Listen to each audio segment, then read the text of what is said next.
It's not just the ships, the armor, or the aircraft. It's something more. It's the will to fight and determination to win, found inside each and every Marine that answers a nation's call. Battles won.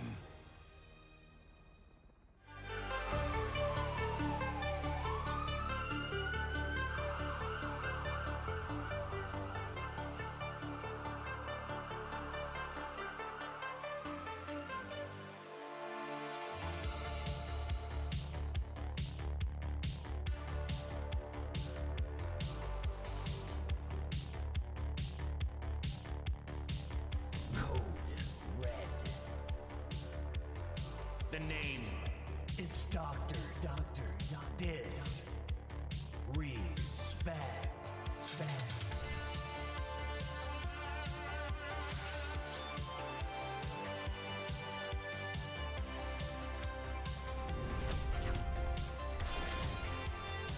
What's up, everybody? It is time for Code Red Fortnite, presented by Boom TV and powered by the Marines. Ladies and gentlemen, I am Sancho West with my boy Jacob PR, and we got a lot of action today. We're talking about $15,000 on the line in a classic duo elim race.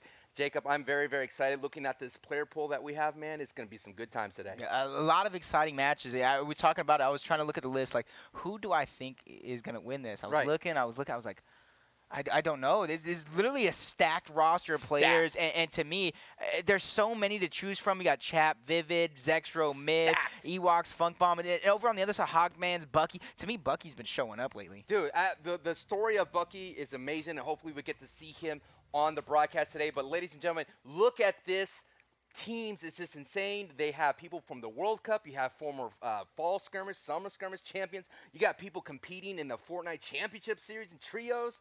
It's just going to be insanity today, and you're going to see all the action unfold here. And, of course, if you'd like to see an update of the brackets live, go to boom.tv/ just go to that website, Code Red, and it's going to be great. And now, looking at this list, who do you got?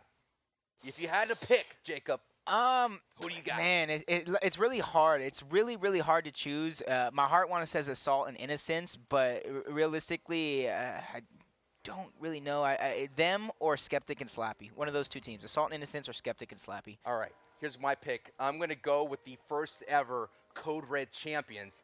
The first ever, it's going to go Nick Merckx and Cypher PK. Ooh. Yeah, those are the OGs, man. They know how to bring in these duo race style tournaments. They've been at it. They've been working together in trios. Right now they're doing trios with, I believe they added Nate Hill into that group. So I'm going with Nick Merckx and Cypher PK to take home the lion's share of $15,000. Again, first place is going to get $10K, second place is going to get $4K, and third is going to get $1K. So you're going to want that lion's share of that $10K. That first place means a lot. That's the difference between eating McDonald's and a nice steakhouse right there. There's nothing wrong with eating McDonald's. There's nothing wrong eating Popeyes either. Did you get a chance to get the chicken sandwich? Okay, Popeyes. You guys, please bring it back to the menu. You're messing up. Bring it back everywhere. Everywhere. You guys have the best sandwich. All right. So let's go ahead and talk about the rules of what's going to happen. This is, of course, a duo elim race. The way it works is that it is a double elimination format. So if your favorite team out there loses, they're not out yet. They still have to go down to a lower bracket. So we've got 16 duos here. Elimination bracket for each match. Each duo will be matched up with another duo. So it's going to be a squad. And they're going to go out and get as many elims in the lobby. It is the best out of two, so who at the end of two matches, so essentially if you have the most, you're going to move on. If it does go down to a third match for a tiebreaker, if all things are tied, it's the first up to 7. So that is going to be kind of crazy. We've seen that very, very rarely in the Boom TV Code Red style, but when it happens, man, it gets hype, Jacob. Yeah, it's intense. It comes down to, you guys got to realize in these – you don't really farm up like you would in those actual competitive style matches. No. You don't farm up. You go from one kill to the next kill to the next kill. So realistically, you're going to see a lot of action. So I've seen games come down to the wire around 20 kills each where it's literally one elimination, and it's the last one that decides the victory royale. So this, to me, it's going to be very, very neck and neck, at least, at the later half. No doubt, dude. Every time it comes down to that, it's literally like, yo, man, your kill. this person in the lobby, this lobby hero, just cost me like $5 grand. Yeah. I've seen it happen before. And again, just to make a correction, it was, of course, the first ever, the kill style race that Cypher PK and Nick Merckx won. They were the champions. I got to go with them, man.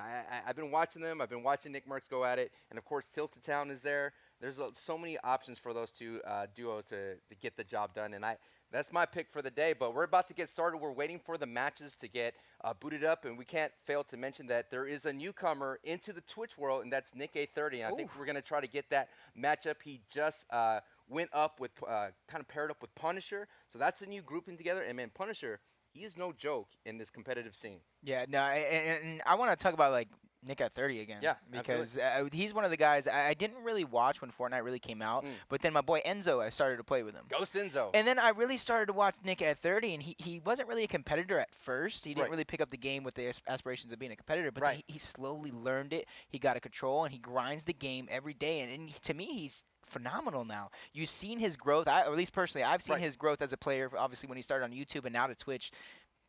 He's going to be a great guy to watch. He's going to be phenomenal to start out with. Yeah, it's going to be a great way to start this entire Code Red tournament. And you're right, man. I'm good friends with Nick. He talks about competitive. He wants to get better. He's doing 2 streams a day, grinding all those hard hours, doing the second stream in competitive. You're learning with Punisher, right? Punisher has been in the World Cup. That guy is a seasoned veteran in the competitive scene. And if you have someone like that guiding you around, you're going to make some big waves. But we could talk about trios all day, but this is a duo kill race. Yep. It's a entirely different beast of an animal in comparison to the trios, right? Yeah, and to me, it's a little bit different. In trios, you actually have that extra guy that can kind of either he plays with you and he groups with you and you kind of squad up as a trio, or he can kind of play that guy that's either scouting or maybe he plays a little bit back behind you guys. That way, if you guys get in a fight and they think that you're a duo, not a trio, you basically get a free third party. I'm doing air quotes because it is your teammate. You get a free third party, free extra set of bullets. But in duos, you kind of see who you are and then that's it. They're there. And of course, the big thing ever, it is duo squad. So let us go, ladies and gentlemen, with the first match of today. Let's talk about the competitors here of Rogue and Diamond. Who are they? You may be asking. So these guys they qualified into today's tournament by the Esports Arena qualifiers, and they competed for 8 weeks, and they earned the most points. So when they competed against 7 duos to win, they mean business, and they earned the right to compete against people like Nick A30 and Punisher. You talked about 7 duos to win, right? I almost want to say 8 because they did it in a bracket reset. Right. They did it in a bracket reset, and to me, honestly, winning a bracket reset's almost harder than winning, one regular best of 5 in the grand finals coming from the winners because you need to do it once, and then the team has time to adjust. But Punisher already taken down early, but Nick at 30 with the save. Nick at 30 already showing that experience, already showing that he is here to play. I'm telling you, man, Nick A30 loves Tilted Town. Tilted Town has become his new home. He loves the ability to go up to that top of the big main saloon, and he works his way down. It's a great place to stay there. You can play some great defense. The people can only go up with a shockwave. As someone comes up the stairs right now, Punisher's going to shut the door, and Nick only has an infantry rifle. Punisher down with 30 HP. Down goes Nick, and down goes this duo early in the day. And that is going to be a big hurdle to overcome in this upcoming match, Jacob, because the other team, Dynamite and Rogue, took a lot softer landing there. And this is realistically good. You got to realize they can kind of play the rest of this game almost exactly how they want it. They can take their time. They can go forward because realistically right now, they have 2 eliminations, and that is not a lot at all. But we're going to go over to this next match, Reverse and Slacks versus Chap and Vivid. And already the same thing kind of happened. Reverse and Slacks going down early. And against these guys on Liquid, that is not what you want to do. Yeah, we're just taking a quick peek over there. And this is back to the other matchup with Nick A30 and Punisher versus Dynamite and Rogue. Like I said, they are taking the softer landing. Most of the times in these kind of tournaments, Jacob, you kind of want to just not make the first mistake. You want to let the other team make that mistake, and it looks like they're extremely happy about what's happening right now. You got to be happy that when you see someone like a competitor like Nick A30 and Punisher going down, and you got a mech and the skeleton, things are looking up. Thank you. Yeah, I talked about it earlier. Typically, you don't see farming to happen too much in this style of tournaments, but when the other team already goes down and you realize you can do what you want. You can take your time. There is no real rush. That's when you can go ahead and farm up those mats. So when you do get in that first battle, that first exchange, because realistically this is duo squads, even though we're playing a format, this is duo squads, so those mats matter, especially if you're going up against a team of 4. But when you have a mech like this, you're just setting yourself up for victory. And the interesting thing is the Brute or the mech has been kind of like sitting dormant for a while. You know, Epic had to take them out of all game modes, and they eventually fixed the bugs that were dealing with the mech, and now it is here to wreak havoc in today's duo race in elimination tournament here. And Nick, A30 and Punisher's card go out because, of course, Rogue and Dynamite are not going to res them. But that's the way it goes. We got some action here, some quick shots coming up using the unvaulted TAC SMG. Got a couple of hits here. We're going to see this nice little wall take that's happening right now. And bop, never mind. Just going to go a nice little fall down shotgun with that great TAC. Yeah, you see, he doesn't even take the time to really loot up. He probably maybe grabbed a chest, and that's how he got his arsenal right away with a couple of minis. But he's not wasting any time. Him and his teammate knows that you got to get these kills. You got to catch him off guard while they're there, because as soon as they are able to get into a position to where they either get back to their teammates or get into the wide open to where third-party opportunities are there, that's going to make securing these eliminations much, much harder. So luckily for them, they're doing it safe, and they're playing a real strategic game. They're not flying around like you typically see.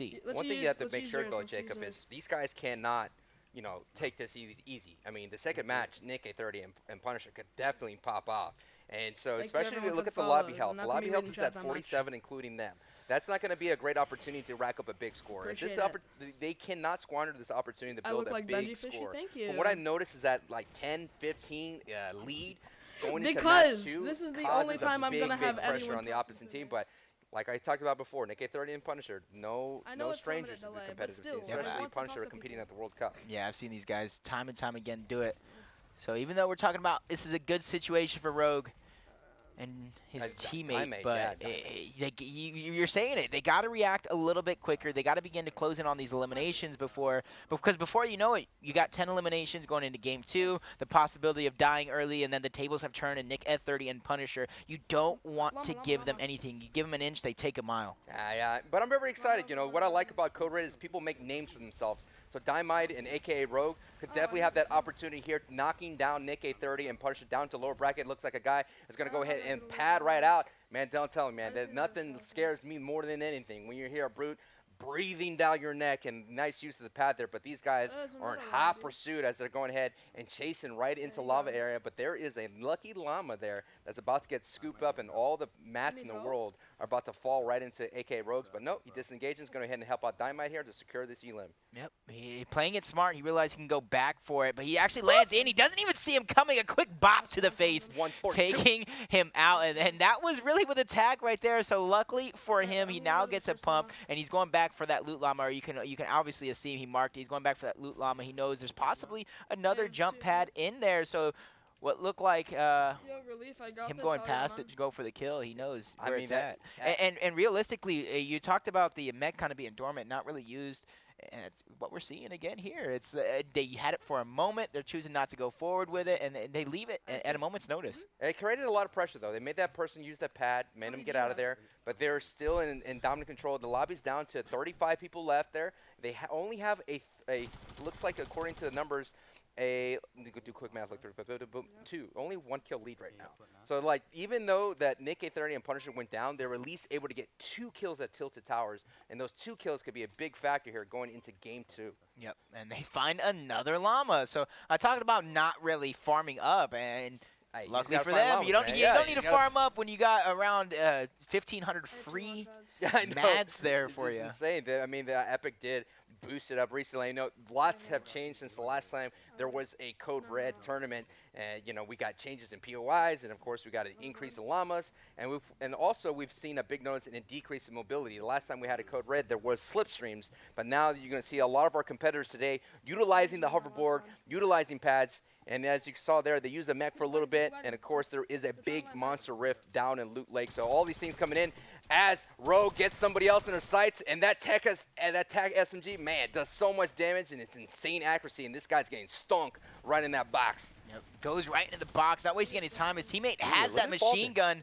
not allowing him to kind of rebuild and get himself into a box, but he's going to go ahead and use that med kit. You know, he needs to stay alive. Dynamite gets pumped right in the face, and 30 not good. helping him out. This is not a good situation right now. No doubt Nick at 30 and Punisher are happy to see as Amedi is being popped by Rogue. No doubt you wanted a bigger lead, but he's going to have to clutch this out for the team. Does have a blue pump, gets hit, down to 19 HP, but he clutches it out. But no doubt he has to look for that other teammate right now. Still really low in HP there, Jacob. Here he comes.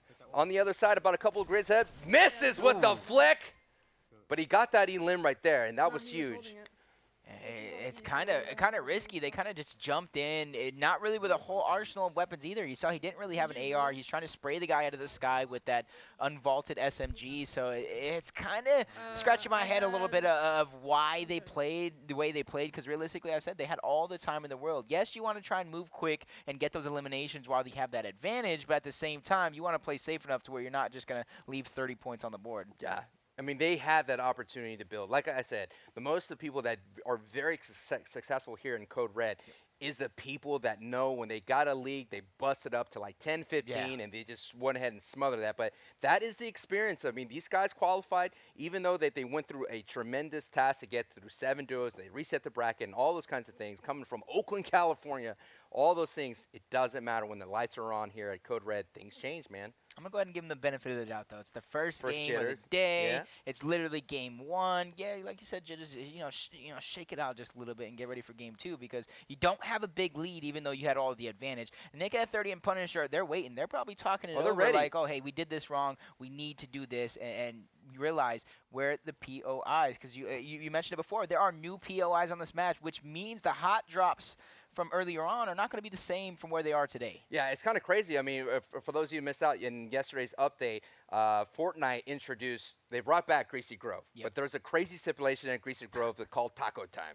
which is basically you're boogied for every minute. You're boogied for like about 10, 15 seconds. So there's that hotspot at Greasy Grove, and they dropped spicy tacos. I call them spicy tacos because you get a speeding boost. So you got that one there. And then on the opposite side of the map, you got Moisty Palms.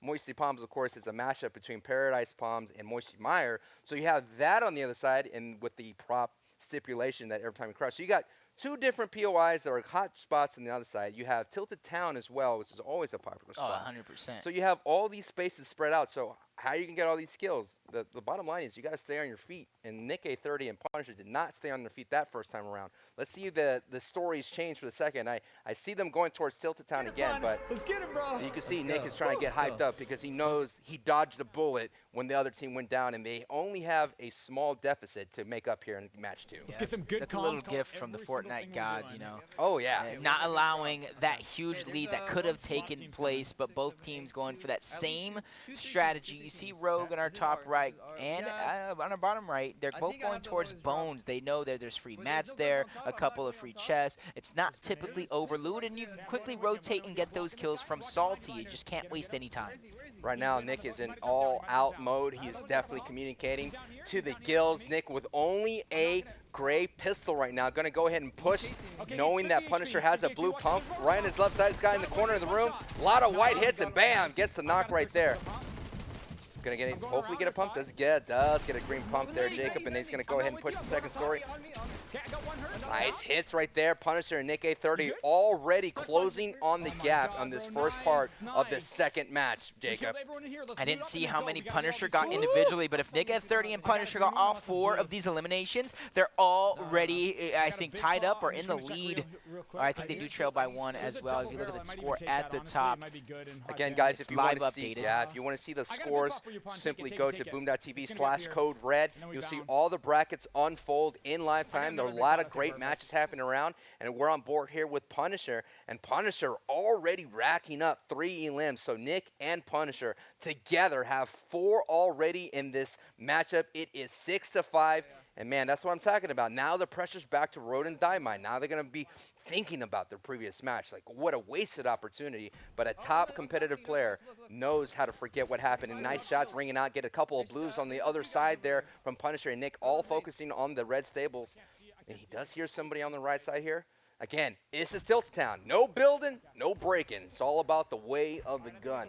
You can tell by the way he's jumping on these covers, the little ledges, the smallest of ledges, the way he's jumping on. He's no stranger, and he's able to land a couple of good shots, helping Nick, switching targets. That guy's on white. He's about one hit away. He's about to get that elimination as well, gets the knock. So Nick and Punisher already not only closing the gap, but getting themselves a lead that they're trying to just make it bigger and bigger, narrowly missing that snipe. But as you said, no breaking, no building. They're playing your standard shooter type game right now. Yeah, that's what I like about Tilted Town. Nice hit right there. Both of these guys communicating very, very well, trying to navigate this front. Nice hit from Nick, getting the knock right there on Tony. And these guys are cleaning up Tilted Town. They're becoming the new sheriffs of this town. And this is the kind of start that they need from Match 2 as Nick gets calls out right there. Nice hit from Punisher. An A splash. Bam! Gets the elim right there. All going down to 31 HP. Has plenty of HP and team splashes. This is the kind of start that I was looking forward to from Punisher and Nick, Jacob. Yep, you got to realize, what does that do to Rogue and Diamide? You got to realize they landed at that same spot where it's not action off rip. They're landing bones. They're getting a couple of that bricks through the teeth, and then they make their rotations from there. Right now, Nick and Punisher are having one heck of a game, especially after that blunder that happened in Game 1. So realistically, these guys are putting themselves in a position not only to take over the game, but to truly dominate. I think they definitely cleared out Tilted Town here on this drop. I mean, that's the kind of thing you have to roll the dice when it comes to Tilted Town. Sometimes you get a really good drop. Sometimes you don't get any kind of pumps, and you're sitting up there with a 6-shooter. But the luck is definitely on their side. Well, the thing is, though, you know, sometimes great skill could overcome bad luck, and that's Nick A30 and Punisher are putting the pressure on Diamond and Rogue, and they're definitely – they did take the passive drop, and I don't think I saw Rogue out there in Salty, and he didn't see anybody on that side on board with him. Dynamite and Rogue able to secure another mech, and they are approaching Loot Lake here, trying to see if they could catch anybody. This area here, Jacob, is a lot of traffic, and you can see a lot of people using this big old rift for rotations and things of that sort. But the thing is, when you walk up here with the Brute, these guys on the floor will be able to get away with the low grab zone. So the rockets are kind of nullified here, but let's see what happens between these two guys here. Yeah, you got to be very, very careful, because as soon as you jump, as soon as you do something, you get launched into the air like that, which allows enemies to get quick, easy shots on you. Luckily for them, there's kind of nobody around. That's why they're choosing to choose the Rift. They're flying pretty high, and they're going towards these point of interest to try and spot any enemies, and you're going to see them quickly dive down and initiate a fight. You see the first spot coming out from Rogue.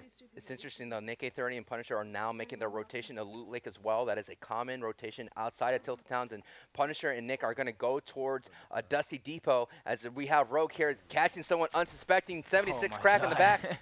Bam, back to the lobby you go. He's going to go ahead and focus on his teammate. Couple of shots ring out from Dynamite. They're going to go ahead and secure the limb right there. And I think they were able to get, nope, the other guy is still alive. Out goes a little Nate trying to get the job done. Going to break this build right now. This guy's going to retreat. It looks like they're facing another duo. More shots ringing out. They're going to go ahead and do a simple ramp push right now. Getting closer and closer. They have to be careful, because last time they pushed somebody, they got eliminated quickly. Yep. Playing it a little different than we typically see, but the damage is all the same. He takes a lot of damage himself, but luckily for him, he's able to pick up that down in a position where he can quickly use a mini as well, getting some mats. So the fight is not over yet either. Since you know that guy was down, he was not quickly eliminated, so somebody else is in the vicinity. They must not know where just yet. But for them, those eliminations put them on the board for this map, and they need to quickly keep going, because Nick at 30 and Punisher are not going to slow down. This is where he's building up. He's trying to make it happen. He knows that elimination is nearby. Dynamite obviously getting that high ground above him. Dynamite does go down as Rogue is trying to get the chop. This is the opportunity right now where it could be being sent down to lower bracket, and that is it. That happened that fast. As I said in the previous match, these guys were pushing on a team, and boom, the table was returned, and it looks like Road and Dynamite are being sent down to the lower bracket. Their day is not over here at Code Red. They have the opportunity to get all the way back to the grand finals. But just a quick thing to quickly talk about, as Punisher and Nick are just decimating a squad, is the rules of the winner's advantage. So Nick A30 and Punisher could still be in the grand finals as the winners and have winner's advantage, where the bracket has to be reset, as we talked about a little bit earlier. So Nick and 30 and Punisher are on their way, moving to the next round here at the upper bracket. Yep, so they're just kind of playing for fun, close out this game, because they do have the score lead. We talked about it. They solidified it. That first game was kind of just that. It was the first game jitters, and since then, they haven't slowed down. So interesting to see how the round 2 matchup with them is going to go. Yeah, the one thing about these guys is that they've been working together and playing in trios, working in the Fortnite Championship Series, working as a trio together. They have already, this is the last opportunity this upcoming week and this weekend for them to qualify. They are on the same page, and if you could communicate with a teammate in a trio, in a pro scrim trio, no doubt you could handle pub squads, and that's what they're doing right now, stomping out everybody as they're going to go ahead and push this plateau. They're going to see the guy just, camping out in the middle of nowhere as Punisher is out of mats. He's unable to get that guy literally sitting on the tippity top in the campfire with all sides exposed as Nick is just trying to make this push right now. It's very, very close. Going to see if they get the mind games. They're working really well together as a unit. Get him down to the whites. I've seen that jump right there. He could definitely try to hit that pad Jake on the bottom if he wants to get back up there. Yeah, Punisher, he's kind of asking for mats. He's in a bad spot right now because anybody who knows Fortnite, when you're in these battles and you don't really have mats, they are such hard fights to even get into, let alone keep going through. So he's doing all he can to try and help Nick with no mats. So forced down. He only has 31 health total, but now he's going to go ahead and build it up thanks to the Retail Rose Fiends. The Fiends are coming in. Of course, we're in bonus time right now. Nick A30 and Punisher are already secured this first opening win, and they're just trying to play this out, keep their, everything sharp, making sure that they're going to be staying warm because they cannot, as they progress into this bracket, especially the upper half, they cannot have that same kind of mistake that they had in the opening one. They can't do that. The competition is just going to get stiffer. Yep, and this is really good for them because this is a warm-up, and they're continuing going in basically the same format even after they already won. They're just continuing this onslaught, and that's kind of what you need to do in these tournaments because there will also be a certain amount of downtime realistically, especially if you're winning your matches as fast as you can. There's going to be that certain amount of downtime, but luckily for us, we're going to go ahead and switch on over to Vivid and Chap in Game 2 versus Slacks in Reverse. We had a little quick peek earlier on. Reverse and Slacks were kind of eliminated, which kind of allowed Chap and Vivid to kind of take over the game. So you can kind of expect them to have a lead going into Game 2. So Slacks and Reverse need to get some early eliminations and step it up before it's too late. Yeah, this is every time I see Chap and Vivid play in these tournaments, they still kind of slow play it. They let the other team make a mistake, and they just want to get their game right. They're not going to go ahead and make some crazy pushes without any kind of, Ooh, that was hot, dude. That was hot. A little shot there with the hoverboard. But they're not going to do anything different. These guys almost stay the same in terms of the way they prepare, the way they approach all their pub matches. They want to make sure they have the mats that they need, and they want to make sure they have mobility, and that's what you see here with Vivid. Yep. All they have is 2 ARs, though. We talked about how teams typically don't farm up, but sometimes when you don't see a lot of enemies in front of you, you go ahead and get those few easy free swings for some free mats, but you're always on the lookout for the next target. This is the beginning of this game, and already 54 players remaining. That's only 50 elimination points that are possible on the map. So depending on what the lead could be, Chap and Vivid over here trying to make something happen. You see them going through the cornfields. They know in front of them is going to be targets. That's going to be Chap getting a knock on one and elimination for Reverse. So a couple of early kills here already going on. This is the second match, and Reverse and Slacks are not a team that you cannot take lightly as Chap and Vivid are closing in on the big house right now.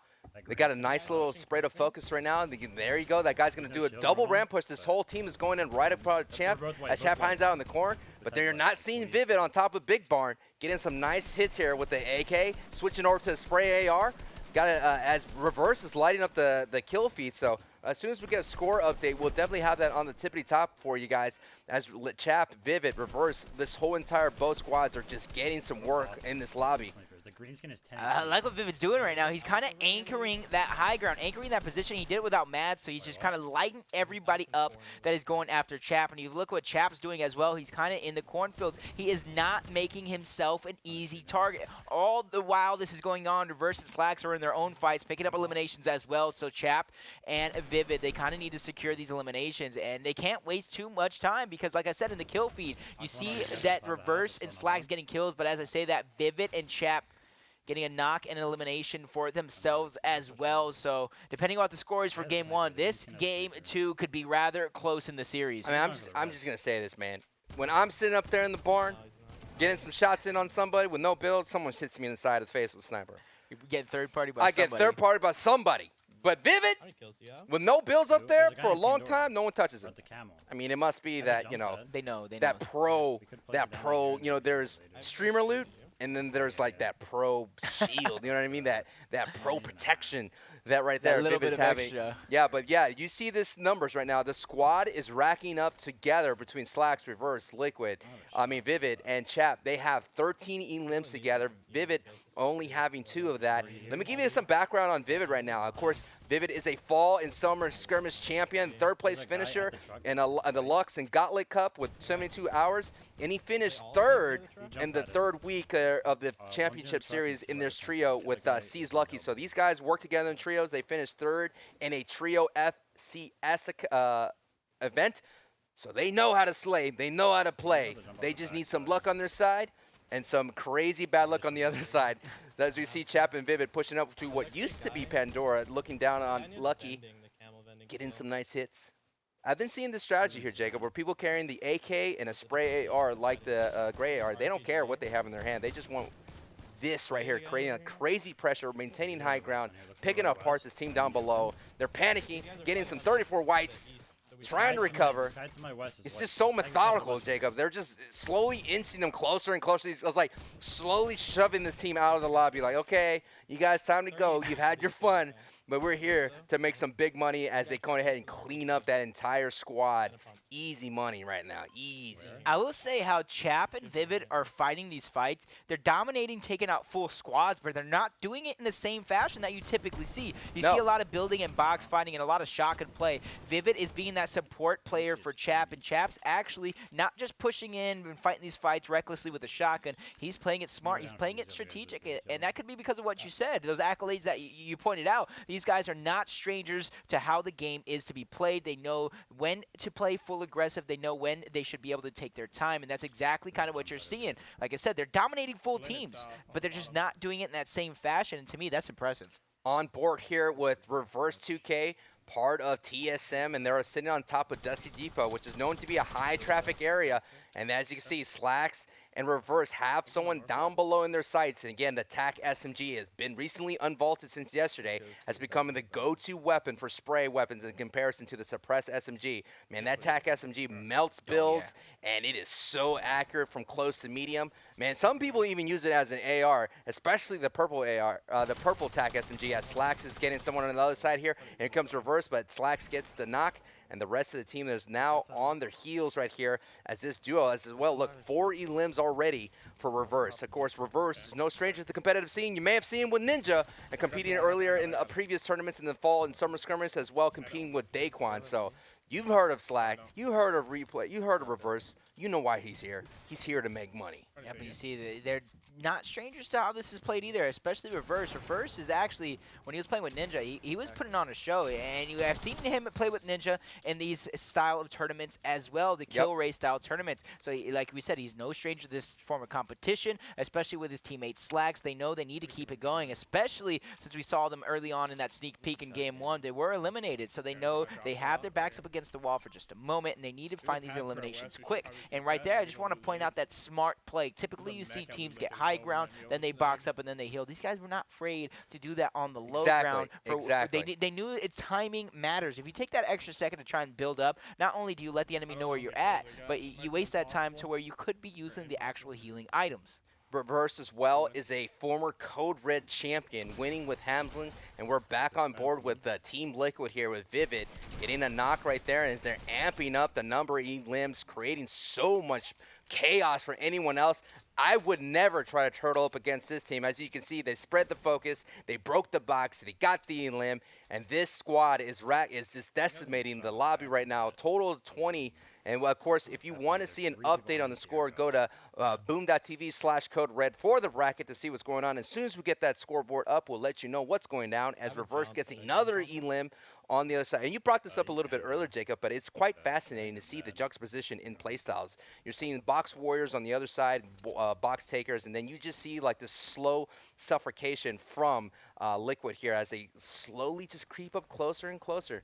But as you can see, like, it's so smooth, man. Not chaotic, very smooth gameplay from Vivid. Yeah, he's building up quick with those 90s. He's making sure he has the high ground, is able to shoot down This is where it's opportunities for them, but he gets third party, dropped to only 64 HP. Luckily for him, he has about 100 in shields that he can kind of build himself back up to 164, especially with a fire pit. You expect him to get to 200, but you got to wonder, is he actually going to be able to do it? This is a duo squad position. If you look at the minimap, Chap is kind of spread out from him as well. This is the kind of style of play we were talking about. They're not that run and gun type together. They held two different positions, and they help each other with well-placed shots. Right now, Vivid, he's kind of getting swarmed. Yeah, he's getting swarmed right now, and it looks like Chap is trying to provide support from a distance in that house over. Let's see what happens here. He does. Ooh, nice little edit. Gets a cracker for 100. Breaks the shield. He does have a couple of traps in his back pocket. He's going to go ahead and heal up to 184. The storm is looming closer and closer. And Vivid does not have any kind of means or meds to get up his white health as this whole thing is coming down. And this is the opportunity right here as Reverse and Slacks are still out in Dusty Depot. And as you can see, what a great teammate does. Vivid getting a couple of pokes on Chap's team, the enemy that Chap is fighting. And but that's going to cost Vivid a couple of hits down to 42 HP. And here comes the ticking of the passive storm. Going to do some damage here. Not a lot of damage, Jacob, but you know, you cannot wait too long. And you're going to have to wrap up this fight quickly. And he does a nice dodge right there from Vivid. Does a little sidestep and gets the elim, but I don't think he finds any white health from that, as he's still getting pressured from the other teammate.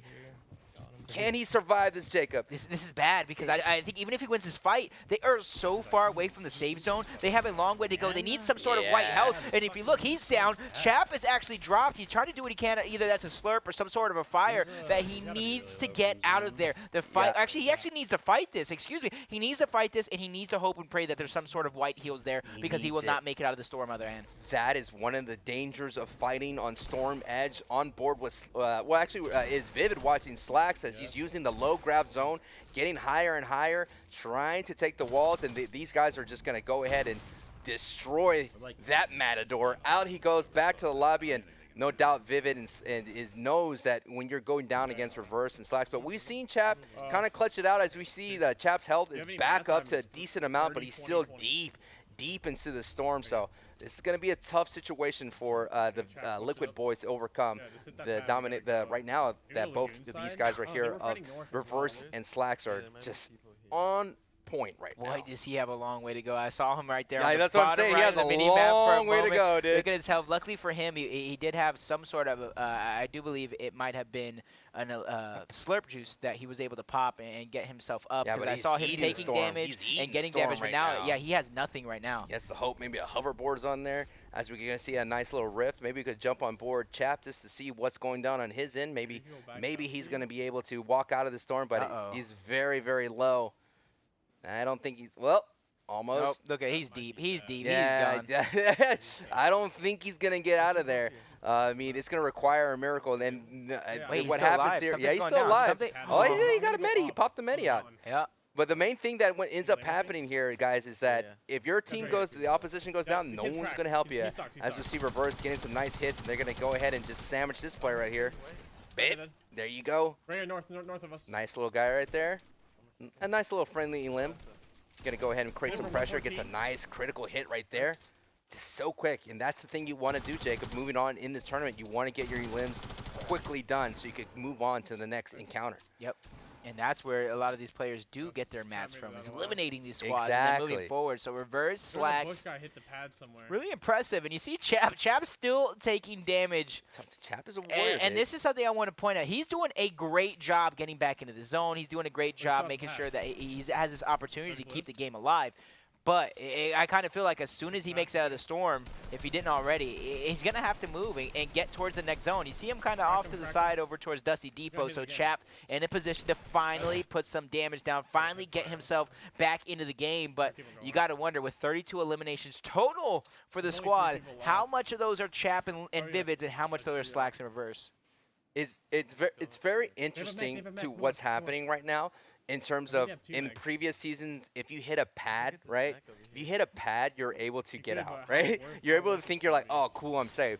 But now with the professional scene and how everybody is a laser, they're going to be – that guy hit the pad twice, and he is dead instantly.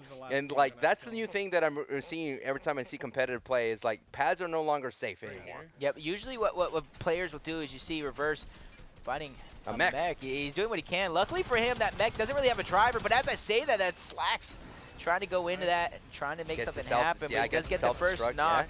He knows there's other enemies and another mech even nearby. Chap, he's going to do what he can to get himself into this fight. He doesn't have a ton of HP. Slacks does go down. Chap has no other choice but to try and help him to get that elimination. He does secure it, but... Where did Chap come from? That dude was like way over there in the storm.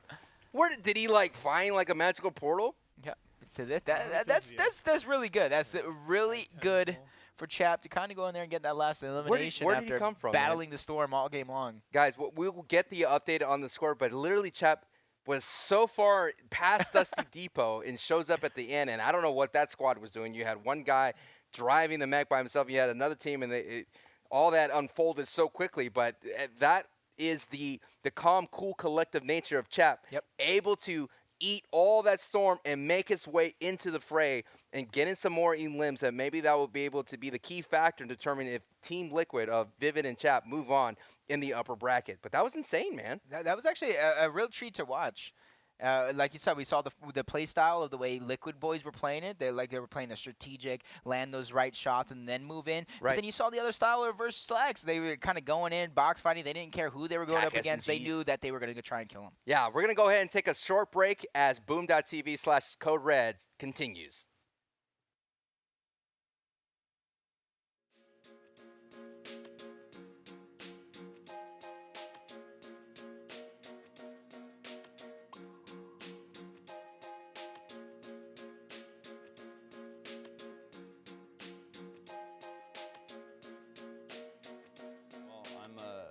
Sergeant Kyle McNann. I'm a combat correspondent with First Marine Logistics Group.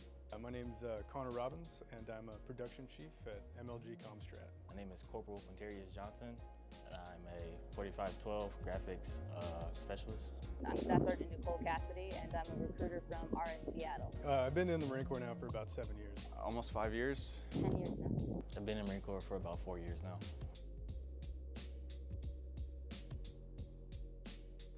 What I like to do in my free time, it's just recently got married, and so usually spending time with my wife, but when I can get a little bit of alone time, I've found a new love in my Nintendo Switch. So I've been playing a lot of Tetris.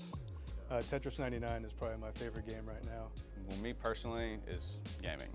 I play a lot of TFT, a lot of Hearthstone, a little bit of World of Warcraft. So I game. Right now I'm getting into the Metro X's. As of right now, I'm playing the new addition to Elder Scrolls Online, and then also redoing another playthrough through The Witcher. My brother's in Cuba right now. He joined the army. So the way all three of us like get together is we play together. We all have PlayStations, and that's how we stay connected.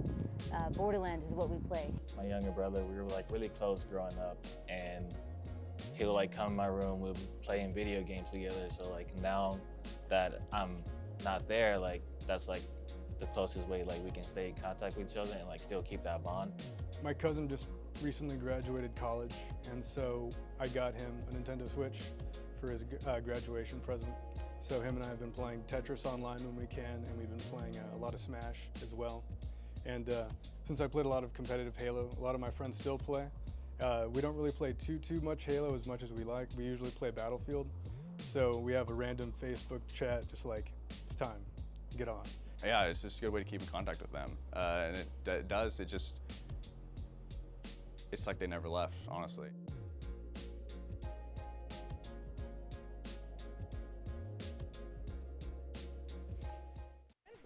Got him. Where's the other guy? Where's the other guy? And we're jumping right into the second matchup here in the upper bracket between Ghost Aiden and Gorbs and Nick A30 and Punisher. Punisher already down, and Nick is going to have to protect him right here. He's going to get a quick res right now, and this is very important because already in this first opening looks like matchup here, it is 6 elims right now for the squad. And Nick's going to go ahead and get Punisher right back up on his feet, and they're going to continue going, wrecking the whole entire lobby. You mentioned 6 elims for the whole 4-man squad, but 4 of those elims come from this man himself, Nick A30. And this is something really interesting because the tilted drop has been working out for them. I do believe 2 out of 3 games so far. Especially with that one. Nice 110 play shot. You can expect him to play this a little safe. He knows you can't necessarily build. He's trying to fake the guy out. I talked about 110. That's an extra 30 and a kill for Nick at 30, continuing this early game onslaught. 5 eliminations to his name. I love the movement from Nick right now. He really enjoys Tilted Town, and Punisher goes down again, so this is going to have to be the match that Nick steps up already with 5 elims. Gorb and Aiden have 3, and as goes the call-outs right now, Punisher trying to give Nick all the information that he needs, and Nick is trying to find an angle to be able to help that. So we'll see what happens. Again, the big change recently, Jacob, is that now there's an opportunity to have a reboot van, so it's not going to be an all-out as Nick gets a couple of shots. This guy pushing up the stairs, gets him out, bang! Gets the elim right there, and as you can see, Nick is lasered in as he continues to hear more footsteps clomping around underneath him. Gets another hit. Big boy plays from Nick A30 right there. Baby! 2 elims back-to-back as Punisher still on his knees, still alive in this fight.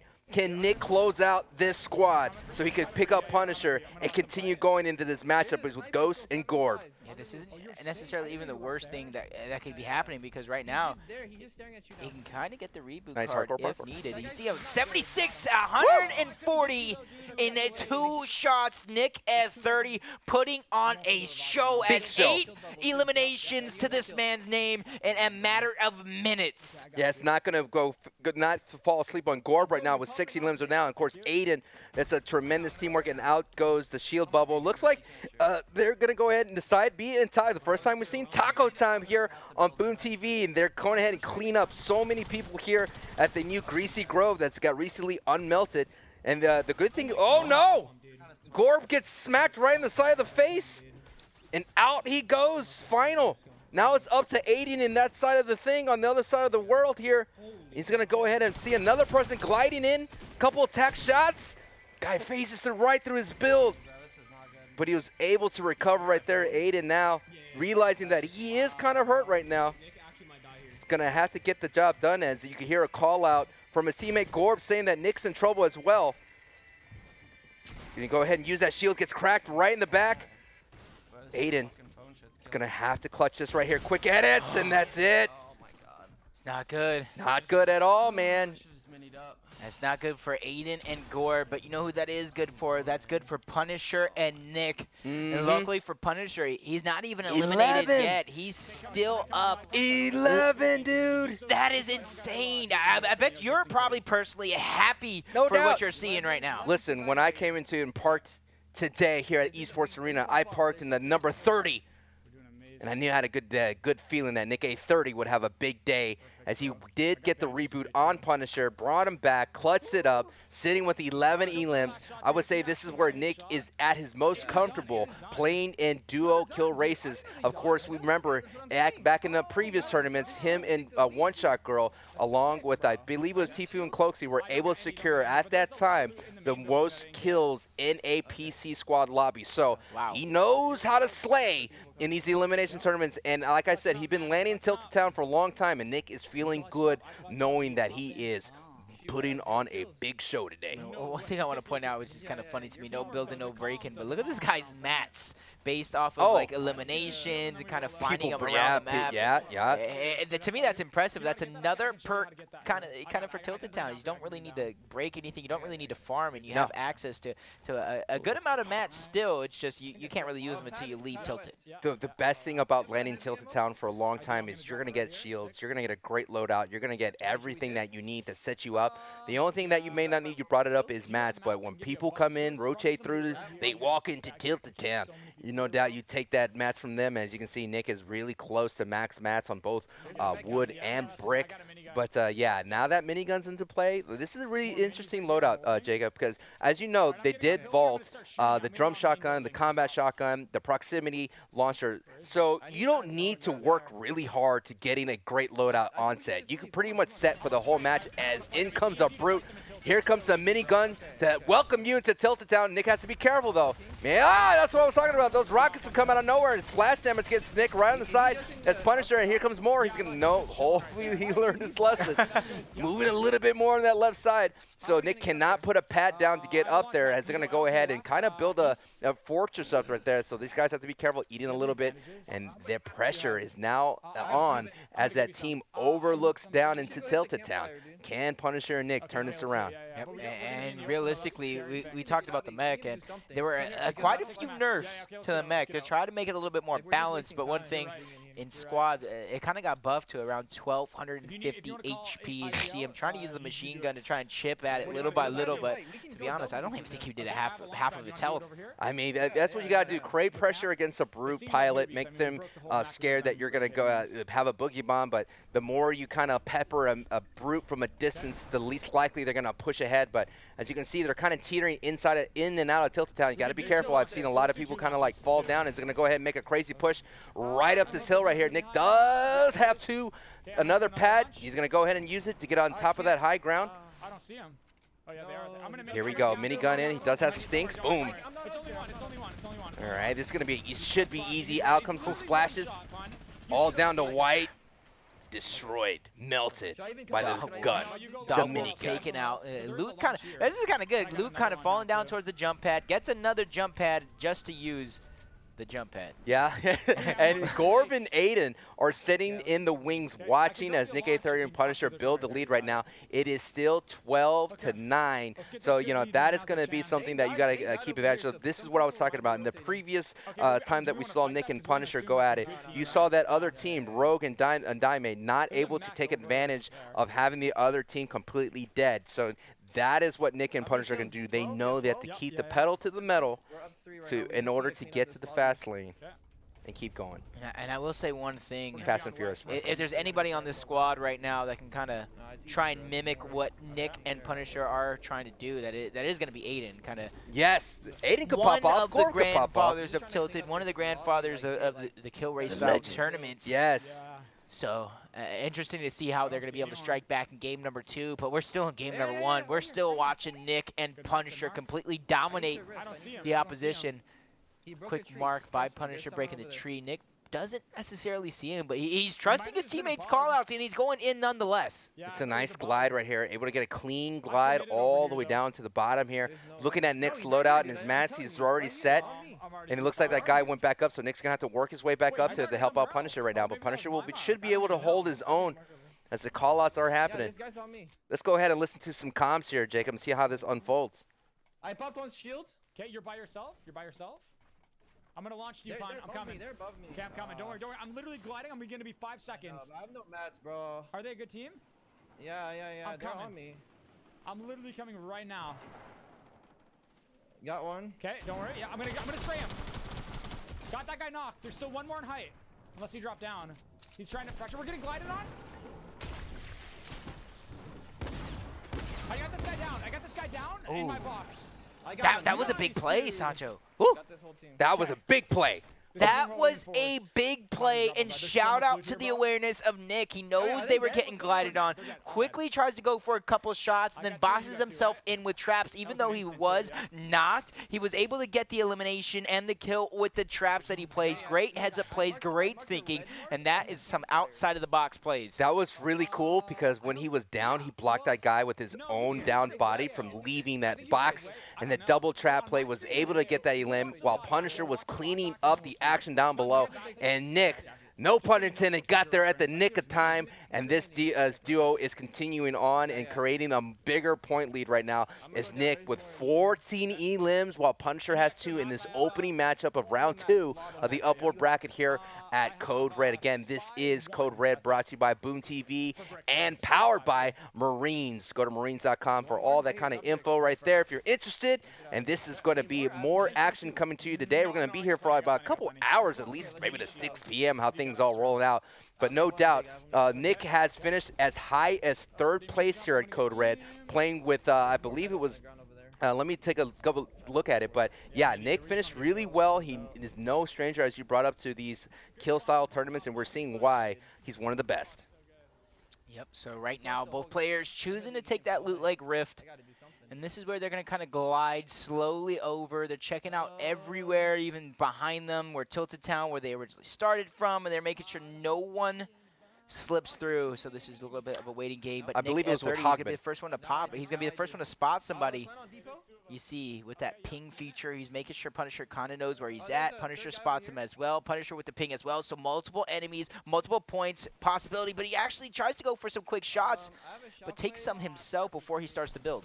That's the risk you take when you're trying to stand out there in the open. You're just so anxious to get that 100 accuracy hit. And I think, like I said earlier, I think it was with Hogman that Nick got 3rd place in a code red. So that's as high as he got, and I'm feeling very, very it looks like he is putting on the opportunity to get a little bit higher, especially getting that so many limbs already off the gate. Yep. And interesting.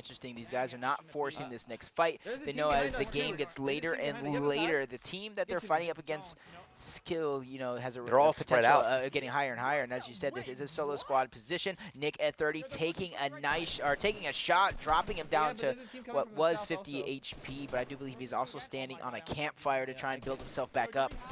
So the fight is going to continue. Nice place shots by Punisher, but either player unable to really capitalize on that and push for the elimination just yet. Nick doing his best to kind of stabilize right there. They're close. Punisher does have a lot of HP. Out goes a rocket towards Nick's build right there, but Nick, smart, intelligently gets right back down to Punisher. And both of these guys have to work together as the entire lobby is collapsing here on Dusty Depot. Like I said, a high traffic area. He's going to go ahead and maybe shock. Ooh. Catches that guy going up, does get a stink himself there as he is kind of mid right now. And he's going to go ahead and nice build trying to get to up. Nick brings one down to a little bit. And as you can see, some nice wall take opportunity, but he does get cracked from an open wall. 63 HP. Both guys are really low. Nick at 30 does get a knock, and Punisher does get his elim right now. As you can see in the quick builds, the quick tunneling, all those things. That was like a vertical tunnel that Punisher did to be able to get a little bit closer and closer to the fight safely. And both, a knock from a great fall.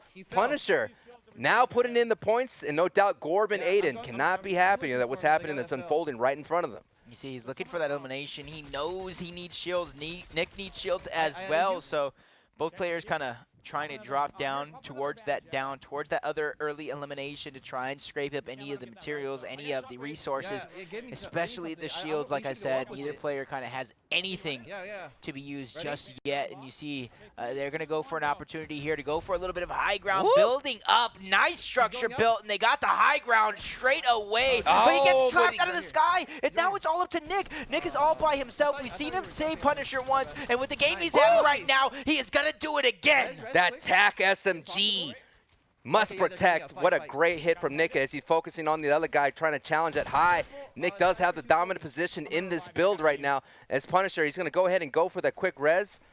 Nice builds right there.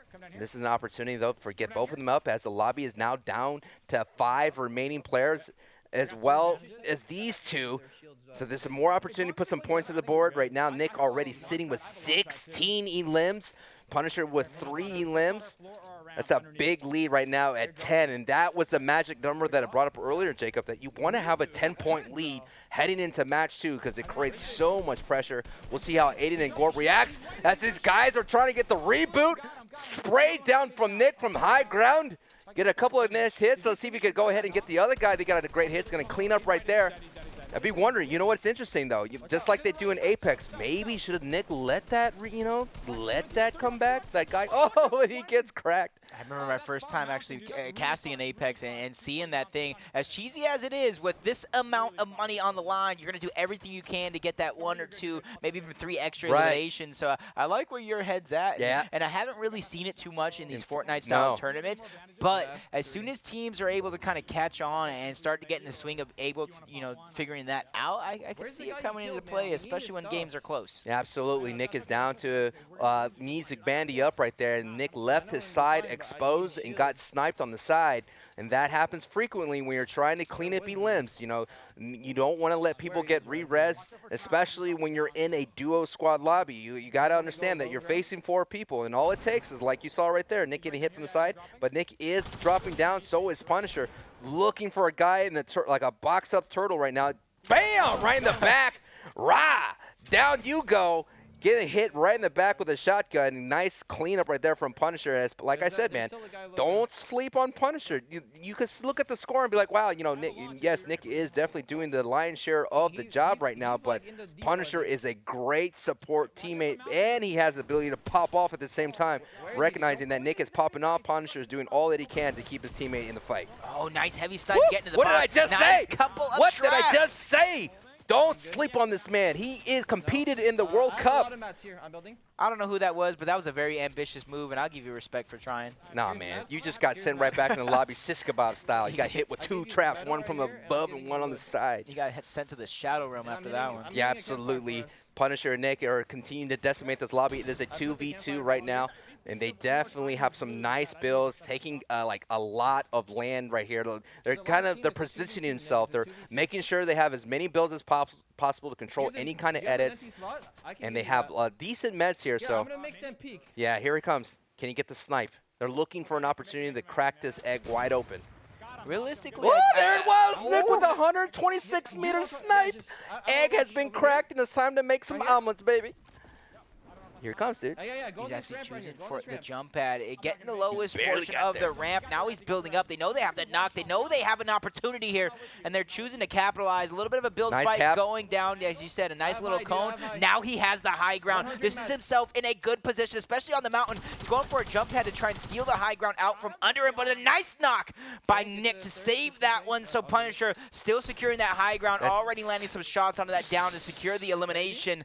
Only one guy left, a 1v2 situation versus Punisher and Nick. I'm saying, man, do not hit the pad as Nick secures the last elim.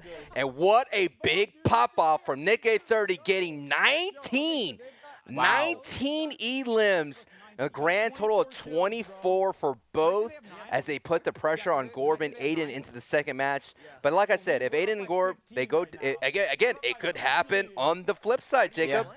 Nick and Punisher could go down early. It already has happened earlier in here in Code Red, but wow, that was awesome to have a front row seat at that pop-off, man.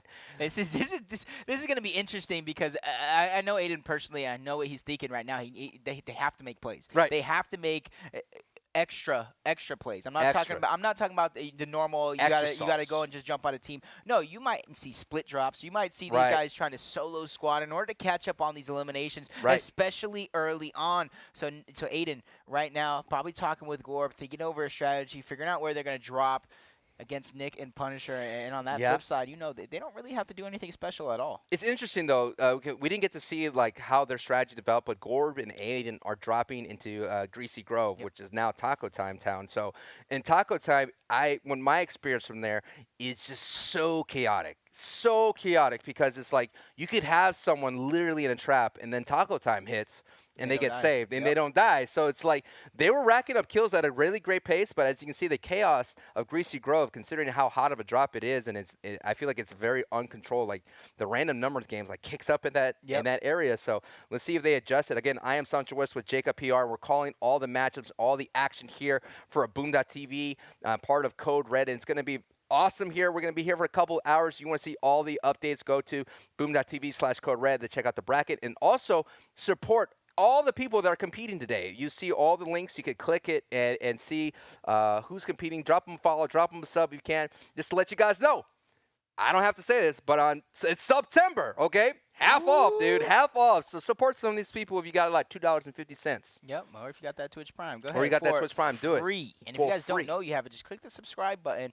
and then it should let you know subscribe for free. Yeah, you get some cool emotes, but we're about to drop into the second matchup. It looks like Gorb and Aiden may be adjusting their thing as I use a tight. No, they're going ahead and drop back to Greasy Grove. I mean, it looks like Aiden might be looking for a Viking Mountain style drop. Maybe. Because when this first POI came out, Jacob, they had Kevin, the island, was nearby, and he is not as like right over it. So what I've been seeing is people using that slip to get like a faster drop, or landing on the island to getting all their weapons, and they're going into Tilted Town. I mean, into Greasy Grove. But the main thing about it, though, is like sometimes the weapons up there are not that great. No, and I agree with you. I will say, though, last time the floating island was in the game, I probably had one of the most fun times on it.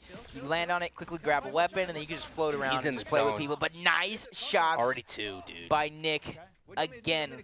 Starting where he kind of left off in game number 2 of the first round series. He stepped it up in game number 1 of round 2, but he's continuing where he left off. He spots another one in front of him with a couple of shots, but he's actually dropped down, but it's this time Punisher going to do the saving. I can't believe it. I think Nick is like, you know, when you're in the zone, you got to do a heat check, got to see like where your aim is. With no shotgun, pushing right into the saloon, goes to the second story with a pistol, knowing that, you know, he was just got 2 elims, and he already, with 2 games into this matchup, 21 elims from Nick A30, popping off. Definition of a pop-off. But yeah, now he has a great loadout, especially with the double barrel. For those of you who don't know, in Tilted Town, there's only there's set weapons that you can get. You're going to find mostly the old-timey weapons like the infantry rifle and the double barrel and the infantry rifle. So those are the things that you'll find. You'll find lots of shields, but again, no building or breaking on board here at Viking or Aiden on ice. Gets a nice little hit, doesn't get that big crit hit that he was looking for, the green pump. Does have 200 HP as someone takes the high ground, but again, the smooth shot, 47 headshot. Down you go. He's going to go ahead and collapse on this other guy. Bam, another headshot, switches right over to that AR and gets 2 elims back-to-back there. I think total that was a squad wipe. Yeah, for the big team wipe. of Aiden and Gorb. So starting yeah, off there you here go. They on made this that call game. out. They made that call out of wanting to split up as they look in the kill feed, and Punisher and Nick are just racking up the kills in Tilted Town. And as they're down. They're dead. Oh, wait. Oh, woo. We're down 15, right? Yeah, here we go, ladies and gentlemen. I don't think I jinxed them. I just simply said it could happen. Is that on me? Maybe a little bit. That's on me? We'll wait to the end of the game. We'll wait to the end of the game. Okay. But to see how it turns out. Listen, my job as the caster to talk about what may or may not happen, and just because it happened, that's not my fault. Okay, I talk in. That's the young caster's curse. The caster's curse. Nick A30 and Punisher do go down, and they are now watching closely at Aiden and Gorb, and hopefully they do not pop off as well. But looks like Aiden does have a great kit, has the green pump, has a suppressed AR, and as a controller player myself, of course, I'm nowhere near the skill of Aiden. But I do love a suppressed AR, especially a legendary one. Yeah, to me, that's really good, especially for controller players, because of how the suppressed AR is compared to the Scar. So the Scar, you can kind of let rip and you land a couple of shots. With the Bloom, with the suppressed AR, once you get past a couple of shots while you're holding it down, then it becomes really, really inaccurate. But so if you're a controller player and you're kind of using that left trigger, that aim assist, you can kind of tap it and land some really well-placed shots with that suppressed AR. And it slaps. It slaps the crazy shots. Here we go, again to explain, if really you don't know, explain what's taco time. So about the same time in the match, every minute, it rains down tacos. Now, this gives a player a speed boost as well, 10 HP or 10 shield, depending. So it's going to happen, but what ends up happening is you're invincible to any damage, and there you go, the quick shots from Aiden ringing out from the suppressed AR. So when that happens, you're going to see these players not only regain HP from taco time, but also it just all the fighting stops and everyone dances with crunchy tacos in their hands. Yep, you see them already making quick work of a couple targets. 3 possible eliminations so far. A couple of them are just knocks for now, but that's the 4th target. This is the squad wipe he's going for. Lands some great shots. Unable. What was Leo. What's Leo, bro? Leo, man. Tilt. Look up a little bit, Leo. Look a little bit, baby. Tune into some streams, man. Tune into any of these guys' streams. Go to boom.tv if you want some tips. Man, I brought this up when I first saw this, but if you really did that with crunchy tacos, man, you would lose all that filling, man. That should be a crime to walk around with crunchy tacos. You could eat them, but, you know, don't dance with them like that. You know, it's insane. And Nick and Punisher now are watching Aiden and Gorb clean up Greasy Grove, recently defrosted in the previous update, and everyone's happy. You know what? It's kind of changed, though. It's not the same layout. It's only 11-point lead, though, right now. It's only 11 eliminations. There's like 38 people alive, so yeah. All they need is about 3 squads. As you see, there's a speed boost, and they're padded out. Greasy Grove has been defeated. Yep, they're going towards that island. They're getting that extra boost from the rift for mobility. And then from there, you can expect them to kind of launch themselves high into the sky, open their glider, and then from there, you're going to see them glide over the ground kind of slowly, realistically, because they want to spot these targets. They know they need to take their time. And then as soon as they spot somebody, you can expect probably a mark or some sort of communication. And then that's when they're going to dive down, swarm, and try and pick up those eliminations. Because, like I said, they still trail by 11, so they need to start making some plays. Yeah, they do see somebody a little bit down below. 4 spotted on the outside between Tilted Town and Shifty as Gorbs does get height. Oh, but they kind of shot right over Gorbs. He said he had the angles, but as you can see, Aiden holding it down, a little bit of that bop, bop, bop, bop, just cleaning it up, gets one knock himself as Gorbs is cranking natties for height. And bam! Just easy shots here from Aiden. The accuracy is insane. There's 2 downs. There's probably a 3rd guy going for the revives because these revives can be crucial if you're them. But if you're a Gorb, you know you have this 1v1 situation thanks to the help of Aiden. He's realizing, you know, I am the man, I am the myth, I am the legend. I'm going to get this elimination, but now it's turning into a little bit of a build fight. If I'm Gorb, I don't necessarily do this without Aiden, but luckily for him, Aiden's right kind there. of pulling up. He's being there, and there it goes, ladies and gentlemen, a squad wipe. What was 11-point lead for Nick and Punisher now turned to 7. That's 2 squads, Sacho. This is easily doable for the Ghost, Aiden, and Gorb. Easily doable right now, and man, this is not. That's what happened, man. You kind of want to make the other team. I would have liked to see a change up for Punisher and Nick. I understand they want to keep the pedal to the metal, and that is the theme for the day. But the whole thing about it is you want to make the other team make a mistake. I find that every time we do a Code Red, we broadcast these things, Jacob, the team that does not make that mistake of going down in any of these matchups, you know, just maintaining the lead by getting 5 or 10. You don't have to do a crazy pop-offs back-to-back, and that's costing right now Nick and Punisher. But, man, that's just insane, the amount of just destruction these 2 guys are doing together. And look at this kit that Gorb has. He has Attack. He has a Scar or a Legendary Epic AR and a Blue Pump. And they're a good set. amount of heals, too. Good amount of heals. Now you're going to see these guys kind of patrol the outside of the storm. If you saw that quick map pop up, these guys are not going to go to center. This is not a trio tournament or any kind of way that you've seen them stream. They're going to go on the outskirts and look for people rotating into the safe zone and look for easy elims as the storm is going to kind of help them and push people closer and closer to them. Yep, and one thing I want to point out what Gorb's doing right now, you see him marking those mechs. Those mechs are not necessarily spawning from the sky. So if you know a mech is not spawning, you go ahead and press open that map button. If you see a mech moving, you can go ahead and kind of spot that as a target. You know that somebody must be in that mech moving it around the map. So that's exactly what they're looking for. They realize they don't have a jump pad. They don't have the rift to kind of get that high ground and that overlook to try to spot those targets. So you kind of go for the next best thing, the target that you know is there. Luckily for them, they're going to spot some people that don't have the mech.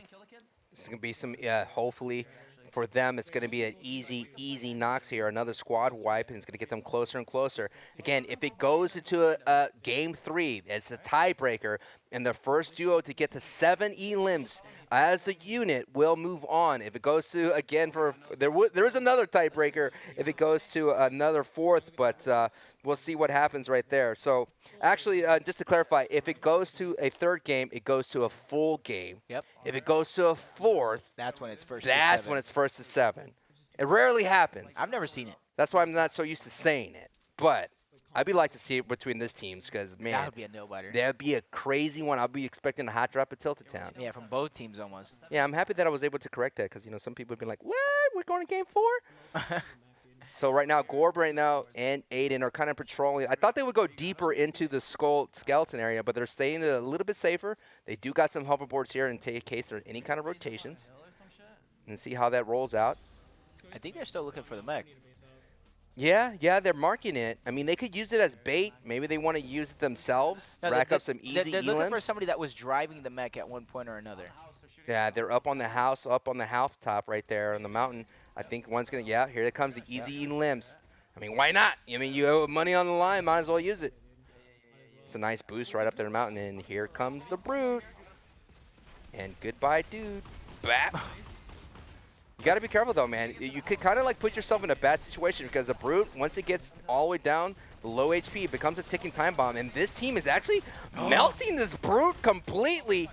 And they're melting Gorbs from the inside. Dropped his shields, dropped his HP. He's only down to 85. Luckily for him, Aiden is all the way up. So Gorb, he's taking more damage. Ooh. Building up, getting that quick down. This is exactly what they need. He does see a campfire right below him as well. So he's picking up that elimination. Man. So he knows there's kind of a little bit more people around him. He knows he needs to play a little bit safe, but along with the help from Aiden, they're kind of dominating this next target below him. A quick jump pad being pressed, You can't but leave. he got coned. You can't leave. Aiden and Gorbs, man, turning the tables in a blink of an eye. Just like when when my teammates all scrambled out of a brute, we all die. But not these guys. They went ahead and just clutching up right now and destroying that squad easily.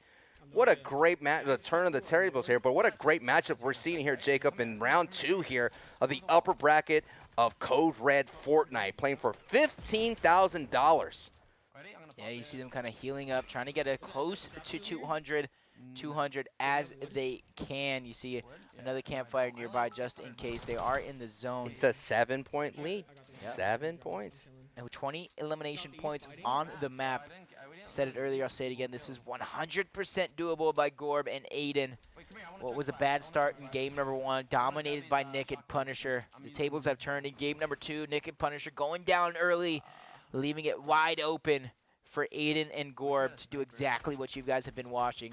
But nice shots by Gorb. That's 46 shields melted off that target in a matter of seconds. You can't give these guys, once the higher and higher you go in this tournament, or the further and further you go, the more you have to play on point. It's a marathon, not a sprint. You could have a pop-off round like Nick did earlier, but you got to be consistent. You got to be consistent to make the $15,000 line, the money round at the end, to get the lion's share and make that $10,000. That's $5,000 a piece.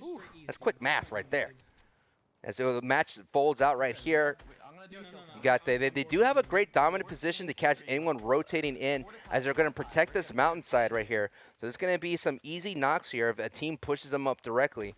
Especially here, this little crouch technique is just trying to get a headshot, get a little couple hits, a little couple of pokes. It's kind of like reminds me of fighting games, the little footsies that's happening right now. As a stalemate, it's happening. Going to protect himself. Plenty of mats. Well, not that many mats actually. So he has to be careful here. Yeah, luckily for them, though, you see they're a little bit outside of the zone. They're trying to gatekeep this team, force them into them, and that's where they can have the opportunity to pick up the eliminations. But they also, towards that house behind them, they also have a jump pad that is kind of already placed. You see Gorb already switching to his jump pad, so he might not necessarily remember that jump pad is behind them. But regardless, they're going to be looking to rotate for some eliminations here rather soon. Especially getting in towards the zone, towards Aiden. He knows that the team is eventually going to have to go towards them, so they're not too worried on that front. It's very interesting. We did see them being so super aggressive early in this match, knowing that they had a deficit. Now they're just slow playing this right now, kind of letting this, like a massage in this lobby, just kind of letting things come to them, knowing that they have plenty of people on the board left, not making any kind of crazy plays because they know they're still down. So I like this play style between them as someone approaches here with the Junk Rift going out. A new item that was introduced in this season, the Junk Rift, just throws on a whole bunch of junk, and that's a zapper.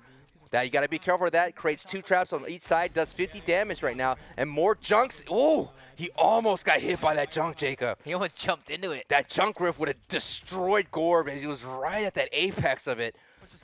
And they're going to go ahead and now they're going to suffocate this guy in his box. Easy elims, easy claps right there.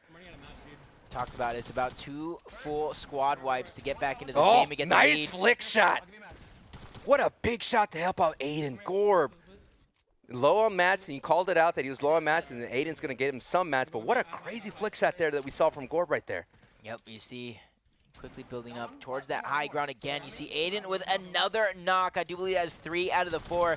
Talked about getting 2 squad wipes to get yourselves the lead into this one, and they get 1 of 2 squad wipes, so just 1 more, and Aiden and Gorb should at least be tied. Man, the TAC SMG spam, just melting that squad. They challenged Gorb and Aiden at the tippy top of the mountain and got smacked right back to the lobby. A lot of rotation items, mobility for these two. They got kind of a low pad opportunity if they want it, but they're going to go high right now as there's 8 elims on the board, and looking at the score, it is tied. 27 to 20.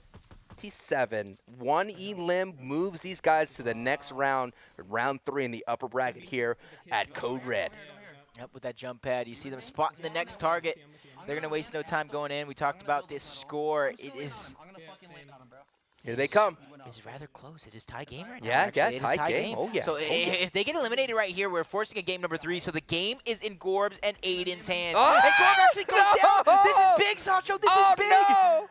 Oh, no. No. Get sniped on the side. And you called it. We could go to a tiebreaker. They just need to secure one. A junk riff comes out, knocking Aiden and Gorb to the ground. It is up to Aiden to clutch this out as he shockwaves out, and Gorb gets hit and thirsted. Now it's down to Aiden right now to get this in outside of a tiebreaker to go to game 3, which will be our first tiebreaker match of the day here at Code Red. And oh my, Jacob, the tables have turned. One elimination. That's all you want, just one. Separates these guys from advancing on the winner's side of things from the losers. Aiden has been no stranger to this position before. He's been no stranger to solo squads either, kind of dropping 30 bombs on the regular. He does wager matches, knows how to clutch it out, knows how to make big-time money, has a shock in his back pocket, has decent mats. Just going to go ahead and slow play this because literally you just got to get the victory royale. Just get one. That's all you need at this point. Just realistically, wait around, let the teams kind of third-party each other. Yeah, all he has to do is just like poke his head out like a little turtle, and bam, get the hits. Like, this is it right here. Look. Guy's campfiring. This guy's getting sprayed with some rockets. Gonna try to get a sneak in a headshot. No one's paying attention to him. I think it's just one. I might shockwave. Looks like this guy right now is just getting really suppressed right now by another squad. But I want to kill him. He's looking for it. Oh no, now they're focusing on Aiden. Uh-oh. Shockwave over there. He's going to have to go in and try to clean this up quickly. Here he goes. Big plays. No hits. Game on the line. Aiden, 1v1. There it is. Shots, and he gets the elimination. He gets the elim and moves on. Going on to round 3 of the upper bracket. Nick, A30, and Punisher get sent to lower bracket as Aiden clutches that up with an awesome shock. Woo! And to me, that's very good play because that's knowing we're win condition. He's not playing for style. He's not playing for the most elims. He's playing to win the game, and that's exactly what he did. He knew he needed a shockwave over. He knew it was one target, so great heads-up play by Aiden to secure himself a victory and advance into round 3 of our Code Red tournament. This is the style play now. Now just playing for bonus time. Gets cracked, but it don't matter. Aiden got the job done. Nick, A30, and Punisher are going down the lower bracket. Their day is not done here, but what a clutch performance from Gorb and Aiden. Aiden's able to survive that pop-off from Nick, A30. And woo! Big plays, though, dude. Big plays, Jacob. Wow. Wow. By 1 What a crazy point. match. 1 point. 1 point. What a crazy match that we just witnessed right there. Front row here at Code Red, guys. Thank you guys so much for tuning in. If you're tuning in on twitch.tv/esports arena, and thank you again. I am Sancho West with Jacob PR, and we're here calling all the action here of this $15,000 duo elim race tournament. And wow, man, what a awesome match. Like we saw right there, what ended up happening was, Nick popped off, and Punisher they were doing really well, and they were able to get that victory royale the first time, but then they went down early in the second match, man. And kind of the reverse story of what we saw in game number 1. They went down early in game number 1, able to clutch it out. Unfortunately, that's the balance in life. You get a good kind of miracle in game number 1. In game number 2, it's like, all right, your luck has run out. But it's not completely out. That was a good clutch. They have another opportunity in the losers. No, that was a great clutch from Aiden and Gorb right there. I mean, they had that big fight on that mountain. They able to take out a mech, and they turned that fight really quickly. Anyone else that challenged the mountain, they destroyed them, and then they slowed paved the way. And then once Gorb went down, Aiden had dude, he was that close of dying. If he didn't have a shock to get away from that fight, and of course that other shock to push in, because that other team was just raining down rockets. So what a craziness. But listen up, guys. We have a tiebreaker match. And even though we didn't get one here, we're going to get you guys a nice tiebreaker right now with the Liquid Boys. So we're going to get to the action very, very soon. But I do enjoy a third match tiebreaker, man. Yeah, and then to me, that's where it really matters most. It comes down to who's playing hot. And to me, it's not all about hot drops. But it is, but necessarily it's not, because you need to be able to pay attention to the team you're playing against. Right. Because if they get themselves in a bad spot, you don't necessarily need to rush in for any eliminations, because if they get eliminated themselves, that puts you in a good spot, because it's only one game. It's only one game at that point. The theme: do not let the other team make the mistake, and then you do well. I've casted so many of these between different games, from Call of Duty Blackout to Fortnite to Apex Legends. If you don't, you make the least amount of mistakes. I mean, you could have pop-offs and like we had Nick did, but we're going to get that very, very set up very soon. And I'm very excited there because, tiebreakers, it could happen again, and we go to that 4 sudden death 7 elim. That's going to be very, very good as well. Maybe in this game we're about to see, because we're already going to see a tiebreaker. I thought we were going to get it. We were so close to getting it. We're going to see a tiebreaker game, not the game we saw with Nick and Aiden, but we're going to get a tiebreaker featuring the Liquid boys, and that's exactly what we're going to jump on. Vivid from T-Liquid going against IBB World and Lollipop. Yeah, it's a tied match right here, and the thing about it that from these people, the IBB, they actually, correct me if I'm wrong, they qualified via the Boom TV. They came up to the ranks. Ooh. They had a crazy qualifier yesterday, so they put up a crazy amount, like 80 kills on the other and 60 on the other. So these other competitors here, even though we haven't heard their names, we don't even know how to say their names right now. We will one day learn if they go ahead and advance against Team Liquid, Chap, and Vivid. So let's see how it all plays out. Again, like I said, Liquid's going to take it nice and slow, and that's what we're seeing right here. Honestly, this is a perfect opportunity for the two new guys to make a name for themselves. It's like, yes. Yeah, this isn't a skirmish. Yeah, this isn't some sort of a qualifier. But when you're going up against players of this caliber, players like Vivid and Chap from Liquid, this is an opportunity to kind of make a name for yourself. This is a start. This isn't the end-all, be-all, but this is a for sure start to get your name on the map, especially if you can do it consistently. Like, this is your first opportunity. You come back to the next Code Red and do it again and things like that. So, yeah, these guys, Jacob, came in second place in the qualifier winners, Lollipop and Lib, and they slayed out Lollipop getting 87 kills and IBB getting 60 kills, working the way up through that grueling turn we had again. Here at Boom.tv, you can make a name yourself. They do qualifiers. Keep it locked into their Twitter account, and that is your opportunity to make your name and play with the big boys here. As a nice knock right there that's happening. Chap getting some hits in, and Vivid getting some hits in. And on the other side of things, the elims are lighting up right there. So this is going to be a very, very close one, I feel, because, hey, the other guys could be warm and hot and ready to roll. Yeah, and we talked about Chap and Vivid style of play, too. They're not necessarily that running gun, get in your face, shotgun, box fight, everything. They like to play a little bit strategic. They like to play that team game, land the right type of shots, and then play from there. You see, that's going to be Chap trying to go in. I talked about they don't play this style of play, but they have the ability to do this type of thing. You see Chap just jumping around, getting in their face, getting an elimination there, and there you go, a squad wipe secured by the Liquid boys. Yeah, it's interesting to see how they operate as a unit. When Chap and Vivid are in closer quarters, they still have one keeps the distance, as Chap is like the tip of the spear and just creating a lot of havoc. So that is very, very, it's interesting to see it in a more intimate setting, as Vivid lets out a sigh of relief as they're going to go ahead and continue on and control Greasy Grove. So, yeah, if you want to see any kind of updates to the bracket, go to boom.tv/CodeRed. Jumping to the other side here of the team here, we have Chap enjoying some tacos as well back in the canoes area or the sports shop. You see him just kind of dancing, celebrating that squad wipe with some tacos. You were calling them spicy tacos, and that kind of made me want some spicy tacos. There's nothing like a Taco Bell Doritos Locos taco fiery style. I'm just a fan of like spicy food. Yeah. Go for like a spicy taco, man. Just give me like 5. What do you mean? 5? Give me 5. Goodness. Depending how big they are, give me like 5 of them. Goodness gracious. And that's just the appetizer. You know what? This is the appetizer that we're seeing right now. What's happening with Liquid Pop right here and IBB. This is actually a popular landing spot for trios. It was so popular to the point where Epic had to kind of nerf this area. So many shards were happening out. As a nice sneaky play of some guy just melting a shard with a mini SMG, mini gun, getting sent to the lobby, and some nice hits here. Some first-time action, seeing IBB and Lollipop. My God. Nice aggressive play, trying to catch that guy, going into nom-noms. sending him to the lobby. Big plays right there, and he's going to pick up a heavy sniper, some great loadouts right now.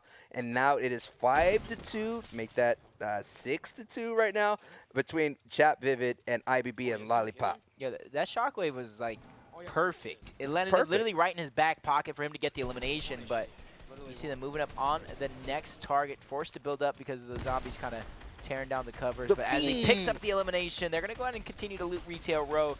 You kind of mentioned it. This is a very popular spot because of how the looting works. Yep. You guys are able to get shields and very, very small bit of loot from killing the actual zombies. But if you kill the crystals, that's when it turns into something else. That's when you get the extra. It's like opening one of those king chests. Yep. Where you're almost guaranteed something good. Yeah, absolutely. I mean, again, this is still a popular spot for the trios and the FCS tournaments. You're seeing people like Mongrel's team land here because you get to, when you leave this place, man, you're walking away stacked. Now, the only thing you just have to worry about is no one else kind of coming in and trying to third-party you because the Fiends themselves are creating a lot of noise. And there they go, rotating into Salty Springs right here, looking to take a look at Factory to see if they could catch anybody. As you can see, some nice player movement happening right here, and they're going to put the pressure on Chap and Vivid. It is 6-5 as Team Liquid is still in the running here in this third matchup here, in the third tiebreaker here on the lower bracket. So, in the upper bracket. So let's see what happens. Yep. As you see, a reboot actually. Sounds like it's coming in over towards Salty, so possible eliminations coming up yet again with that heavy sniper trying to connect with something, but not just yet. But they're going to continue moving forward. They don't want to waste any time, especially the zone is kind of forcing them in. So to me, they got to take this fight soon because there's a potential opportunity for third-party squads following close behind them. The third party is not always the best party. You got to be sure to be the third party to have a good party. Especially in Battle Royale style of games right now, as you see, he's kind of building up. He knows that reboot van came in, so there's people close by. Landing a couple shots. He actually gets phased through, dropped around 100 shields off of him, but gets the first down, connecting, letting some shields pop really quick, and now he lands another HP shot of 100. Gets a little bit of a squad wipe to the last two members that were left in Salty. So 2 more points to their names. Chap and Vivid need to start rotating and getting some eliminations. They won't want this game to blow wide open because there's only 20 points left on the board. And like you said, this is our third tiebreaker game, our third game, which is our tiebreaker game. Yeah, we're still here on the upper side here of the bracket. Just to let you guys know as well, I mean, we still have some major competitive teams still in it. TSM still represented, Complexity still represented, Luminosity, and as you see, Liquid as well, we've been seeing all day today. So if you guys have any awesome moments that you highlighted or clipped out, go ahead and tag #CodeRedLive on Twitter and or Instagram, and, you know, share the world what you see in all this crazy action that's happening. That is the time to do it. And as you see, Vivid gets a knock as well. And this is the we've been seeing the mech being used very sparingly here, but not so much at getting E-limbs, but for rotations and mobility. That's kind of what you're seeing because typically one of the nerfs are, not typically, but one of the nerfs that kind of happened to the mech that kind of nerfed a lot of its damage, I should say, is it went from, what, 10 to 12 rockets all the way down to only 6? Right, to 6 rockets. So a lot of that splash damage, realistically, that comes from when the build gets destroyed to when the rockets go in and get those eliminations are kind of gone because you could defend against it a little bit easier. And one of the big things as well, you can't farm. That was the money maker for the bad boy. Farming it up as they're going to go ahead and rotate right through the grab zone. Misses with that heavy, but Team Liquid, Vivid and Chap are here with a mech themselves, and they're going to go ahead and clean up that kill and steal that E-limb here from IBB and Lollipop.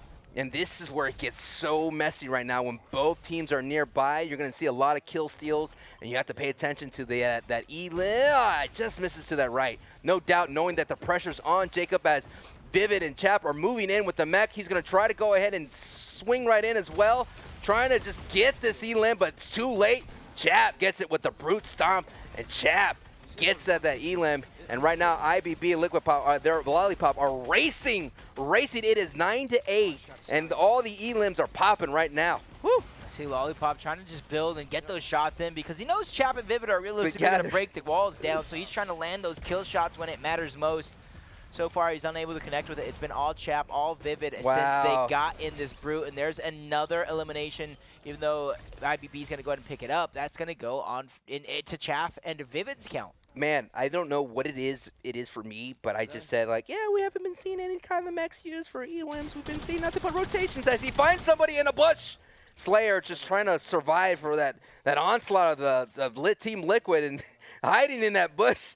But nope, he gets met with IBB here, just surprising him right there. But as I was saying, man, we were saying, like, the mech is not a factor. The mech hasn't been a factor today in today's tournament, and all of a sudden Team Liquid just using it to the perfect of the amount of their ability on board with Vivid, and they're having a battle with a mech with a shield on its backside, and they're going to go ahead and get the explosion as it all is being capsized by that shield.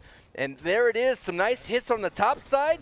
Bam! Nice tracking from Vivid, and Chap and Vivid found a squad using their own mech, using the shield, and get a nice bleed right now against Lollipop and IBB, our Boom TV qualifier. Wow. And to me, honestly, I just learned something new. Hit me with it. I've never seen the mech shield combo yet. Oh man, I've seen the shield. I've seen the shield bush combo. Yeah. And to me, that's strong in solos, especially in solos, especially if you're playing competitive in those competitive scrims. That is a strong rotation tool. You know, they have to be in close proximity to you, which means you should probably see it coming. But they are wasting no time. The Liquid Boys jiving off of that mountain. They were trailing for a moment, but now they have regained the lead with this mech, and this is where they're going in and out of the mech. They realize there's also a rift, and this is a good strategy. You're going to have Chap inside of the mech, kind of rotating the mech to the fight, and then you got Vivid trying to get that sky view, trying to spot the opposition or any of the targets that he can quickly go to. That's where you're going to see Chap rotating with the mech, and then you can see that dual front fight until Vivid's able to get back into the mech and pick up the eliminations. But this is where, to me, it could get a little tricky right now. If I'm Lollipop, right, and I notice Chap and Vivid kind of destroying with the mech, and then I see Vivid's not necessarily in the mech, I try and steal the gun spot. Right, absolutely. That's a good thing right there. And as you see, that's exactly what happened. It's kind of like Vivid's like a UAV, UAV in the sky, and there's some shots raining down on the Brute, but I think it doesn't matter right now. They're going to go ahead and eat up this squad quickly and add that to their elim total as an easy knock with the shotgun on the Brute. And all these guys are just falling down. But their mech is actually getting roasted right now as Lollipop and IBB are trying their best to trying to keep up with them. It's still a 3-point lead between these two teams right now. But out comes Vivid. Some nice shots right here, cleaning it up. Teammate flying right in, trying to help out. Gets hit right and then goes down to 104 HP. So looks like Lollipop is down. So it's up to IBB to keep up with Team Liquid, Jacob. Yep, and there's only 5 possible elimination points. There's no time to even get that reboot, so it's going to be a 1v2 situation here to try and get these last couple eliminations. This is our tiebreaker map, so each elimination here is so important. Vivid's going to get one, IBB's going to get one as well, but as these numbers are dropping, we're already in the late game. We know there's only a possible 5 eliminations on the board, so these need to go in way of IBB. Or at least the majority. Yeah, they literally need to just get like 2 more, and that's it. That's a wrap. So it's all a numbers game right here as IBB is camping out. So he's going to have to be sitting down for a little bit, and that's going to give Chap and Vivid an opportunity to secure this win and move on in the upper bracket. Now, IBB and Lollipop are going to be sent to lower bracket, so their day is not over. But, this lobby may be over as a Brute is eyeing in. Vivid does pick up a pad, so he has to get away, and IBB is going to go ahead and zoom away right there, launch away to avoid this menacing Brute, but not Liquid. Team Liquid breaks the overshield on the top side as the Brute is stomping around, and yeah, I think this Brute is goner. I think without a down right there, that should surely secure it for Vivid and Chap. There's 3 people alive, or 1 possible elimination with 3 people on the same team alive. Chap and Vivid. 7? 11? I think that is it. I think they should surely get it. I think that is it. Again, IBB and Lollipop qualify via Boom TV. They are their 2nd place from the qualifiers. They got a lot of crazy kills, and they just came up a hair short against Vivid and Chap Team Liquid. That was a big play by securing the mech. We saw a lot of chaos happening from them. They were able to use that mech for mobility. So big plays. Yep, Big and- plays. Yeah, it was just very greatly executed by Chap and Vivid because Yeah. you saw they were kind of trailing early on, but as soon as they got that mech, it was kind of rotation city, and then they did that where Vivid was kind of scouting Yep. for Chap, and then Chap was doing the rotations, and then from there they were kind of able to pull through and then slowly but surely secure themselves that victory. Now, they are no stranger to the Code Red. They do very, very well. I mean, I've seen Vivid clutch up as well when he's by himself. I've seen Chap clutch up, and we're seeing their variety of play styles. You know, we're seeing a passive, we're seeing a much more intimate tactical, and now we're seeing the mech come into play. So these guys, they are very, very well seasoned, and we're seeing them adjust to the different metas that occur, especially in Season 10. So, man, more action's going to unfold, man. What do you are there going to be your favorite moving forward after you've seen what's happening? I don't know. I still want to see Assault and Inno play, and then I want to see a Skeptic and his partner play as well. Okay. Slappy. There's some guys that I've kept my eye on, and we talked about Chap and Vivid style of play. These guys have that pedal to the metal. They're going to be in your face the entire time, and that's the style of play typically you see win these style tournaments. Again, IBB and Lollipop go to the lower bracket. It is a double elim, so their day is not over. My team, Nick Merckx and Cypher, are still in play, and they're sitting in the upper bracket, and we might get to that matchup between Aiden and Gorb. We'll see. That's going to be a good matchup as well, but I think we're going to take a short break here, and we're going to continue on here at Boom TV, Code Red. No one knows where it comes from. Why some have it and some don't. It's the fighting spirit. It consumes fear and weakness. It stands ready to fight whatever shape the battle takes. Because as long as there are battles, there will always be Marines.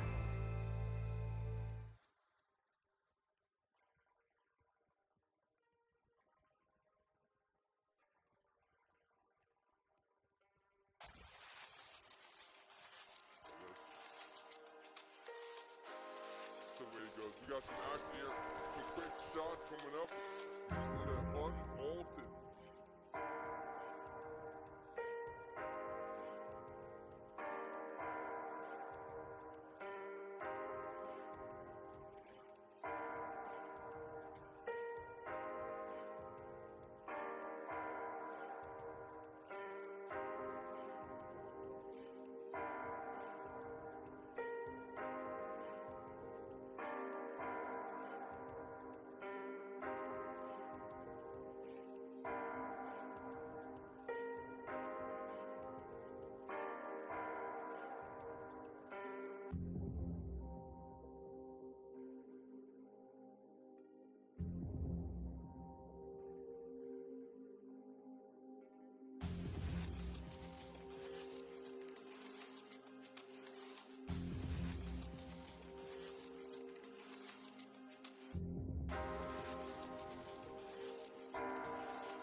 And we are back, ladies and gentlemen. I am Sancho West with Jacob PR, and we're going to continue with all the action on the upper side here, coming up soon with Aiden and Gorb versus Nick Merckx and Cypher PK. Aiden's team already has a 2-point lead, so we're going to catch it up with match 2. So who do you got between these two Titans teams? Again, Nick Merckx and Aiden, no strangers in competing against each other. And for those of you who know, Jacob's part of Ghost, so I understand that he's going to go with Ghost Aiden, and I don't blame him from that. That is a strong suit, considering that Aiden did clutch up there. Yeah, I was going to say, aside from the obvious, Ghost is the best in the world, Aiden and Gorb have the momentum. Right. Like, obviously, you come off a very intense win, and to me, that kind of propels you because that flows, that gets the blood flowing, and then it makes you start thinking, like, okay, we got to do this better. We got to do this better. This is something we slipped up on. So even though you come out of clutch, you get the momentum, and then it gets your blood and brain flowing. So that's what's going to happen here on match 2. Again, it's a double elimination duo elim race. For those of you that never watched it, this is the main hub here at twitch.tv/esports arena. You get to see all the action. We've been jumping around to different matches in the upper and the lower. For all your favorite players that are down in the lower, their day's not over. They just have a harder road ahead. Yeah. Of course, what the people that are competing for essentially is called winner's advantage. If you make it to the winner's advantage, the team from the lower bracket has to beat you twice in order to win. So that is a big thing to have, the winner's advantage, and no doubt you want that, especially we've been seeing it rarely happens that the bracket gets reset. It rarely happens that the lower bracket overcomes it. We're jumping on board here. It looks like both teams are headed into Greasy Grove and enjoying that taco time. And Ed is, like I said, Aiden and Gorb have a 2-point lead, and let's see what happens as it all unfolds here at Code Red. Yep, so if you look at the score, 77 people still alive. This is still the beginning portion, like you said, dropping into game number 2, and some early elimination already getting picked up by Aiden on the board here from Ghost. So, one of my favorites to kind of win this matchup. But, I'm still a fan of Nick. Nick coming from the Gears of War community. We were talking about before this, Nick.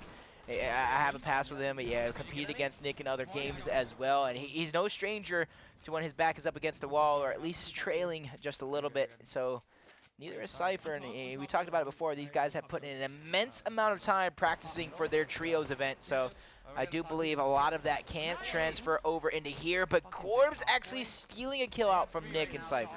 That's going to be every kill matters. As you can look at the scoreboard, Nick Merckx and Cypher and Aiden and Gorb are going at it, and they're just slowly getting that as another elim goes to Gorb and Aiden right there. And this is going to be interesting. This is the first time that we've seen a team kind of like stick together. Most duo squads, they kind of separate, but both of these guys, this is their strat.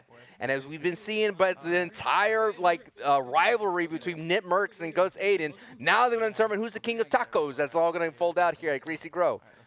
They said Tilted's old school. Tilted's old news. We're over Tilted. It's now Greasy Grove and taco time. I'm getting wood, dude. I need to get fucking wood. I got to think this is a good start. 8 eliminations for both squads. I do believe it's about 4 apiece in this game alone. But if you look at the score overhead, Gorb and Aiden are beginning to pull away with this one slowly but surely. Nick Merckx and Cypher are going to have to step it up here, and this is where the interesting strategy is going to go down. After each team hits the rift, where do you go? Do you continue to follow each other? Are Gorbs and Aiden going to follow Nick and Cypher? Because sometimes that is a strategy we do see. Right. When a team does get the lead, they want to kind of follow the other team around and steal all of their kills out from under them. The big thing, though, as well, is I'm taking a look at it, and you always have to be sure you watch, is that the lobby health is really low. Not a lot of elims as Nick Merckx lights up and up on the watchtower. A elim happens right for Aiden. You blast the guy right in the face right there. No doubt, Blue Pump being the big doggy here at Tilted Town, as Nick Merckx and Aiden are now back to the roots here in the old west of Tilted Town. But I think Aiden is going to go ahead and just relinquish this and hit this pad again to get another swooping drop on somebody unsuspecting, especially with that big Blue Pump, man. It's going to be nasty right here as the action is happening. They're going to go ahead and get another rotation here coming into Loot Lake, and I think that's what's happening there. He's just like, you know what? They're going to go ahead and I didn't see anyone in Tilted Town. Let's go ahead and move on and use this rift as we're on board here with the newly member of FaZe, of course, Nick Merckx joining FaZe recently, coming right off of the 100 Thieves. So Nick Merckx here, no stranger to these style of tournaments, on board with him. He's going to get another clean hit. Ooh, but I think that one got stolen by Gorb. The low grab zone, guy floated right up, and Gorb was able to steal it. We're going to see a lot of steals and kills happening, unfolding right in front of you right now. A lot of foldings happening, man. A lot of unfolding and unfolding. Sounds like you're doing laundry. You know what? I just actually did a lot of laundry. But Aiden taking out the dirty laundry with another E-limb. Big plays are unfolding. I got to stop saying that. I mean, when you're in a tournament like this where it's stacked. It is stacked with the roster of players that we have stacked. You know, these big plays are going to fold time and time again. No, they're not going to fold under pressure. They're coming out into the clutch. That's what's happening. We saw Aiden step it up and not fold into the pressure, and that's what's going to go down here in the second matchup in round 3 in the upper bracket. And again, a highly contested Dusty Depot. You got to be careful here. A lot of players could fly in from Loot Lake, especially people from Pleasant, and some nice scope AR action happening. 2 focus right there. Another E-limb from Aiden, another E-limb from Cypher. Both of these teams are popping off in this pub lobby. Yep, and nice shots. I actually like the scope AR quite a bit for that reason. I feel like it's almost underutilized at times, but when you have heavy sniper and bolt snipers as well, I kind of see why teams kind of choose to pass up this style or that weapon. It's very interesting seeing Gorb using that scope AR. I think he's using that so you could try to steal E-limbs from a distance as Aiden closes in and gets a quick knock. Out goes a boogie from Guaco. Guaco making Gorb dance, and this hoverboard guy stuck to the board, and bam, out you go. Quick E-limbs happening with Aiden and Gorb. And they're kind of just continuing where they left off in the previous game, where they're just completely dominating. They're going one fight after the next, and this is kind of the opposite play style we talked about Chap and Vivid kind of playing. So I'm interested to see how either one of these squads, Nick and Cypher or Aiden and Gorb, will go up against Chap and Vivid and see how that score will play out, because like I said, both of these teams are very, very aggressive, very, very in-your-face, box fighting, shotgun SMG style play. It is 33-29. Never mind, quick math, 37-29 here. So that is a big major hole for Nick Merckx and Cypher to overcome. They're going to need a lobby warrior to step up and take out the team of Aiden and Gorb on board with the best hair in the business. Cypher PK looking very spicy with that nice cam, getting that quick E-limb right there, and he is lasered in and focused. It's the first time we're seeing Cypher and Nick Merckx on the broadcast. Yeah, they're both kind of quiet right now. I don't really hear. Oh, they know they got a big deficit to right overcome. Now. Yeah, you talked about a big deficit to overcome right now, and if you talk about the health of the lobby, everything's kind of dropping. There's only 18 possible elimination points, and every time I think Nick or Cypher are going to pick up some nice eliminations, they get stolen out from under them. Will that happen again here? Cypher doing what he can. Yes, he is going to get the kill for himself. Luckily for him, it wasn't stolen out from under him because they do have a deficit to overcome. That's one of the scariest things when you're in a deficit and the other team is playing defense. This is what I like to call playing defense in these duo elims race tournaments. The other team is playing defense. They're there just to steal as many as possible and try to keep this team from getting closer and closer. So, you know, sometimes some players use one guy, but it looks like Gorbs and Aiden they're kind of like stepped one foot in and they just kind of left. So they're kind of just irritating both Nick Merckx and Cypher, as Nick Merckx is really low on HP, but he knows he still has to be aggressive as we're on board with some big plays from Cypher. 133 into the back, going to try to go ahead and wall take as he's going to try to protect himself from 2 people collapsing on him, get some white hits, and nice, almost, come on. This guy's going for some peaks, and he gets down and knocked. 2 other players left on the squad right now, and stinks are flying in, Jacob. Gorbs is here. Gorbs is here to kind of slow it down, and Gorbs gets a knockdown. As you pointed out, every time they get a little bit of breathing room to kind of catch up, Gorbs just gets that one E-limb. And at this point in the game, with this lead, they just got to match kills, or even for every 2 kills that Nick and Cypher get, they realistically just need to get 1. So they have that much of a lead, and this is not good for Nick and Cypher. If they're looking to try and close out this one with a clutch play, that's exactly what they're going to need. Not only a clutch play, but a miracle. So it's interesting. So just to kind of like see what's going down, looks like, oh no, down goes Nick Merckx. I was going to point out that Gorbs and Cypher are playing together while Aiden and Nick Merckx are playing. So Aiden is basically tagging along with Nick Merckx, kind of like to stop him from popping off. And Gorbs is doing the same thing with Cypher. So it's a very interesting strategy. Again, there is you cannot sabotage in this tournament. So your other opponent cannot break your build or do something to get you eliminate or knock. Of course, they could choose not to heal you or not to help you. As you can see, no doubt, Aiden letting Nick Merckx go down. So now it is up to Cypher to kind of keep this team in the upper bracket and not get sent down below to the lower bracket. Yep, so Gorb's kind of all by his lonesome over here. He spots the target over towards Grandma's. They patted away. You see him slowly going towards it. You even hear the communication coming out from Aiden about patting away. He spots 2 targets, lands some good shots, roughly less than 25 HP. As you see, lots of white health getting dropped off. Not 1, but 2 targets, and he's going to go ahead and continue that. You see a shield was dropped for a moment, and there is a mech over there as well. Gorb, he's not scared of any of what's going on right now, and he's continuing to push the pace, especially with Ghost Aiden there by his side. They know they need to keep pushing it, but they're going to let him run away for just a moment and kind of reset. Looking at the math, it is 9 elims. We're doing nothing. Fuck me. Maybe Cypher could do this. Maybe he could clutch this out. Cypher's gonna fight these kids. I mean, these guys have to be sure that Cypher does not get. Oh, never mind. Cypher does get 1, does get 2. Let's go ahead and then hopefully switch over to Cypher just to see, because it is up to Cypher to get the job done and see how Cypher could clutch this out right now. Because right now these guys are trying to do math while Cypher is popping off. Got another knock with a shotgun. This is looking good for Cypher. This is looking good. He's coming up clutch. I told you he needed a miracle. It looks like he is being gifted one right now as he's getting a couple eliminations. That's a 3rd elimination there. Going for the squad YPS. Somebody in front of him. He's trying to do his best to pop his shield, but that's kind of not his cover. He's going to get that a little bit of health HP. He can only recover 10. Trying to pop another mini, but that guy in front of him is kind of making sure that he doesn't really have an opportunity to do it. Gets pushed into the zone for just a moment. He lands some shots on the player as he's in the sky, and he's going to choose to fight him straight up. And now both players kind of drop. No shields. Big hits down to whites. Clutch.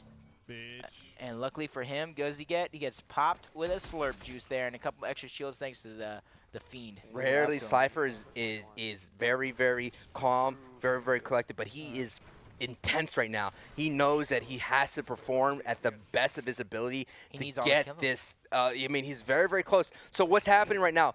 Gorbs and Aiden did not push this retail fight. They are on the mission to find the last team. So if they go ahead and find the last team before Cypher, it's over. So what they did was let Cypher go ahead and have his fight in retail row while Gorbs and Aiden went to go look for the other team, and Aiden did get a knock. That's it. That's it. With that knock, it's mathematically impossible for Nick and Cypher to win. Yeah. It's a good assumption to think so, especially since Ghost Aiden's continuing to do the thing because he's going in. He knows there's possibly another target in front of him because those were knocks that he got. We got so many kills too. Yep. It wasn't like we were lacking in kills. So yeah, this is the thing right here, man. They did really, really well. You gotta hand it to Cypher, man, doing his best. But what ends up happening is it was just not enough against Gorb and Aiden, and Gorb and Aiden look like they're well way to move on there. And we're gonna jump on board here with another matchup in the upper bracket between Team Liquid and Myth TSM here with Zexro. And I do believe this is game 2. I mean, if that score is correct, Chap and Vivid versus Zexro and Myth. Liquid boys have the upper hand. Myth is doing what he can with a couple of nice snipes to try and lower that gap. And to me, Zexro is going to be the guy to watch here in this match because he's the aggressor out of the two. I feel like Myth plays a slow but steady game, especially since he's getting knocked down. Now, I talked about Zexro as the players to watch. It is literally all up to Zexro. I am surprised that we're seeing a lot of greasy growth here. I mean, it is a hot spot. It's one of the hottest spots in the game. Pops out the bubble shield here to pick up Myth. Zexro is just going to get this as Vivid eats up another elim in the kill feed. And right now, Myth. Oh, no. Taco time does not allow the res, but it doesn't matter because Myth is still going to be able to stay alive because he is gaining that passive HP, but that's going to eat up into the bubble shield. So, in comes somebody here to say hello and goodbye. Nice hit. Nice hit. One down. Zexro's taking him out, and now he gets the save on Myth. Luckily for them, Taco Town. Taco time, dude. Yeah, Taco time Taco Town even. was almost like, I Ouch!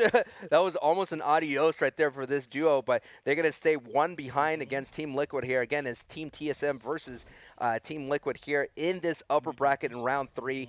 Here competing for $15,000 on the line in this duo elim race, brought to you by Marines and, of course, presented by Boom TV and the Esports Arena. And thank you guys for tuning in here at the Esports Arena, twitch.tv. Esports Arena here, the official hub for Boom TV's Code Red tournaments. As Team Liquid utilizing the mech again, get the kit here at Snobby. There's another mech nearby saying hello. Ooh, they get hit with a rocket. Got to be careful.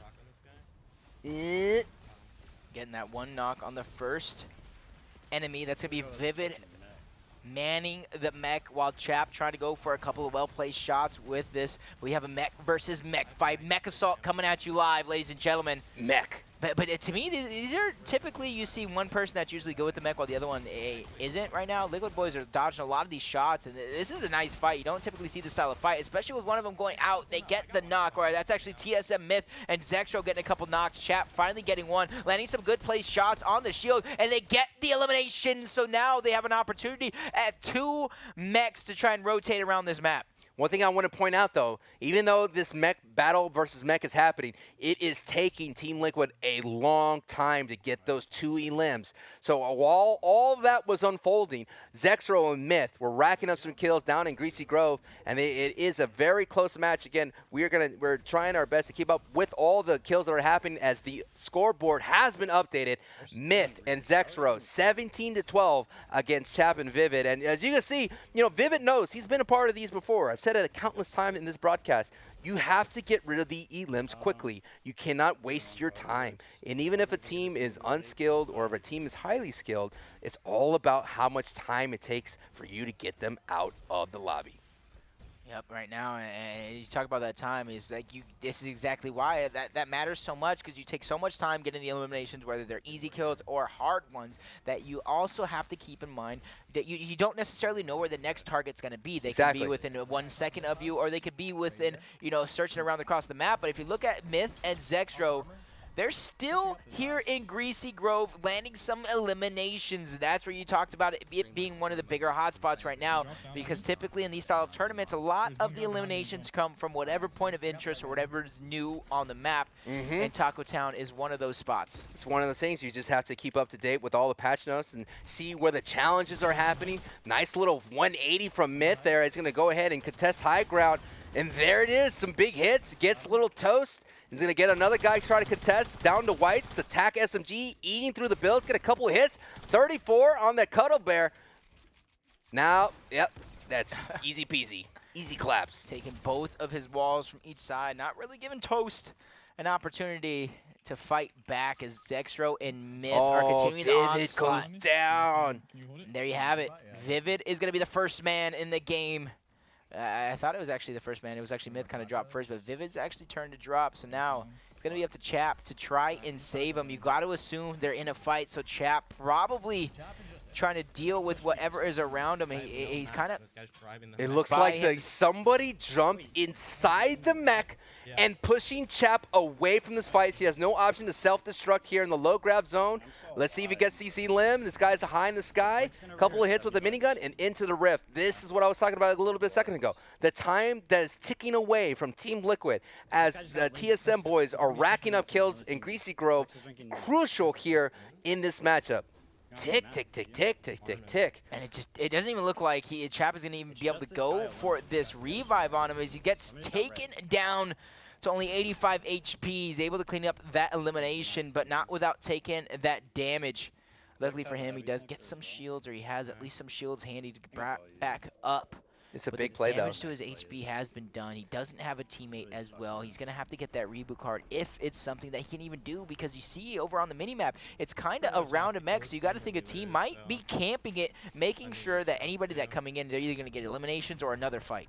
Let's see what happens here. Chap is no stranger to the clutch. There is a squad down below, so he has about 65 seconds. Again, a big change from the last time we did Code Red. I mean, Code Red was just around when the reboots were about, so this style with the reboot van will come into play, so their day is not over yet. It's just it's the time that's going to take for him to bring them back is going to, as Myth gets another elim, that time is going to be big. I can't stress this enough, especially in a close matchup here. Every second taken while you're not getting elims, your other opponent is. 3-point lead, 18 eliminations left on the map. Make that 17 as they're quickly dropping. He's trying to go for this reboot as quickly as possible, but time is of the essence here, ladies and gentlemen. He needs to hurry up and get this reboot, and then kind of, I suggest even leave Chap behind and try and find the next target while Trap tries to get some shields or even some sort of a loot to get himself back into the game. They do have a lot of mobility still with that mech. It looks like Zexro is coming in. Looks like to play defense against Team Liquid. So Zexro here actually takes the mech. He's going to take the mech away from Team Liquid, knowing that they rely on it for mobility. A big steal. That's a big play right there. Yep. I mean, that right there is really smart. Very high Q. Now Myth and Zexro have mechs, and they do spot a team out there in Loot Lake.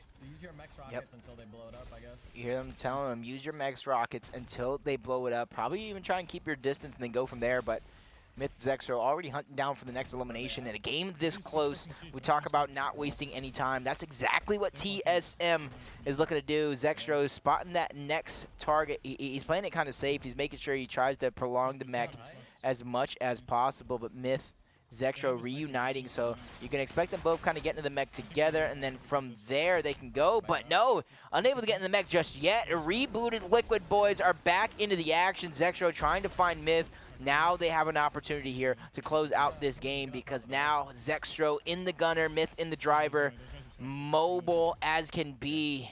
They're going to go for that high ground. That's what they're going for, that mountain spot. Or they're just going to decide, you know what, I think what's happening is Vivid gets a knock in. They're deciding that this team is going to take up so much time that we're going to look for somebody else. But now they're going to might have to third party this entire engagement using the Rockets, switching back to Vivid right now as they get newly rebooted Vivid with a on-point RBG, exploding that man completely. Big plays from Vivid coming back into the fight. The gap is slowly closing between TSM and Liquid as Myth and Zexro are raining down rockets, and it looks like Vivid's going to try to sneak in the back door to get an elim from right the TSM boys' noses. Yep, they're trying to search for somebody. I do believe Vivid thinks there's somebody else. Yeah, that has nearby, to be what they're looking at. Yeah, they're actually going to go for the rift. They're going to go and get that height advantage, and that's what they're going to use to scout. This is kind of the way you got to use to scout these enemies here in this style of game. You need to be able to have that individual skill enough to be able to separate in time. But there you go. Liquid boy spotting another couple of targets over towards it, but he lands a net. That's a headshot. Yeah. That was a headshot dink. A lot of his shield is already dropped off, but he's returning fire. Lots of shields from the enemy is dropped off as well. Dropped to white HP, but you got to think, is there 2 members there, 3, or is it a full squad? They're actually choosing to rift outwards, and you can expect Liquid to follow up here soon. I feel like every match that we're watching here at Code Red, there's a theme, and this one is time. So, you know, Team Liquid here, putting in so much damage on that team, but they hit the rift. Now they have to waste all this time to glide over. So all that is adding up. You know, Chap is down to the 25 HP. And again, we cannot talk about that. We cannot forget about Chap's clutchness. He did clutch in that previous round against Reverse and Slacks, right? When they took all that time just to get into the zone, and he was able to clutch it out and get the dub and keep Team Liquid in the upper bracket. But let's see, no shield between both of them, and Chap does go down. It's up to Vivid to make sure that he stays up here in the upper bracket here. Raining in some RPGs, going to go ahead and sneak this revive right now. Let's see this team. He kind of like scared that team off with that RPG. For a second, no mats here for Vivid, and he's going to get some from Chap right now. He does get the res, gets pretty decent metal right here. He's going to go ahead and third party this with another RPG blast. Dead hit. Nice knock. 2 knocks right there. Vivid, when you think that all else is about to fail for them, they were able to just turn it around and get some quick knocks here, Jacob. Yep, and they get another knock right there. So if you look at the score, it does look like it's tied here for just a moment. Plenty of downs and eliminations coming in from Liquid, and there you go, another squad wipe for these guys. And if you look at the health of the lobby, roughly 8 elimination points left on the map. So you talk about time is of the essence. These kills, these guys need to waste no time. They need to go forward. It's almost might not even be worth it to heal all the way up, because if you got to think, TSM probably has somebody in their sights that they're looking to kind of push forward on. They do see someone down below, and they're able to clean up everything right there So what happened was this whole entire lobby got shoved right up to that mountain. And so because Vivid and Chap were kind of like straggled a little bit behind everybody, they were able to sit at the storm edge while everybody was coming in. They third party to fight, and they were able to pick apart the scraps from that scrum. And now they are in the lead by 2. So Myth is not a stranger to these competitions, made his name early on in these duo elim races. Can Myth and Zexro be able to continue in this upper bracket as it all happens right now? Let's see, as Vivid and Chap are gatekeeping right now. Vivid does get a knock. Myth doing his best with the infantry rifle, trying to get some elims. Zexro gets a knock. Vivid gets a knock.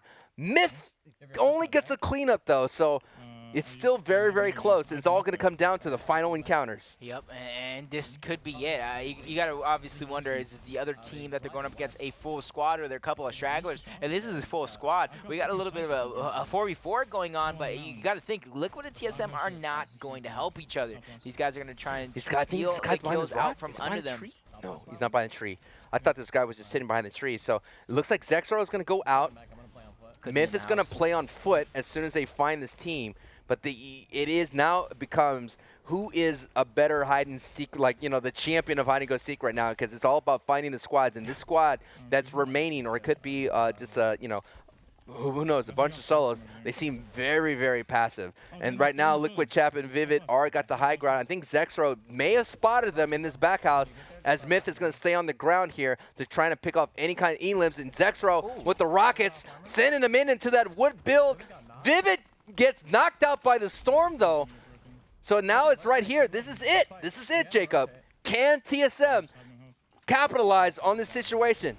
Chap needs one of these eliminations. Chap simply needs one elimination to win the game. TSM need all of the eliminations to win the game. So this is the last fight. This literally is going to decide who is going to advance here in our winner's side of the bracket. Is it going to be TSM? Is it going to be Liquid? Myth, he's landing some incredible shots to drop down these enemies to low HP. Even is able to steal the high ground. He's hunting. He's being the predator here in this situation. He's able to get one. Only 3 members are up. Like I said, Chap, he just needs one. Chap is on the prowl and on the backside, just following Myth. He's springing in shots on Zexro's guy.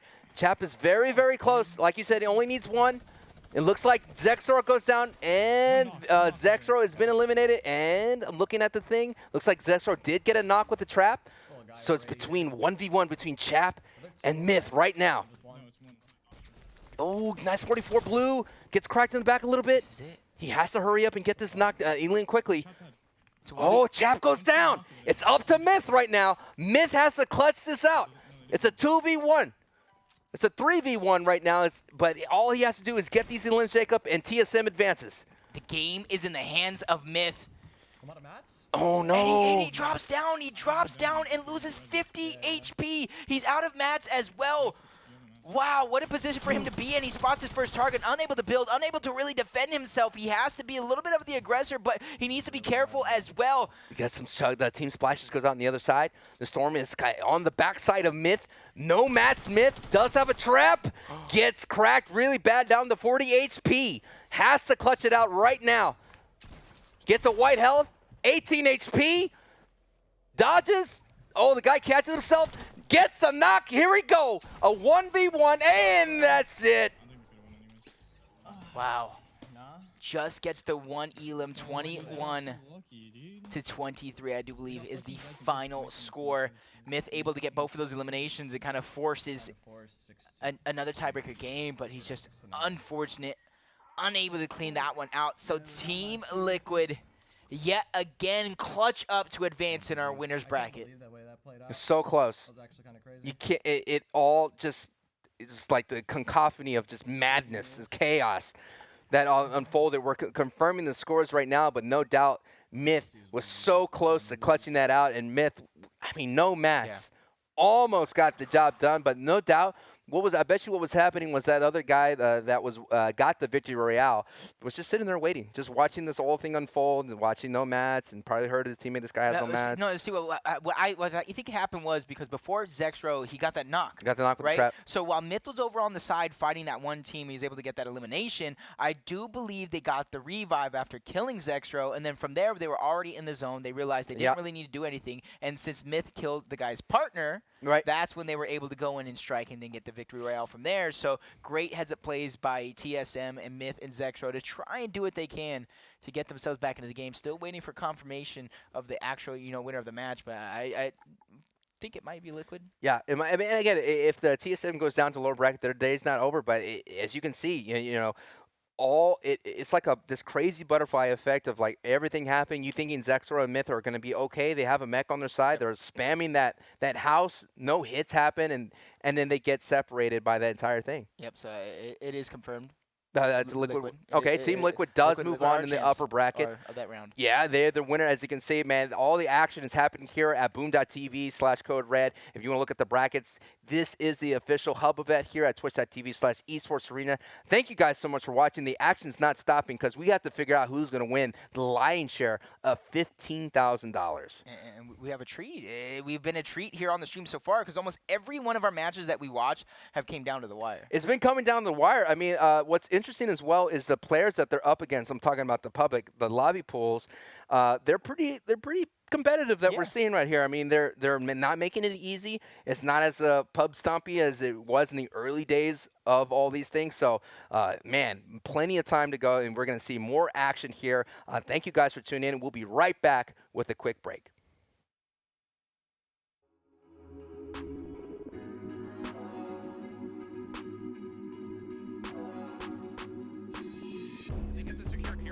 Teleport from the cliff. They need to get the smite. That is Baron. Doesn't matter because Roxa just needs the left click, takes out Harukaze, banana break. Oh, that's gonna be a huge punish. Takes some time. Bending his meter, he's doubling down. Ooh, not gonna get that PK fire connection off stage, but the down air is gonna close out the stock. Well, I didn't know that guy was there. They're gonna go for an edit play. Can he get it? Yes, he can. 2 knocks come down a row.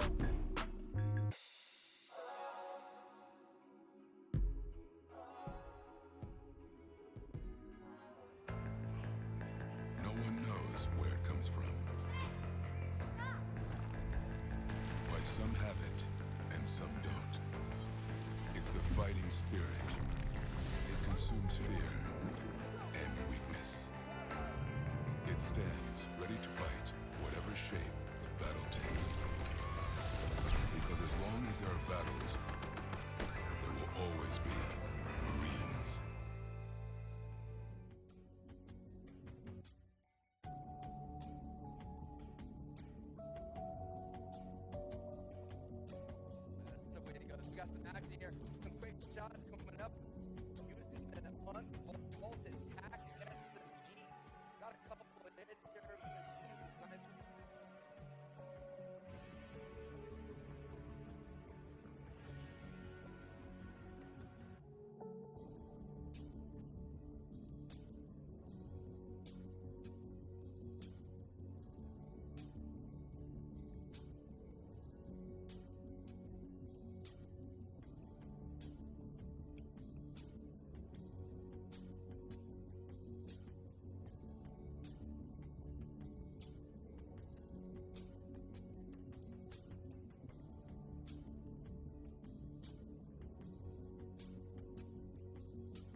And we are back, ladies and gentlemen. This is Boom TV's Code Red. My name is Sancho West with Jacob PR, and we've been calling the action all day today, and we're moving on for the winners finals. This is going to be a big matchup between, again, Team Liquid, which we've been watching all day. They have already went through TSM. Now they have an opportunity to go up against Ghost, Aiden, and Gorb. So that's going to be a big matchup. And the reason why it's a big matchup, Jacob, is that simply because the winner gets winner's advantage in the grand finals, and you're going to want that because that's basically playing for that 10K lion share that there, that 15K. So and you big have match. to lose twice. Yeah, That's the advantage that you're talking about. You have to lose twice if you make it to the grand finals through winner's side. So you're saying how important that is. And both of these teams,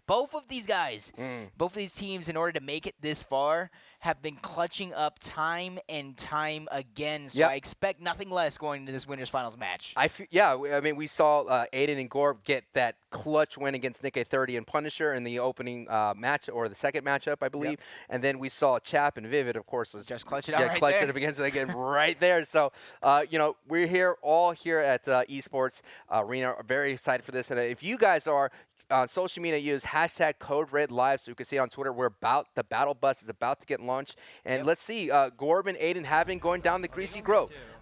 Chap and Vivid have been taking softer drops. Let's see how the action plays out here, and we've seen another Greasy Grove. So maybe these teams are getting hip to this taco time here, and let's see how that goes, man. It's very interesting because taco time is good because you regain your green health or your white health. So I think that's why these guys are landing, and they're seeing that the rotations from Kevin's Island here have been working very well in this duo elim race. Yeah, and they're trying to get these early weapons, early shields off of this island, and then they usually float in towards Taco Town, like you've been seeing time and time again from at least Aiden and Gorb. So it's an interesting but a very, very sound strategy. You don't want to just kind of float into Taco Town because realistically you might not get the loot you want, plus the fact that the Taco Time goes off. So it's just very, very interesting, but at the same time, it's very, very logistically sound for them to be able to do this. I can't believe they got a clean drop on Island, literally, just yesterday. So many people were flying around this island. It was just insane. But today, I think just because it moved just a hair outside, no one is dropping there, and everyone's just dropping straight into Greasy Grove. So it's quite interesting how this island has been rotating all the way around. It started like very, very close to Fatal Fields and has now made its way all the way here, right next to Viking. So I find it very fascinating how this game could change from day to day, and how if you're planning this this style of play, if you're a duo looking into Code Red today, it's like, how are we gonna get the most elims? As you can see, they determined that Kevin is a big factor. Yeah, but another thing you can kind of look at for the hot drops and knowing where you kind of really want a hot drop is where the challenges are at. Because some of those challenges are like, land Greasy Grove 8 times in a single day or type thing. So that's going to be a popular hot drop for those that are trying to complete the challenges. And there you go, everyone trying to steal the loot. Oh my goodness, the fight for the llama. So it's kind of crazy though. It looks like they didn't get. Looks like Chap got the medal, and Gorb's kind of like trying to do his best to steal as much as possible. We saw a little bit earlier Aiden pop a hot pepper and a hot rock. So he's able to jump right in, and he's going to have that speed boost as he's going ahead and focus somebody a little bit here.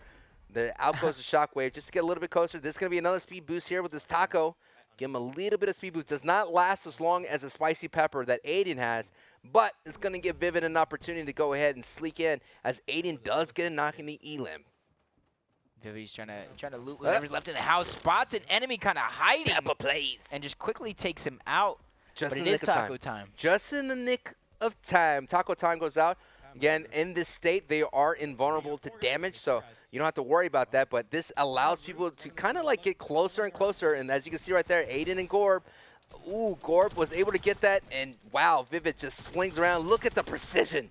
Wow, the precision. Aiden, though, was able to get that elim just in the nick of time there. It was so close, but Vivid did like 80% of the damage, and Aiden just sneaks that away and just steals that one there. And this team is running closer together, so you're going to see the score very, very close. You're not going to see that big pop-off between one of these teams. It's going to be maybe like, I'm guessing, 15 to 17, Aiden's team. I'm calling it. Ooh, I you know, obviously, Calling it. obviously, I ain't gonna fight you on your prediction because you're kind of right. You know, you're right there. But I do like this fight that's going down. That's gonna be Chap going to drop first. Chap, he's almost getting cleaned up as well. Vivid doing what he can, and he actually gets down as well. Liquid is out. Aiden and Gorbs have the opportunity here to get a massive lead. Did I do it again? I think you're cursing him. I didn't. Keep going, though. Keep going. I didn't mean to. Listen, I wanted to see a good fight, and now Chap is back in the reboot card, and this is going to be the opportunity that Gorb and Aiden were looking for. Gets a knock on 30 FPS. Crimson there. Goes boogied. Aiden's going to try to go ahead and clean this up as Gorb is boogied right now. But wow, what a bad turn of events for Team Liquid, as they're going down 5-2 so far in this matchup here of the winners finals here of Code Red. Yep. Oh, here, tell him just to be sure, don't grab the reboot on accident. That's a big play. Because if you go down, I'm going to accidentally have to reboot or choose not to reboot you realistically. So in theory, if Vivid got Chap's card, the team will still have the card. Yeah. So that would have been the play to make. That's like a 200 IQ play. But again, Vivid was very, very low. But in this style tournament, if Vivid was able to get Chap's card, that means Chap would have been available to revive. But who knows? I mean, maybe the team doesn't go for the revive if they both go down. But that's something that I've never seen that play that I've always wanted to see it happening. So I'm very, very anxious to see that reboot van come into play if something like that happens. But I've seen it once. I've seen it once ever, and it actually turned out to be a close game afterwards because it was actually both team was kind of a 1v1, and they had reboots for one. So one guy kind of obviously rebooted both guys. Right. But it's just very interesting because typically in situations like this where you see one team go out early with not a lot of points, so far today at least. So far today, the other team has not taken full advantage of that opportunity. Right.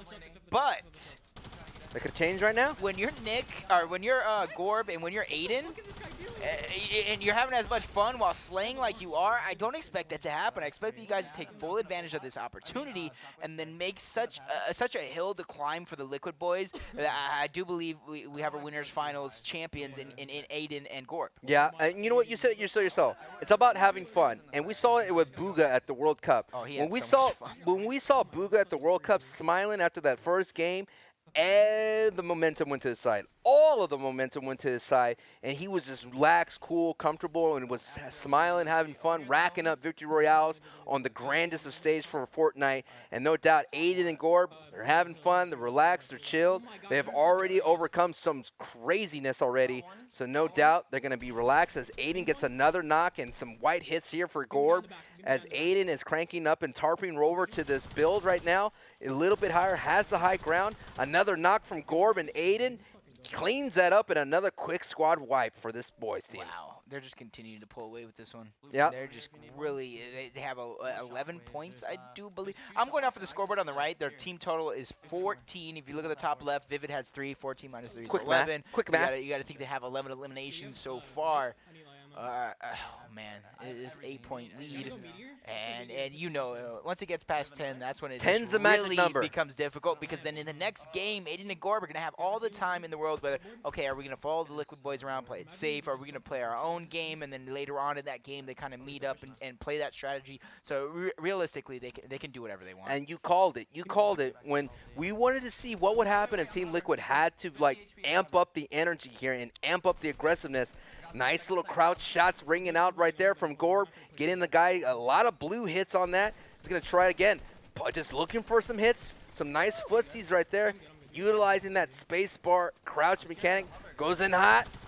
Nice spray with the tactical SMG. Gets some good hits. It gets exchanged, though, down to 85 HP. What a quick little 90 crank right there. Getting above the high ground, but raining down some shots right here. The bubble shield almost saving that guy right there. And Gorb is down to 60 HP in one shot, but is still being aggressive, getting 2 knocks right there, and Aiden getting a couple of knocks. And this team survives. And this, whoo. Wow. Woo. 15-point lead, Gorb and Aiden. Did you see that guy just jump out of nowhere of that bubble thinking that he was going to get Gorb? And then got slapped right out of the sky like a fly to a fly swatter? Man, I've been there before. Not being Gore. I'm talking about me being on the other side, getting slapped right back to the lobby. Same. I'm trying to do those impulse plays. I'm over here watching Try these to guys. do the highlights. Be flashy. I try and do it. Try to get the grams, and I'm always ending up on the other side. Did you know that I miss a bounce pad? Let's not talk about it. Moving on here. Here comes someone trying to take the high ground, doing a ramp push. Out comes a junk rift. Going to land a little short, but Gorb is going to take that opportunity to push ahead. 92 crack down to whites here with the blue tack. Whoa! Almost taking some fall damage as Aiden is no shielded. So we gotta have that, but he does get a knock right there. Nice edit right there, soccer player. Swinging in, swinging out. Wow, he just really trades position with the next target. Lots of well-placed shots from both of these guys. Aiden coming in for the save for the time being. It didn't look like he was dropped down low, but Aiden saving Gorb for the moment. Their team play coming out is really impressive. These guys are not skipping a beat. And what's really impressive, these guys are not trio partners. These guys are not duo partners. Aiden kind of tweeted out, hey, I need a partner from Code Red who's ready to step up, and Gorb has been that man. Wow, that's we've seen that before in previous Code Reds, especially in Call of Duty Blackout. You know, some teams are filling in late. Doug is raw stepping in with Doc. You know, we've seen Linden, FBS stepping up as well, being some last-minute additions. So Gorb coming in as a last-minute add to this tournament and showing out with some big elims and big plays with Aiden. Ooh, there you go, Gorb, getting elimination, getting shot at as well. He's actually quickly building up. He's building these walls. He knows that he doesn't necessarily need to build the high ground just yet. Aiden kind of has it covered, but right now he's dropped low, dropped to 59 HP. A guy's in his box, breaking it around. He's able to get that down. Impressive plays by Gorb to continue this show that he's putting on. Gorb doing some nasty work with that blue tack, some quick shots, and now the calm after the chaos, and there's about 15 elims left. And the lead is now an insane amount. Now we're in, like, let's just call it. Let's just call this match because he's about 20 right now. So we're in I Need a Miracle. Yeah. That's the score right now. It's.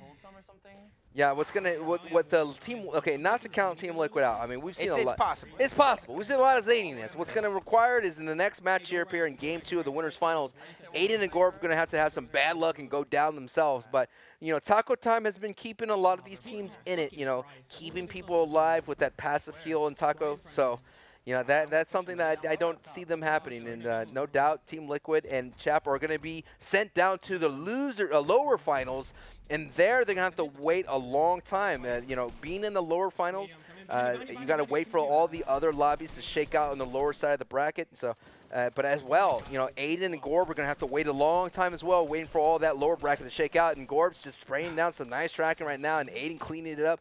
Aiden getting in that nice elim on Wasp. Ooh, some nice ramp building right there. It's taking a little bit. Yeah, taking a little bit of the storm, but, you know, this minigun's going to be able to, like, you know, just eat all the traps, get some 30 headshots. Doesn't matter you put traps. Don't matter. Huh. Wow. I'm seeing, man, that blue tack working it for Gorb right there. Some just smooth gameplay from Gorb. He had a chance at a blue pump. Great decisions to take that blue tack. He's feeling it. Getting that high ground. He has a ton of mats. He has a ton of damage that he's putting out. Gorb. The flex. It's nastiness, Jacob. Nastiness, man. Nastiness. It doesn't even stop. He's just continuous 90s, continuous building, continuous shots being put out. Even he's getting broken back down. He builds another tower. Nothing is stopping this man right now. So and he gets another down on somebody trying to sneak that revive. Gorb is not letting anybody escape him. Doesn't matter about the mech. Gonna go ahead and clean it up. And yes, the mech stomps out the flow. What a run. 15 elims from Gorb, 13 from Aiden, and a smile across Gorb's face, knowing that it's going to be a tough road for Team Liquid to make up the deficit here at the Winners Finals here of Code Red. That was something to watch, man. Nothing really stopped Gorb, man. Aiden went down in the storm. He was like, oh, man, I went down. Gorb was like, oh, well, I got this. And he's just slaying people with the minigun, with the tack. Two weapons that you don't typically see used as often as they're being used today. But yeah, man, you saw the precision, the just the smoothness of it all. You know, catching people with getting like good critical hits with the blue tack, and Gorb and Aiden have a commanding lead into game 1 heading into game 2. So as soon as that gets set up, we'll definitely jump into it. And again, if you want to catch all the action, go to boom.tv/code red. There's an option there to click the bracket, and you can see people's names. Drop a follow on all our competitors if you can. Drop a sub if you like. You can hit them up on all the socials. Keep the positive vibes and the great energy here as we're seeing the $15,000 tournament play out here. Some big plays are happening and some crazy clutches, man. I'm loving it. I'm loving it. And I just realized we were talking about winning this match. You're guaranteed a good position. You have to lose twice. You win this match, you're guaranteed $4,000 for the team. Guaranteed, at least. As we can see in the background here, it's all shaken out. Let's see if they drop on the most popular spot of today. Is Greasy Grove, which I thought people would go to Tilted Town. We saw Nick 30 and Punisher going to Tilted Town early, but like Nick Merckx, Cypher, Myth, Team Myth there with TSM and Zexro and Myth are landing in Greasy Grove, so I think that's the place to be now, I guess. That's where we all going. What's really crazy to me that Aiden is actually choosing this spot around way back when Greasy Grove was actually in the game. Yeah. That was kind of the ghost landing spot. Like Bizzle and Enzo and Demo, and at the time Zamas, that was their landing spot. That's where they kind of dominated from. They weren't the most known players at the time, but they were kind of the most dominant squad, and it was through Greasy Grove. Yeah, I mean, Greasy Grove had some great plays for mats. You get a lot of iron out of that playground, iron out of that the iron fence, metal, I'm sorry, I always say iron. Metal around the fence, metal around the playground, and they had some nice opportunities. But I mentioned this earlier, for those of you that are very keen to the eye, not only is now Taco Town instead of Durburger, but the placements of the basketball court has moved. They added a new house. So the layout of Greasy Grove is not the same as old school Greasy Grove. It's like a parallel universe of Greasy. Almost getting that deagle hit from downtown. He did land one early on. Yo, he did? He landed one early on, someone floating around. It might have been that guy. I really don't know. But a couple of good shots by Aiden and Gorb to start us off right here in game number 2. You know what? This is not a big lobby. Yeah. Already 15 people gone. 14, 16, 17 people. Already 18 people just getting eliminated. This lobby is just completely getting decimated by someone. Yeah, that's not good. Even these times, tournaments, you always want what's called a healthy lobby. And look at that. This just dwindling. Tick, tick, tick, tick. Everyone just falling like flies here. And they're not going down to Vivid and Chap. So Vivid and Chap, I think you could kind of just say, all right, let's just be okay. Let's just kind of restabilize, get into a rhythm while we go back down to the lower bracket. But I no doubt they don't want to quit. And as you see, they're not quitting. They're putting in the hits with the green tack. That's a nice 2-piece from Chap right there, and it's taco time. So he's going to have to wait to clean up that elim because he's not going to be able to clean it up on this guy right here. So it's going to rack it up some nice points here for Team Liquid. On board on Aiden on the other side of Greasy here. It's kind of like a little bit of a flashback right there for Chap because Chap is a little bit more of a delay right there. But Aiden, good hits. But Gorb, what was that? Yeah, Gorb was able to clean that up. I thought it was for 1 second that Vivid or Chap was getting that bad boy. That was really close right there. See, Aiden, he has the bush, he has shields, he has a good arsenal of weapons right now, and they do have a good score. Bottom line, yeah. As well to back them up. And to me, that's the kind of position you want to set yourself in, especially since the Liquid Boys actually chose to once again travel in the same vicinity as Aiden and Gorb. So with a massive lead like they have, Aiden and Gorb can literally choose to play the same style of game they were playing, that aggressive style, and go from there, or they could choose to follow the Liquid Boys around. On the other hand, the Liquid guys, to me, they got to split up. They can no longer be close together. And to be honest, look at this. Look at the health of the lobby. Is it even possible? I don't think it's mathematically possible. I mean, yes. They need every elimination almost. Yeah, bro. They kind of do now. So, nope, that's it. What happened to this lobby is what I want to know. Dude, this lobby got destroyed. Oh, there goes Chap getting taken out.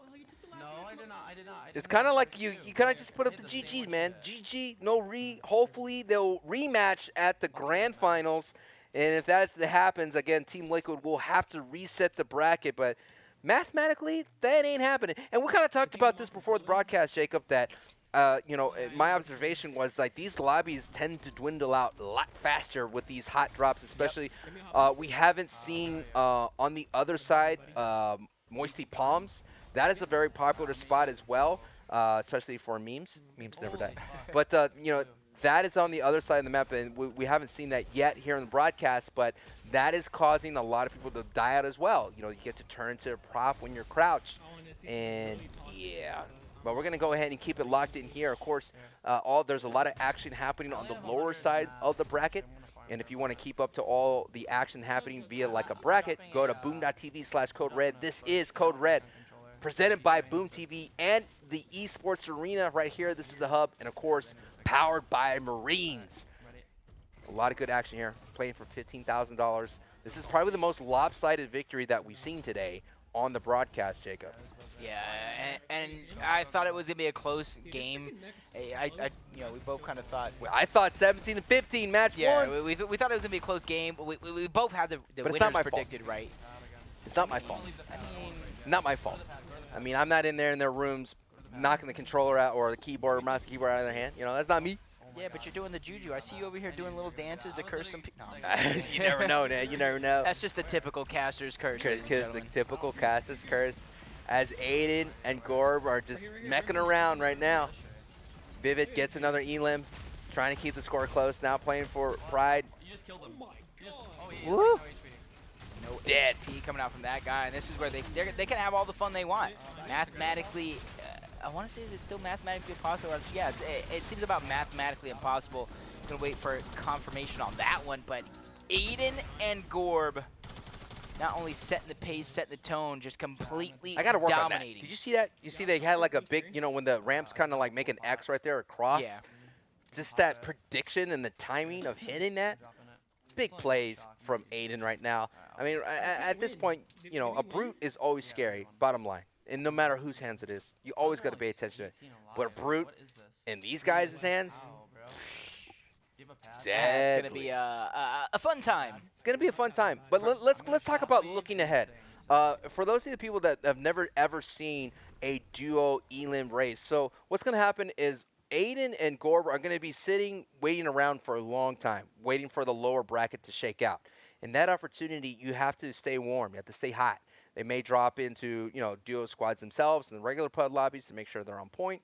But I said this earlier, it is a marathon, not a race, not a sprint race, because you could kind of phase out early.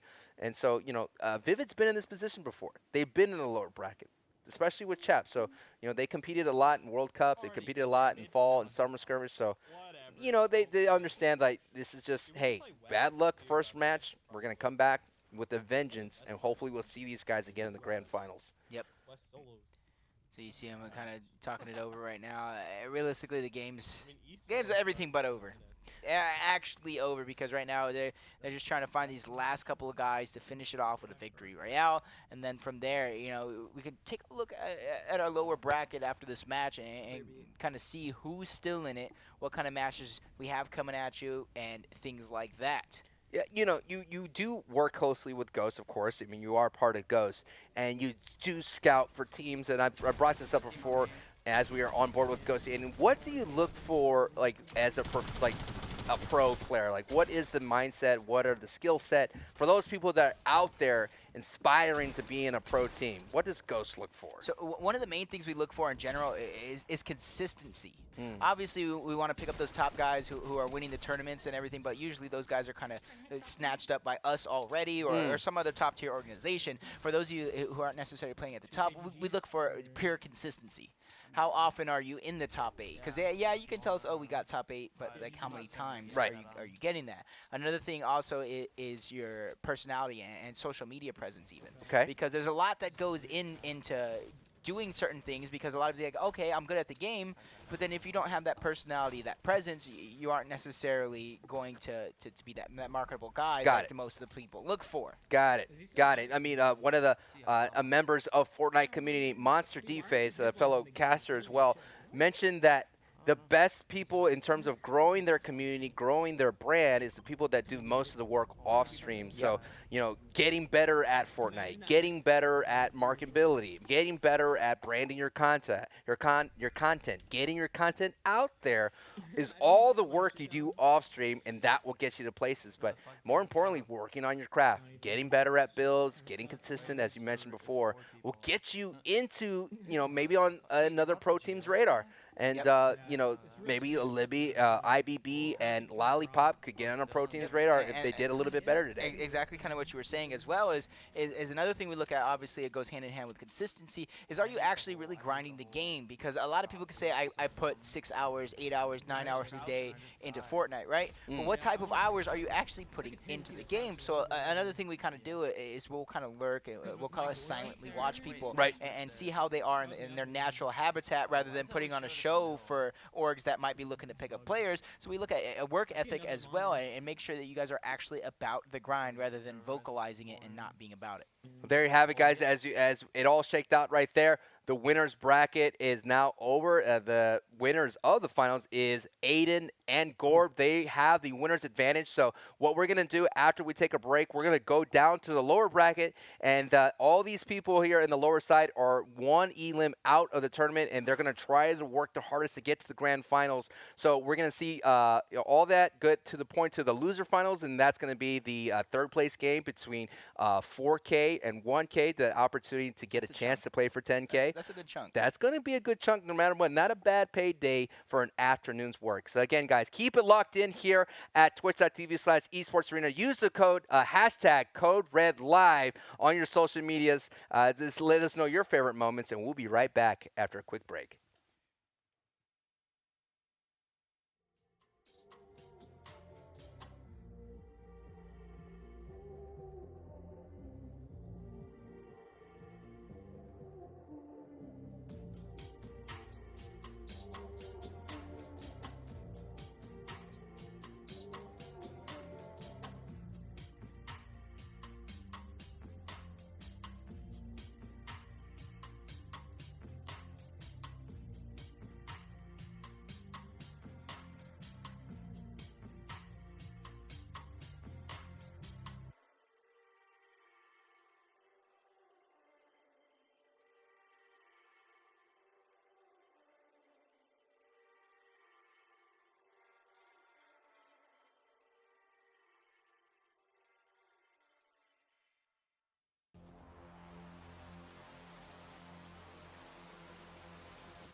Great. Oh, okay. And here we go in this crazy matchup between Nitmerks and Cypher PK and our qualified champions from Boom TV, Diddy and Apex, they went through the gauntlet just yesterday, Jacob, and they are here competing against Nick Mercs and Cypher. Again, tune in to Go Boom TV on Twitter. Go to Boom TV for all your opportunities to have a chance to compete with the big dogs. And I am Sancho West with Jacob, and we're right back at it with the lower bracket. And, you know, this lower bracket's not going to be easy, Jacob, because you know who's waiting for them at the losers finals? Team Liquid, a former Code Red champion. They won last June, so it's not going to be an easy road to get to the grand finals. But as you see, Nick Mercs getting a couple elims, and they're already on the board in this lower bracket, round 3. Yeah, besides the shotgun ammo, look at his arsenal that Nick has. He's kind of stacked up. He has the SCAR, he has the pump, heavy sniper, and even mobility. All he's kind of lacking now is ammo in mats. But when you're moving into taco time, that's kind of what you can get rewarded with, is a couple players. You see it time and time again, Aiden and Liquid and even TSM players rotating in towards Greasy Grove to where they're able to pick off a ton of eliminations, because this today has been one of our hot drops that a lot of these players are finding a good number of eliminations at. So it's going to be up to Nick and Cypher here looking for those eliminations, and you see it already. There's already fights that have already been going down. You hear a couple of shots, so they're just looking to see which direction they're actually coming from so they can actually strike Nick. Looks like he spots somebody under him, especially loot around him. Lands a good shot, 162. He quickly getting the down on Frankie. You know, somebody else is around, gets the shot with the heavy sniper, quickly with the quack in the back. The crack in the back. Nick Mercs racking up a lot of elims right now. Cypher and Nick Mercs are now a very, very dominant lead right now. So 6-3. I mean, it's only 3 points, but yo, Nick Mercs and Cypher are in the zone working together on board on the other side of the action. Uh-oh. Big brute coming in, stomping out, trying to stomp it out, but they're able to get it out, knocked out. Here comes a big explosion right there. And almost was a catastrophic situation right there. Whew, with our Boom TV champions. Let's see if they were able to make some more waves right now. Nice hits, catching that guy stuck underneath his build. More shots going out here. Nice recovery right there. Very good squad wipe, and I do like how he didn't even waste any time on that guy that he actually knocked. He quickly gets the knock, he changes targets, and lands a shot before his team, and wipe that squad. That's an impressive teamwork from these guys. You got it. I talked about the arsenal that Nick had. If you look at this arsenal, they got minis, they got shields, they got ammo, they have everything they need other than maybe mats. But realistically, that's not something you see these guys really taking too much time to get, or too much time to farm. They get those mats off of eliminations. But you have to keep pace with Nick Mercs and Cypher because they're still working at a breakneck speed. Another elim. Ooh, Nick Mercs almost get blasted, turned into Swiss cheese by that TAC SMG. Unable to get unscathed right there. Like, that was just crazy. All those bullets just flying by Nick Mercs right there. But now he sees him. Goes for the heavy. Ooh, I've been seeing Nick Mercs getting some nasty knocks with that heavy as the team is coming down from the hill. Cypher with some GLs. There it is, 150 to the body. This guy's in trouble right now. Going to be in panic mode for a little bit. Spamming some builds. GL's going back and forth from Cypher. Gets the knock on the beast right there. Here comes Cypher with the compact. Bam. Woo! I'm telling you, working at breakneck speed. They're in a flow. I mean, we saw Cypher almost clutch it up earlier in the upper bracket, and now Nick Mercs is coming in hot. It is 6, 4, 10 for them, and 7. So Apex and Diddy are not going away without a fight. Yep, you see Nick already spotting the next couple of players that he might be searching after, but he hears another target in front of him as well. He's not done just yet here at Greasy Grove. He knows the storm is pushing in. He's going to push some players out if anybody's kind of still around, but he's actually going to choose to turn around, trying to laser somebody out of the sky. You see him, 48, and actually that's a nice dink of a headshot. Shields actually popped by Cypher as well, so he knows he's on white health. They could drop him out of the sky. Come on, Bloom. Hey. I've been there before, man. We've all been there. Whoever plays Fortnite. You know you're just trying your best to get that done. Nick is like, you ain't going anywhere. You see him chasing down the target. Another heavy snipe locked up, unable to connect with that one, but that's not going to stop Nick. He's actually hiding behind the trees, not wasting any mats with any quick builds because he knows he still needs to go uphill. Got down the whites, man, just whiting this team with the legendary AR. Getting the whites, getting the hits, getting that spam on, serving that spam hot. Oh, but he gets cracked from the top, down to 40 HP. Wow. Able to get the knock. He's going to have to be up to Cypher to kind of help him. Yeah, Cypher does get explode. Cypher got exploded with that GL there, the grenade launcher. Here comes the guy. They're trying to take Nick Merckx' wall, holding that wall with the turbo build. But Cypher comes in, knocks out that guy. Let's hear that replay. Look at that. Almost simultaneously. Bam. Stop it. You know what I mean? You're like, leave my teammate alone. Spots the next target in front of him. Cypher is not slowing down just yet, and that's a couple of well-placed shots.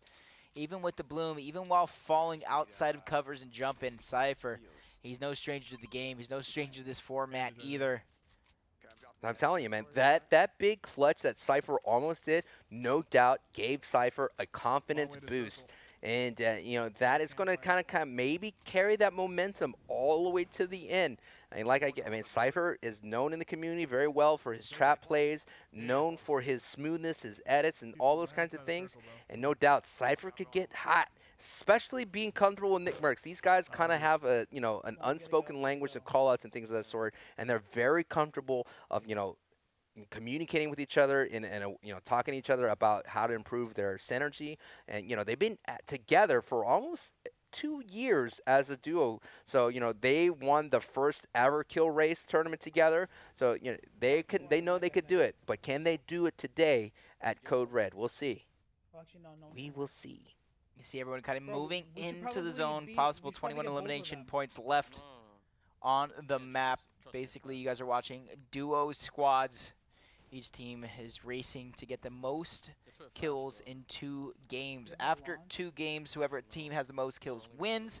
If teams are tied, we'll play a full 3rd game. The team with the most eliminations will win that one. If we are tied again, which you have yet to see, if we are tied again, we will go to a 4th game, 1st to 7 wins. If for some reason neither of these guys have 7 eliminations, the team with the most kills will win.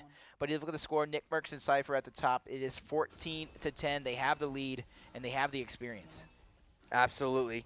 And let's see what again, these are the guys. I want to correct myself. It's not Apex, it's Ape. So Ape and Diddy are the Boom TV champions. They have an opportunity to get seen right now. You said so yourself. Pro teams like to silent watch. Pro teams like to look around and see what happens and these kinds of things. This is an opportunity to maybe get noticed, maybe get that email, maybe get that DM, you know what I mean? You never know. You could follow up on your Twitter account with that gif of the contract being signed saying it's official. It could all happen for Diddy and Ape if they make the run that they're looking for here at Code Red. Oh, here comes Nick Merckx and Cypher coming in from the other side. Oh, I see people. Uh-oh. They're going to try to go ahead and come on. They have to get there quickly because, again, Cypher and Nick Merckx on the prowl, very, very close. The mech's in play here. Trying to get this guy hiding behind the tree. No hits so far, surprisingly. Getting closer. No hits still. Uh-oh. Here comes his team right now. They're going to go ahead and jump out. And get, there you go. You should have done that a while, but there, up. Clean up. Aisle 7. Wolverine. I know. Sometimes no more. Like, you definitely want to do your best to like, get that taken care of as fast as possible, especially that you think that the mech does the job quickly. But as you can see right there, that took a lot longer than it should have. You know what I want to know if somebody tried? This is a little bit different, but remember when ballers were around, you could put the baller next to a campfire and it would heal the baller? Oh, yeah. The mech will definitely get healed by the campfire. Absolutely. So, I mean, it's not enough in compare. I mean, 100 HP, but... yeah, they could keep healing if they want. Nick Merckx gets an elim. It looks like Cypher and Nick Merckx are now being stormed, guys. Griefing this lobby. This guy's splashing it. Was able to save themselves a couple of splashes here.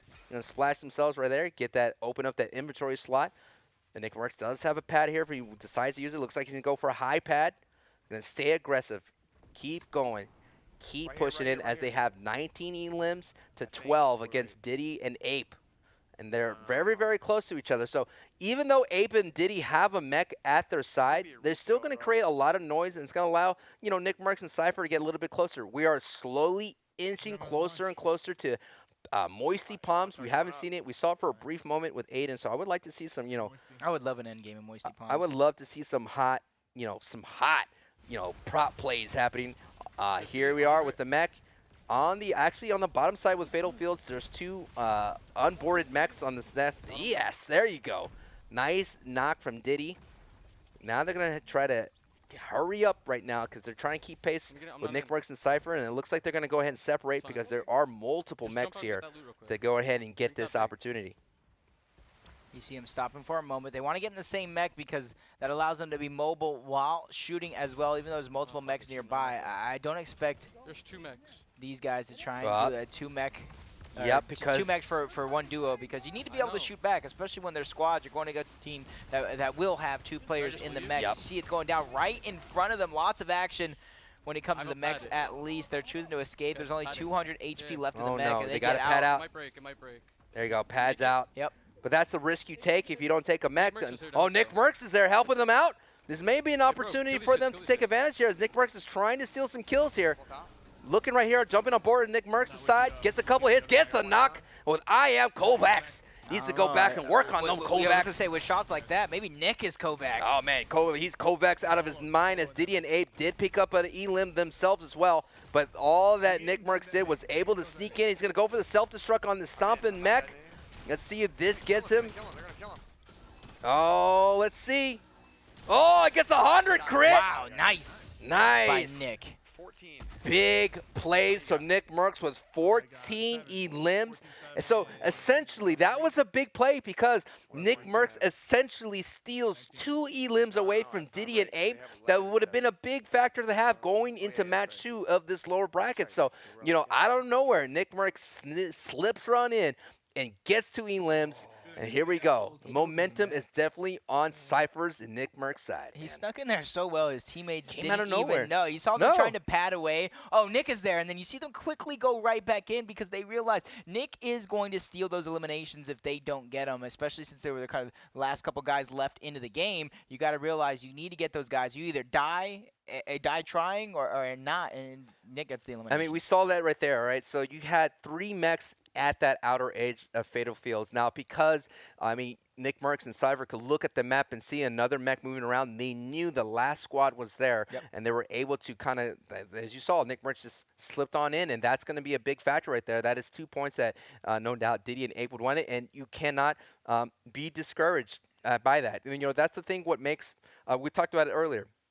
You said consistency in terms of a competitive player. I think another thing is just having that mentality of knowing that you have to forget what just happened in the previous round. So let's see what happens if Diddy and Ape are able to shake that off and keep pushing forward. Yep, and I think this is going to be one of those tests of how strong they really are. We see them qualifying through the qualifiers for Code yesterday, Red. Now you're in the actual big tournament. This is no longer a qualifier. This is where the money is on the line. And with your backs up against the wall versus stars like Nick Mercs and Cypher, this is how you make a name for yourself. You start off with the little things, and then you go to the skirmishes and big things like that. But it all starts here. This is how you get your stream to take off. Yeah, and that's the that's the bad thing. You don't want to they are competing. They spent all day yesterday practically getting to this point, and they're spending all day today. You do not want to leave empty-handed. I mean, it's going to be a good confidence boost heading into future tournaments and future qualifiers here at Boom TV. So no doubt they're going to take this experience and hopefully they're going to try to walk away with some experience and money because that's the most important thing there. So the bus is going, and as usual, Nick Mercs and Cypher heading into Greasy Grove. It looks like Diddy and Ape are not heading there. They're going to go ahead and take a later drop. I think they've been going down to Retail Row. They're making sure they have a strong loadout for this matchup. Pressure plant, actually. They're going to go towards pressure. That gives you good metal. That gives you good wood, even especially at that little area where you get like, I think there's like 6 pallets there. So that gives you good metal, good wood. There's decent loot there as well. And because of the rotation through the center of pressure plant, you can rotate out and then spot any opposition as well there through eliminations. At least they'll be able to rotate down into Retail Row. I mean, Retail Row is something that you still want to visit, considering what we talked about it earlier when we saw it on the broadcast with all those shards, and you get some free shield by killing the fiends. And it's so far, the strat so far is to go up to Kevin and drop down into Greasy Grove and get your loadout. And I am telling you, man, you should check my VOD from yesterday. It was not happening there when this first POI came out because Kevin was looming directly over Greasy Grove as Cypher PK gets a knock already, opening up this match on board with Cypher PK, throwing out the junk rift. Pushes this guy a little bit, realizes he's kind of low on HP, doesn't have a up-close weapon here, so he's going to go right back into the house. Oh, this guy's slinking in really close, but Nick Merckx is here, saving the day, and gets the knock with a, look, I think that was a pistol right there. I'm not 100% sure, but they're continuing on, man. They keep going. Still no shock and no close range arsenal for Cypher. He's getting pushed yet again. He doesn't have a ton of mats. He only is able to place one more. Yeah. Just trying to do what he can to help Nick out, dropping the opposition down from any sort of high ground quickly. With 2 well-placed headshots, drops the opposition, and now he finds some close-range arsenal and quickly puts it to use. A nice 100-shot to take him out.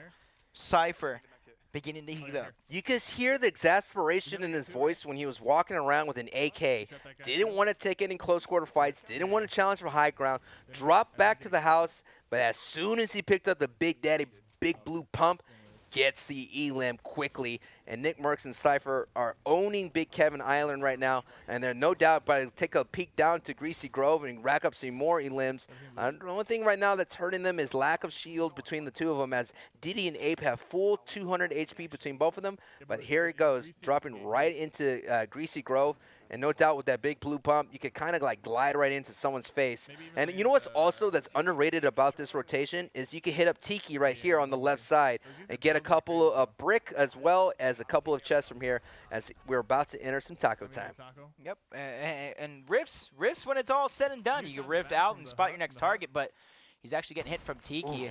Narrowly missing the shots. I'm surprised he didn't see that guy because I saw him for a split second and I thought maybe he was just like, I'm not going to fight them. So this guy kind of pushes in, but they're fine. They're invulnerable as Diddy gets an elim in the feed.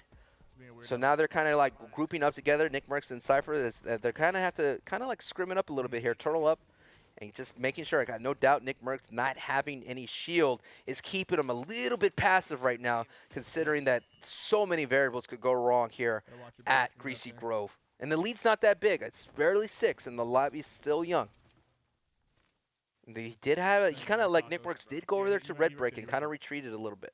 Yeah, so he's making sure that he's going to continue looting, continue trying to get what little mats you can, because your main focus here in the situation isn't necessarily getting mats. It's about these eliminations and positioning. But Cypher landing 150-plus damage in a matter of seconds. He's going to go ahead and try and chase that guy down. He realizes there's not much that guy can do to defend himself, because one more well-placed shot for almost any of his weapons will drop the guy to his knees. I hit him for 76 white. Yeah, there was a big hits right there. Double dinks, essentially.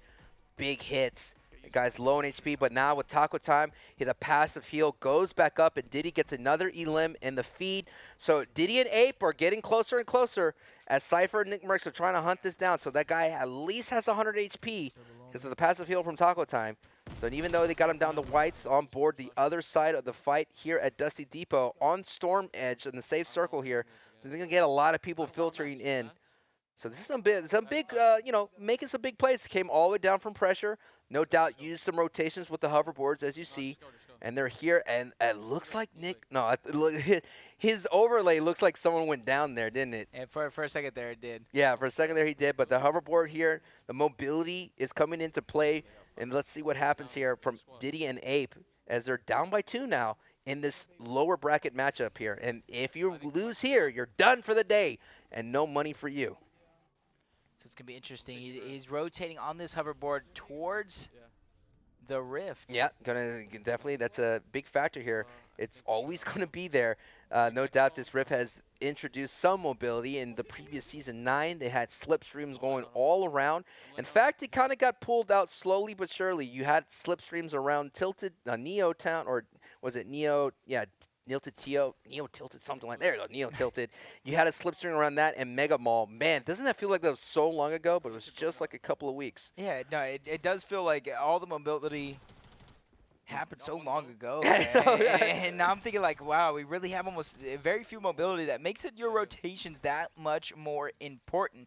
It makes it to where you're able to get good position early on, so that way you're not struggling to rotate around the map no matter which format you're playing in realistically. Yeah, but this format right here, Ape and Diddy getting some more elims. They're going to go ahead and suffocate this guy in this box.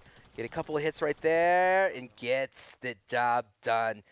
There's nothing you can do with two elite players focusing on your box at two different sides, north and south, east, west, doesn't matter, dead center. You're going to find yourself being back into the lobby, and they're going to go ahead and go right back to low ground zone, making sure they got some clean rotations here. The lobby is not that healthy, only 24 elims on the board, but they do secure the lead up by 1 against Nick Mercs and Cypher, and this dead center over Tilted Town. So in game number 2, Cypher and Nick have been a little quiet. They've been a little silent, but as I say that, Nick Mercs getting that first knock over in Tilted Town, going to clean that one up, try and get whatever resources he can to keep himself going, and that's where Diddy's going to go ahead and try and rotate in towards Tilted Town as well. He can't let these eliminations go free to Cypher and Nick. A guy kind of right in front of him, an opportunity. He gets it right there. So the guy leaves him for a second, but he's like, nah, you know what, I'll come back. Nah, that shock was just so high up, and he just fell right into the lap here, and then he's going to try again to be ultra aggressive, making sure going to get right on out. This is the speed that you need to make sure that you're securing more elims. He's going to head right back into it, most doubt, going to throw a pad down, get back right into the rift. They're going to go ahead and get rid of it, so that way Nick Mercs or Cypher won't use it.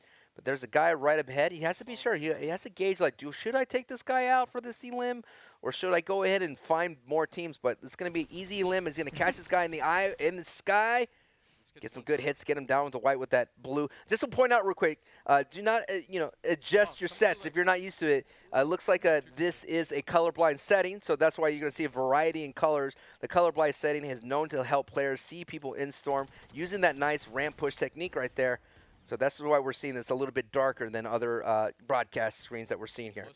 You know, you actually helped me realize that. I thought his stream settings were just a little different. Dude. I thought he had like darkness, a little bit more. So interesting to see. Interesting to see the tactics that some players will do with their settings to try and gain that little bit extra competitive edge. yeah, that competitive edge. Ooh, but that competitive edge does not work in the favor right now. Diddy is out and it's up to Ape. Ape has to get the job done, and here it is on Ape's POV. As you can see, the different, like I said, there's not the same color setting right now, so it's a little bit brighter. But as you see, it's up to Ape right now. He could still get the reboot here, but he has to be careful because they only have a 3-point lead, and Nick Mercs and Cypher are just going to take it slow there, and the lobby is still healthy enough for Nick Mercs and Cypher to get the dub here and move on to the lower finals as Nick Mercs gets an elim. This is tough, man. Being high in this low grab zone is very tough, Jacob. Yep, and you see him just kind of floating around, trying to get that enemy that he saw in front of him, but the builds are going to be shot down, and he finally able to clean that one up. Another target in front of him. Nick Mercs His builds are going to be built. He's not able to clean up that elimination yet. Nick Mercs trying to do what he can to steal that one along with the help of Cypher. He's doing what he can. This is going to be a possible elimination for them, but there's a lot of builds going around. He does clean up the down from before, but he does not get that elimination. 2 elims stolen by Nick Mercs and Cypher, and this is the time that's going to be taken to bring back Diddy. So that's, there you go. Now, while this is happening, this is a great example of that.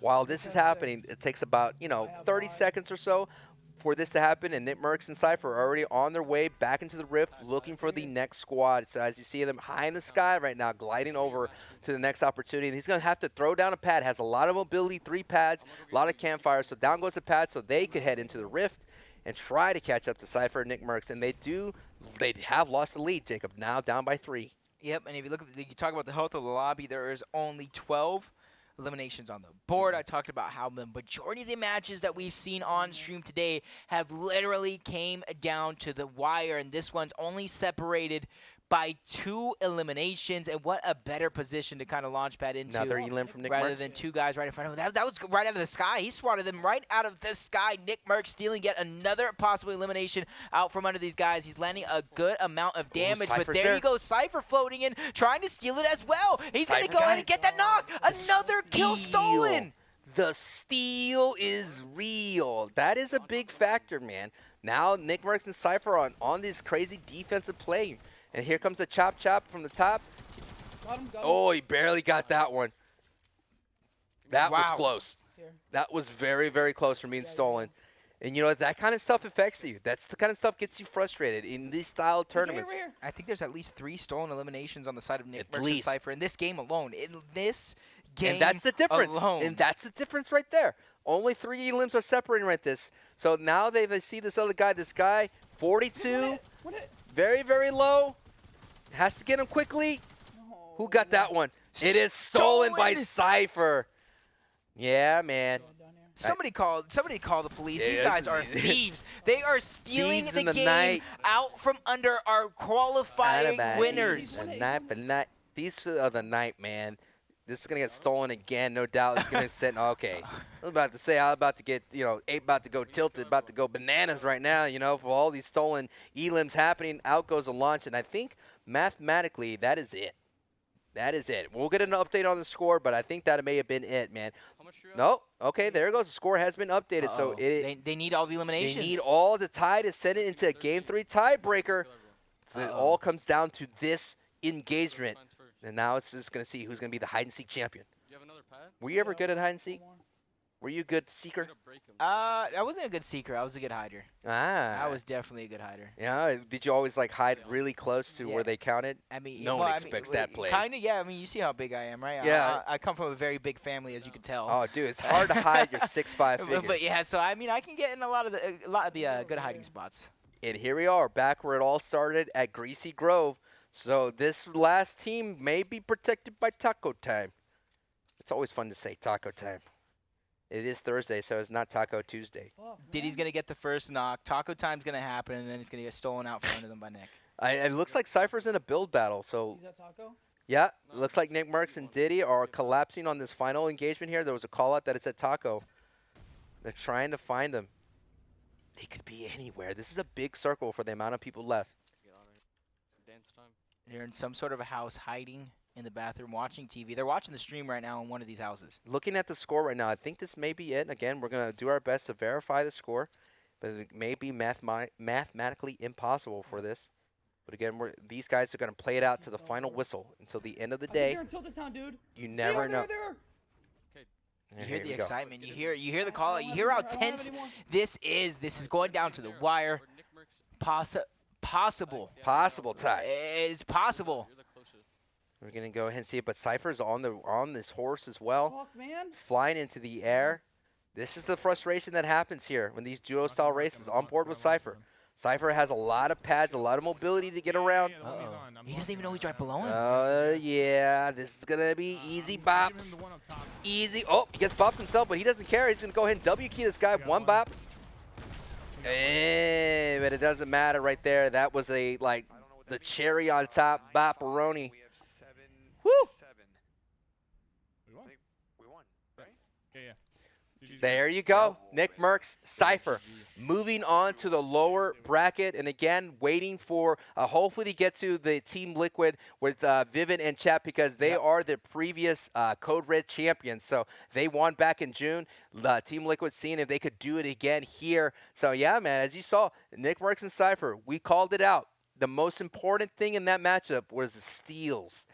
Big steals happened right there, was able to be the difference. They got 3 or 4 just in the nick of time. Yep, and that's kind of what you got to do. You got to make sure you're either going to go and do full damage and try and get these kills, or maybe you time your shots, make sure you kind of let the other team take those shields down. That way your shots are going straight to white health. Absolutely. We're going to take a quick break. Stay tuned, guys. We're going to continue on with the lower bracket right here at Boom TV, here playing out with some awesome action of Code Red. We'll be right back.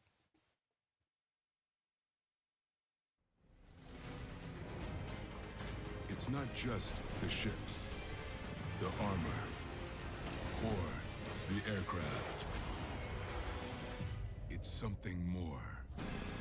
It's the will to fight and determination to win, found inside each and every Marine that answers a nation's call. Battles won.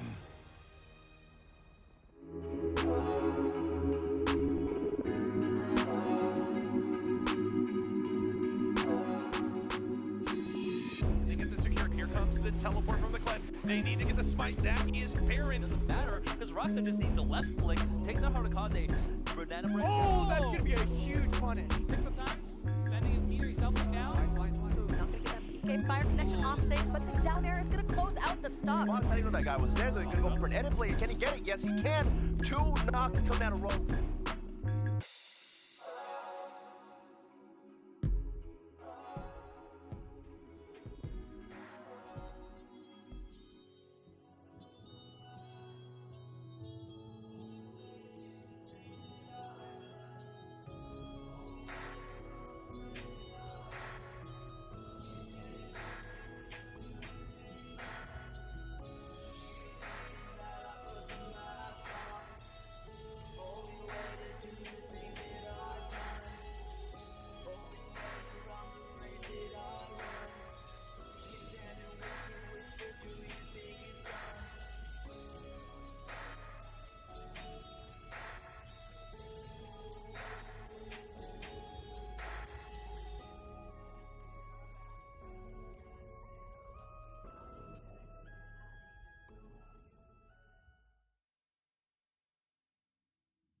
And we are back, ladies and gentlemen, to see some more action on the lower side. I am Sancho West with Jacob, MVPR. You can find us on Twitter. Hit us up with the hashtag CodeRedLive to call out all your favorite action here that's happening. Again, they are playing, not we, I ain't playing, but they're playing for $15,000 here at this Code Red. And we are going to be in a close matchup right now between a new matchup with Nick Merckx and Cypher PK versus Reverse 2K and Slacks, who were able to send Zexro and Myth home in the other matchup that we saw in the bracket. So again, if you want to keep up with all the things on, let's go ahead and take a look at the bracket real quick. Actually, now that we're talking about it, you go to boom.tv/Code Red to see how everything shook out here. Some clutch moments, some close moments, and unfortunately, your prediction is already gone. But not my new prediction. Not your new prediction. That's I the thought beauty. we get 2. Yeah, I know. That's the beauty about being a caster. You could have multiple predictions. So my team is still in it. We're taking a look at the upper bracket right. Actually, yeah, the lower bracket right here. As you can see how it all happened right now. Yeah, this is the upper bracket. I could read. I'm over here looking. I was trying to see where Innocence and Assault got eliminated by. Aiden and Gorb. Yep, that's what happened, man. You run into that. And as you see there, Thieves and replays from FaZe as well as some big competitors. They did really well, but as you can, a dominant performance from Aiden and Gorb. They were actually able to clutch it out again earlier today against Nick A30 and Punisher. So that was a big clutch, and they just took that momentum the whole way. You saw right there, that big momentum push. Got him over Nick Merck and Cypher, got him over Team Liquid, and now they're waiting for the grand finals, and they have the winner's advantage. Yep, and to me, I looked at both my picks, even Skeptic and Slappy losing in the first round. Oh, this is guys. not, dude. These are this lobby. We said it in the beginning of the broadcast. It's stacked. Stacked. It's literally stacked because Stacked. A lot of these players, World Cup players, yeah, exactly, World Cup players, or Championship there's Series players that just time and time again have shown that they can excel in this style of format in Fortnite in general. So even though my picks aren't making it that far, I'm not surprised at the amount of talent that we still see in the end. All right, so that is the upper bracket, but now let's get to the lower bracket action here, and this is between Slacks, Reverse 2K versus Cypher and Nick Merckx, and this is going to be for the right to get into it. So this is loser semis right now, and it's going to get one step closer going up against Team Liquid of Chap and Vivid. Again, former Code Red champions in June. They got some nice team shots right there. Woo! I love it when a team coordinates, man. I love it. And then really not much you can do. You get him beamed that way. This guy goes down. His teammate's trying to do his best to keep him up. Oh, nice shots. Both of them going down to Whites. Nice critical hit. Nice. Fade away. Fade away, but Slacks did go down, but that's okay. They were able to get away from this whole squad, getting a nice cleanup here at Salty Springs. And it is already 6 elims for Reverse 2K. We talked about it earlier, Reverse 2K. Not a stranger to the competitive scene. Competed with Ninja, competed with Daquan in the both summer and fall skirmishes, qualified for the World Cup. Now he's here at Code Red, trying to become a champion from the lower bracket, and 6 elims already in this open shot. Man, this guy has been doing it ever since I really started watching him, since the World Cup where he was trying to qualify with Ninja. I paid attention. This guy is extremely, and I mean extremely talented. So I expect big things from him as Fortnite in the community, or the competitive community, continues to develop into what we've already seen as a massive spectacle. Yeah, not only that, but does well on his own. Qualified the World Cup finals in solos. Finished in 90th place. Got a big payday that day.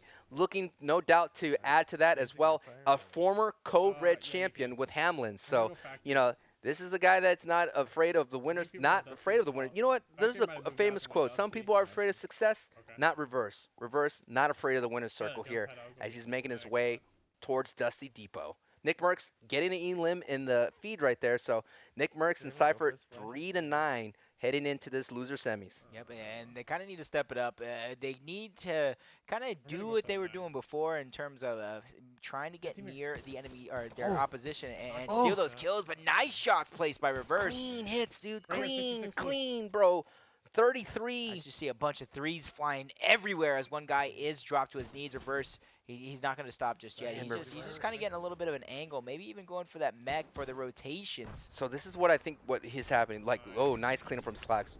Based on his loadout, he's going to try to pick people away using that infantry rifle. And then as they get closer, they're going to get melted by that TAC SMG, especially at that medium range. And you don't necessarily need a spray AR when you have that TAC SMG. Cypher gets an elim in the feed. So yeah, with that TAC SMG, you kind of don't have to get the, you know, we saw a little bit earlier with the Liquid Boys. They were rocking an AK and a spray AR. But now that TAC SMG takes advantage of that. And don't forget, guys, most of these guys have creator codes. If you're out there buying some of that fancy stuff in the item shop using them V-Bucks, don't forget to use their creator codes. I have one. What's your creator code? It's PR. Oh, there you go. What about you? Oh, I got one in Sancho West. Don't be afraid, y'all. At least use somebody. Epic's is giving away money. Keeping up here with the action. Now a mech in both of these boys' hands. Slacks and Reverse heading towards Retail Row. No doubt looking to upgrade their loadout. Yep, and Retail Row is, we said it earlier when we saw kind of teams rotate towards here. This is where you can get a lot of high power, Oh, high quality especially loot. with the mech. Yeah, especially with the mech, where you can easily tear down those crystals and go from there. So it won't take them nearly as long to kind of loot up if that's something they're looking to do. And yes, that's exactly what they're looking to do. 2 crystals in front of them, going to quickly drop those and get whatever goodies is left behind. And I find it interesting, though, if you're in, I don't know if it's a bug or I don't know if it's been fixed, but if you're trying to shoot rockets at fiends, they don't attack you. It's when you're stomping and moving, they attack you. So that's why the fiends were not moving.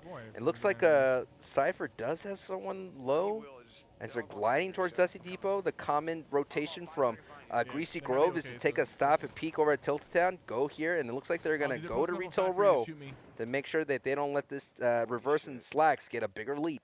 You guys are good. Here in opposition in front of him. Cypher's already talking about people in front of him are going to shoot just at dodges him. snipe. Yeah, narrowly missing a couple shots. Cypher and Nick need to be careful. Nick with the low ground tossing that bubble. That's a good heads-up play because that makes it to where the guys have to funnel in. You see 2 more players funneling in towards Nick. Cypher, he's doing what he can. He kind of builds out of the bubble for just a moment. As you see somewhere along the lines, Nick once again, not able to get the high ground just yet, but Cypher, he's going to be the one around the tree to where I don't think anybody can really get high ground in this scenario. It's a tough situation. The bubble dance is real, dancing in and out of the shield bubble. One goes away, but there's still one active. Gets a blue hit right there. This guy with the minigun. Nice hits on the spray in the back for the booty killer. Getting slapped in the booty, getting sent back to the lobby, and Cypher still having Nick Mercs' back as they're kind of have this big fight. Going to go for a shock for height. Bam! Oh, just misses, but he gets some nice blue hits with Attack SMG. Down to Whites, looking for that confirmation hit. There's a mech somewhere as well, I think. Oh, that dual attack SMG. That's the sound you don't want to hear. I think that's Slacks and Reverse showing up with the mech here. Now it's going to be a battle. It looks like Cypher's going to go ahead and... oh, the enemy stole the mech. GTA yoinked that bad boy. Not the worst thing in the world that can happen because they did pick up a good number of eliminations in this exchange. Reverse and Slacks. That's 8, yeah. Still with the lead. Big lead, here, at least 5 right there. I mean, Nick Mercs and Cypher are matching Reverse as output, but Slacks with 5 is the difference right now in this loser semis. Winner will face Team Liquid of Vivid and Chap. Going to go ahead and play in the losers finals, and that will be to this right here is the right to play for money. You win this, you at least get $500 a piece, at least, and then the opportunity to go for $2,000. That's a good chunk of change. And then the opportunity to go for $5,000. Yep. All you need is these opportunities, and then it's all yours to create here. As you see Nick kind of splitting up from Cypher, choosing to go to Tilted Town. They know the health of this lobby is slowly dropping, roughly 21 elimination points left to be grasped. They're choosing to split up. They need... They want to stay close. These eliminations, and they kind of need them quick. Nick is going a little bit away from the zone before choosing to kind of turn and start moving in. He needs to be careful. Reverse and Slacks, they're together. Tilted Town, a ghost town, literally. No one there. Now it's a hunt and seek game, but you're right, they're separated. So, you know, Nick Mercs confident. You know, he's done this plenty of times. When you separate, you have to have the ability to solo squad. So many people, as we can see, this nice dab tier 2 notification from Nick Mercs, that infinite dab action. I know the exact sound of that because I've heard it so many times. Reverse getting the elim in the feed. So right now, they're kind of, if you're new to this kind of style, as Slacks cleans that up, well, if you're new to this style of play, what you're going to see a lot of competitors do is walk around the outskirts, kind of looking for stragglers, looking for people rotating in, and you know, Cypher gets the elim in the feed, so this is what they're looking for on board here. Woo! On board with Slacks here with a nice cam with a bomb, little dude. With Slacks. Final mouse. Woo! Slacks with 2 elims quickly. Big plays. Big plays from Reverse and Slacks, and they're keeping the pressure on Nick Mercs and Cypher as they go up 16. Oh, no! Gets cracked for standing still. Has some walls exposed. Looks like the double camp, though, is going to keep them alive, but goodness gracious. That's a scary thing. You know, at this time of the season, you stand still, you get cracked no matter who you are. It's duck hunting season. You know what I mean? You can't stand still. This is season 10. You know, some people have been playing since preseason. Day 1. inside this house as well. Here, he has rockets and he's close to the house. This could be a blessing in disguise for these guys. He's using those shockwaves to kind of get forward. He has the high ground as well, quickly putting it to use, What a dropping smart the guy play. down to his feet, and there he goes. He's continuing to keep that high ground advantage. He knows reverse is low as well. He's breaking in. He gets those eliminations. That's 2 more for reverse and slacks. They're beginning to pull away with this one. Obviously, this is not our the score. We're trying to keep it as updated as possible, but 19 the kills are happening so 10. fast, bro. 19 to 10, Sacha. This is getting out of hand. Listen. You want to hear some like very subtle, high Q play? So Slacks shoots an RPG, knowing that bush will eat that RPG. He shoots him with one little shotgun pellet, and the RPG slaps and knocks that guy down to fall damage. Woo! Big plays from reverse and Slacks, and they just clean up that. You called it right there. They found a team hiding out in the house, get those elims, and the lead is now 20 to 10, doubling the output from Nick Mercs and Cypher. And this is only the opening match, and Cypher is in a mech, so this is the only opening match right now. Again, there'll be a second match to determine who gets the right to play in the lower finals against Team Liquid. Yo, Dusty Brick just got built. They're Uh-oh. Let's go ahead and listen to comms, Jacob, as this fight breaks out. 150 in the brick right here. Crack them. Sway Skin's weak. That guy on the van's weak. Nice. One guy's inside Dusty warehouse. Dusty. Yep. You shockwave me away. Got him. Nice. I have a pad on me. Nice. I have a heavy Cypher. Pad on me. Nick Mercs is one shot. Cypher died. I almost want to say this is it. Nick Mercs has 1 HP and 100 shields. He's cheating. I mean, and if you look at the health can't of the count him out, Yo, though. you can destroy this, right? You never know, man. Nick Mercs could find another I'll place it squad. this way, and Cypher you just does go go RPG. down. He was stomping around in the mech.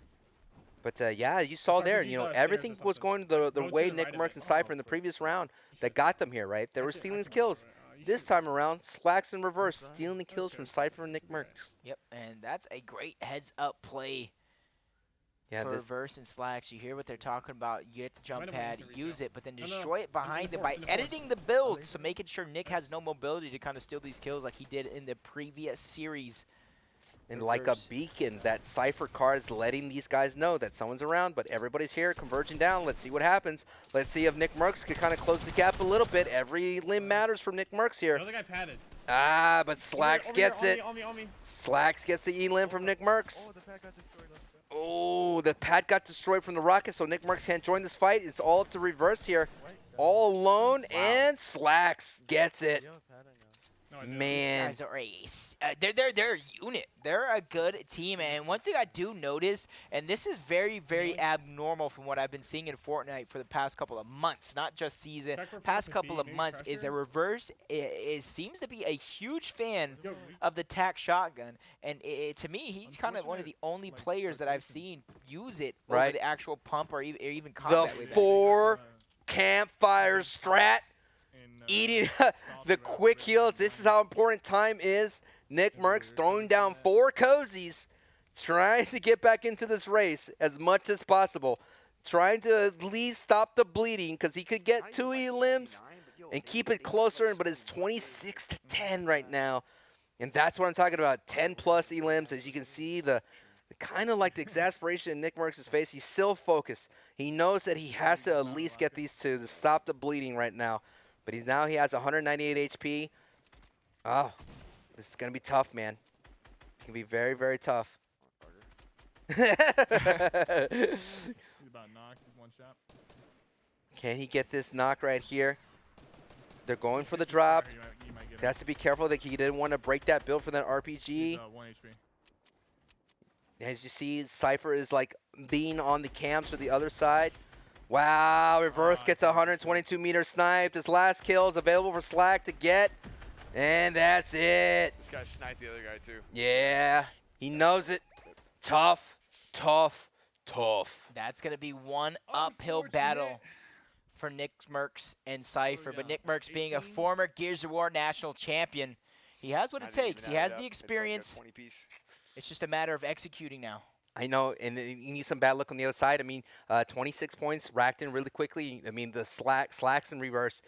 just mowed down that entire lobby easily. They had the mobility. Unfortunately, Cypher and Nick Merckx did separate. Now, one thing I want to talk about that for those of you watching, when you do that strat and you don't find anybody, it's just a waste of time. Yeah. I mean, you got to roll the dice like that. Nick Merckx went into Tilted Town, didn't see anybody, had to walk all the way into the fight, and by the time he got there, I mean, Cypher was doing his thing with the mech, and before you know it, it was just too late. And I mean, I'm taking a look at the other side, how Cypher went down, and his mech just got destroyed, and it blew up, and that allowed Reverse and Slacks to then get that squad that took out Cypher. So just like that, now you're in a big hole. Yep, and then when his mech got destroyed, it kind of destroyed his health as well. He kind of got dropped down to less than 50 total health and shields, and that kind of did him in. Yeah, and then he gets down, and then Nick's kind of by himself, and then Nick's not able to rotate in time, and then Reverse and Slacks just dominate. They just dominated the entire time, and they had tons and tons of jump pads and mobility for them to move around the map and get to these eliminations before Nick was even close. It's gonna take a lot of factors here. It's gonna take, here's the recipe for the comeback. Reverse and Slacks need to go down. The lobby has to stay healthy. And a lot of people have to land in Greasy Grove because that's where these guys are going. Yeah. So far we've been seeing the rotation from Nick Merckx and Cypher is Island, Greasy Grove, Tilted Town, Loot Lake, Dusty Depot. So that's their path that they've been doing all night today. It's been working in their favor. Let's see if it works here in the second matchup in the loser bracket finals here. And let's see what happens in the semifinals. That you have the right to play in the lower finals against Team Liquid. Looks like my pick's not looking good, man. Hey, but I mean, that's where champions are made. That's right. Backs up against the wall. You have no other options than to come up clutch. That's what Nick Merckx and Cypher are looking to do. But on the other hand, Reverse and Slacks, they want to solidify this. They want to punch their ticket into the losers bracket finals against Team Liquid for an opportunity at the grand finals, for an opportunity at the lion's share of $15,000. This is a $500 game right here for everybody. $500 on the line at least. At least. One's below me. This is the first time that I've seen a team land at Dusty Depot. What a very cheeky bubble coming from Reverse right there. You got to protect yourself. Saving himself mats. Might as well throw down a bubble. Does have team splashes. I'm over here looking at Slack's screen, and I don't think he knows that you can break the metal and the chest will open. Who went down? Somebody went down. Nick Merckx went down. There it is. Yeah, and that may be the tournament run. Nick Merckx deciding to go on to Tilted Town himself, going to his home land of Tilted Town, goes down while Cypher is on his own near Greasy Grove, and that may be the end of their run. A smile over Cypher knowing that, hey, man, sometimes like this happens, man. RNG does not go on your side. And so let's see what happens. Maybe Cypher clutches it, but the recipe for a comeback has not got very difficult. I was about to say, okay. Thank God I didn't say what was on my mind, man. Especially with Slacks going down, especially with Slacks getting eliminated. I was going to say, if Cypher somehow to clutch this up, I'll give somebody some money right now. I mean, it could happen. I would pay to see something that impressive. Anything could happen. The reboot van is close by for Reverse. He could get the card, but he's going to try to get this elim right here. Double bubble looking for trouble. Let's see if Reverse can get this clutch right here. Only has a gray AR, a gray pistol. Does have zappers, though. A new item that was introduced recently that creates 2 sides of damage on a wall, 50 HP per hit. It recharges very, very quickly, and it automatically builds a wall. So, nice use right there of the sneaky sneaks, getting back down Bastini. Nice elim. Gonna try to look for more. Reverse can't go down here because it will give Cypher an opportunity, to make a comeback. What I am noticing, though, Nick Merckx's card. Nick Merckx's card is going to be gone. Never in a position Cypher was to even think about getting Nick Merckx's card. They landed at 2 different positions. Actually, he did get it. He get it at the last second? He did get it. So right now, we're going to see what we were talking about earlier. Absolutely. This is what we were talking about a split second earlier. If you did not tune into early in the broadcast, 1, how dare you? 2, if Reverse wants to bring back his teammate, it's going to consequently bring back Nick Merckx as well. So that may happen. I'm excited. Yeah, Cypher needs this, but at the same time, it's like, do you really go for it, especially with how well Slacks and Reverse have been playing together? Is that something you want to do, or do you want to try and or do you want to try and take the 1v1 against Reverse? I mean, as well as on the flip side, though, if Cypher wants to bring back Nick Merckx, he's going to also bring back Slacks. So it goes back on both ways. This might happen. Nick Merckx is going to resurrect himself right here alongside with Slacks as Cypher is cleaning up Nick Tilted Merckx is going Town. to be with us. There you go. There's a call out. So get the loot as fast as you can, because then he's going to be... They're low on mats. That was a crazy fight. Here comes Nick Merckx to see who comes out of that reboot van first. Slacks or Nick Merckx. Again, this is duo squads. Nick Merckx does get res first. And Reverse is going to do his best to gobble up all the mats and materials as much as possible so Nick Merckx won't get it. And there's a glimmer of hope. Okay. The smallest of hope happening right now, Jacob. How many kills you got? I got 0. But you know what? I don't think the lobby is healthy enough, Jacob. I'm not sure. By 1 this game. I mean, it's 34 elims on the board. I have 3, they have 4. So it's going to be tough, but it's possible. 6 kills for me. It's so funny how that all works out. You're like, yes, technically you're on the same team, but you're working against each other. Healing. But yeah, as you could hear the callouts between Reverse and Slacks, they are on the struggle bus for mats and heals. They do have mobility. And as you can see, the loadout, they got some heals right there, some team splashes. If a mech shows up, it's going to ruin their day, especially with being low on mats here. Yep. So it's interesting to see this rotation because you can kind of see by that knocked off panel right there in front of them. Somebody at one point or another must have been inside of factories. How well they looted, only time will tell. And you see exactly what I mean. They're already still around, and there you go. Another fight coming out. Great shots fired out by Slacks. And he has a jump pad as well, so good mobility, good opportunity to kind of move forward.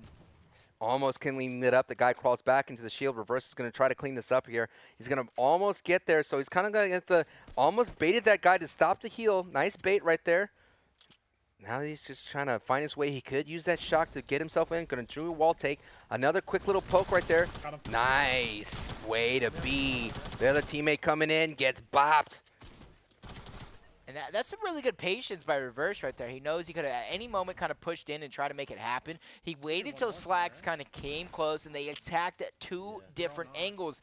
And when you're there trying to get that revive and stuck in a box, when 2 people are coming at 2 different angles, it's hard to kind of hold your wall, especially since the update where if 2 players place the wall at the same time, it's kind of a coin flip. It's a 50-50 who actually gets the wall. The deadliest coin flip of all time. Cypher gets another elim. I'm very, very impressed by Cypher's performance. He's been very, very consistent, and he lights up the elim feed right now. Cypher PK keeping his team in. As you can see, it is 32-14.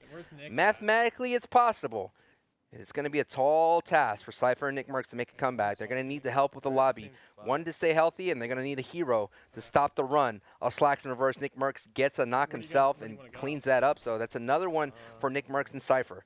But as you can see, just like a second ago, Reverse and Slacks were on the struggle bus with loadout and mats. Now they're doing A-okay. Especially with Cypher being taken down. I'm not sure if Nick was Nick anywhere Merckx? No, in Nick Merckx goes, the vicinity, and Nick goes down. So with that, you don't really have to wait for any confirmation to know Reverse and Slacks will advance in our Code Red live Fortnite edition tournament and one step closer to the lion's share of $15,000. Yeah, that gets them into the lower finals right there. They're going against Liquid, Team Liquid of Chap and Vivid, and that guarantees at least a walk home of $500 again.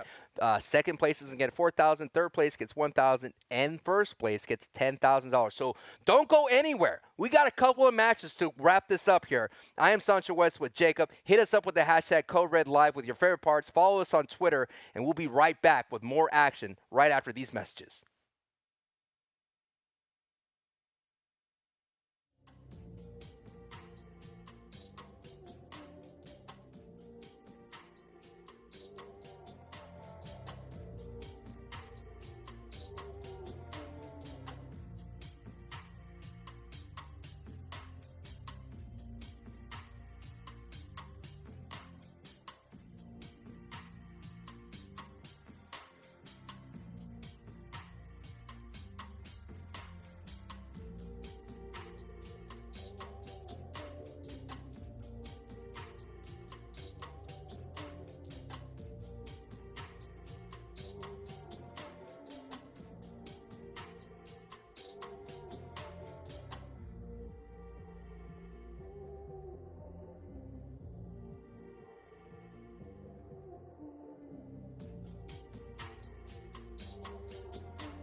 And we are back, ladies and gentlemen, here at the tail end here of Code Red. I am Sancho West with Jacob here, and so much action has happened. I was just looking at that replay package, and, man, we saw Nick A30 pop off. We've been seeing some crazy clutches from Cypher, some fun matches with Aiden. Of course, Aiden and Gorb are waiting in the Code Red finals for everything to shake out, and we are still in the lower half here at the losers finals, and we're going to see a matchup between Team Liquid of Chap and Vivid versus man, it just reverse 2K and Slacks. Yeah, so, yeah, it's going to get all happening right now, and we're just going to jump right into the action as it's unfolding right now. Here we are, Vivid, on the edge of Greasy Grove here, getting hit with a little bit tickle right there. Still has 171 HP, and Taco Time coming in just to slow down the action. Yep, it's been the hot spot all day long. Greasy Grove and Taco Time. This is exactly what we've been seeing, trying to learn these dance moves myself. I've been seeing them enough to see. So right here, yeah, man, I see it. So right here is the opportunity to go to increase your cash purse from $500 to at least $2,000. So you got to be very, very careful how it goes. And the intensity is still high here at Code Red.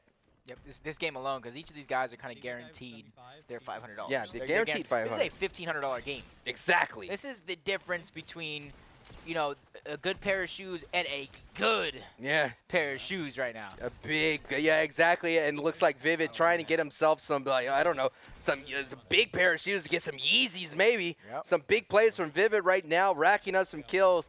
4 elims already. Chap and Vivid have 5, and it looks like they're kind of up in the aggression right now, knowing that they're playing against Reverse 2K, who has a couple elims in the feed and Slack. So Vivid and Chap finally coming into form, warming up at the right time, as the Storm's going to have to push these guys east on the side of the circle there, all the way east. So maybe we'll get some action there at Moisty Palms. I would like to see someone be a toilet or perhaps a car prop. Yeah, I want to point out and kind of piggyback off something you just said about them playing or upping their aggression. And you got to realize, you also said Aiden and Gorb had that downtime waiting for their guys. These guys were sitting in the losers bracket finals for quite a while. So you got to wonder, have they been watching the games and realizing that maybe their strategy isn't necessarily the best strategy? Maybe they were talking about having to up that aggression, because that's exactly what we've seen to start off this game, because Vivid has 4 kills so far, leading the way. Chap also has 1, and Reverse has 1 as well. So 5-1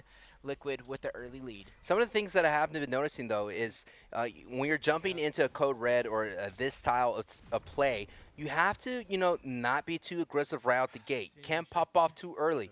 I think that's what Vivid and Chap doing. Let's see how these tournaments, let's see how the pub lobbies are doing. Let's see how our server is doing. And then let's see how we are feeling. Because, sometimes you can have an off day in Fortnite.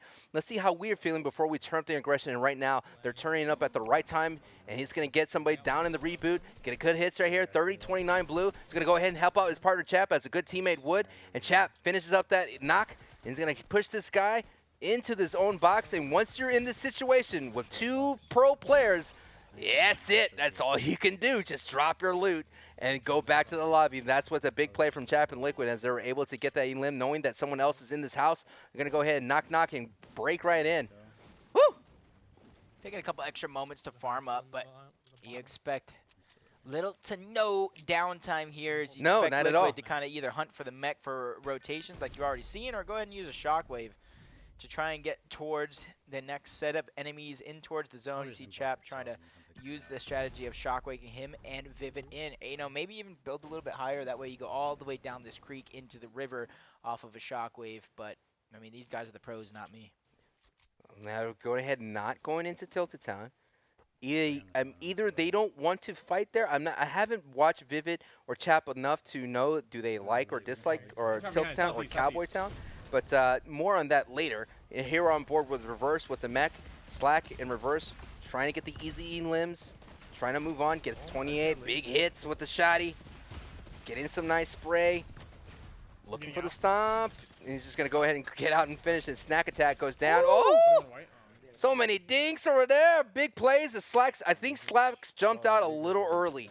We've all been there before. The rockets are coming in. You jump out and you get hit. But let's see what happens. Slack's back on his feet.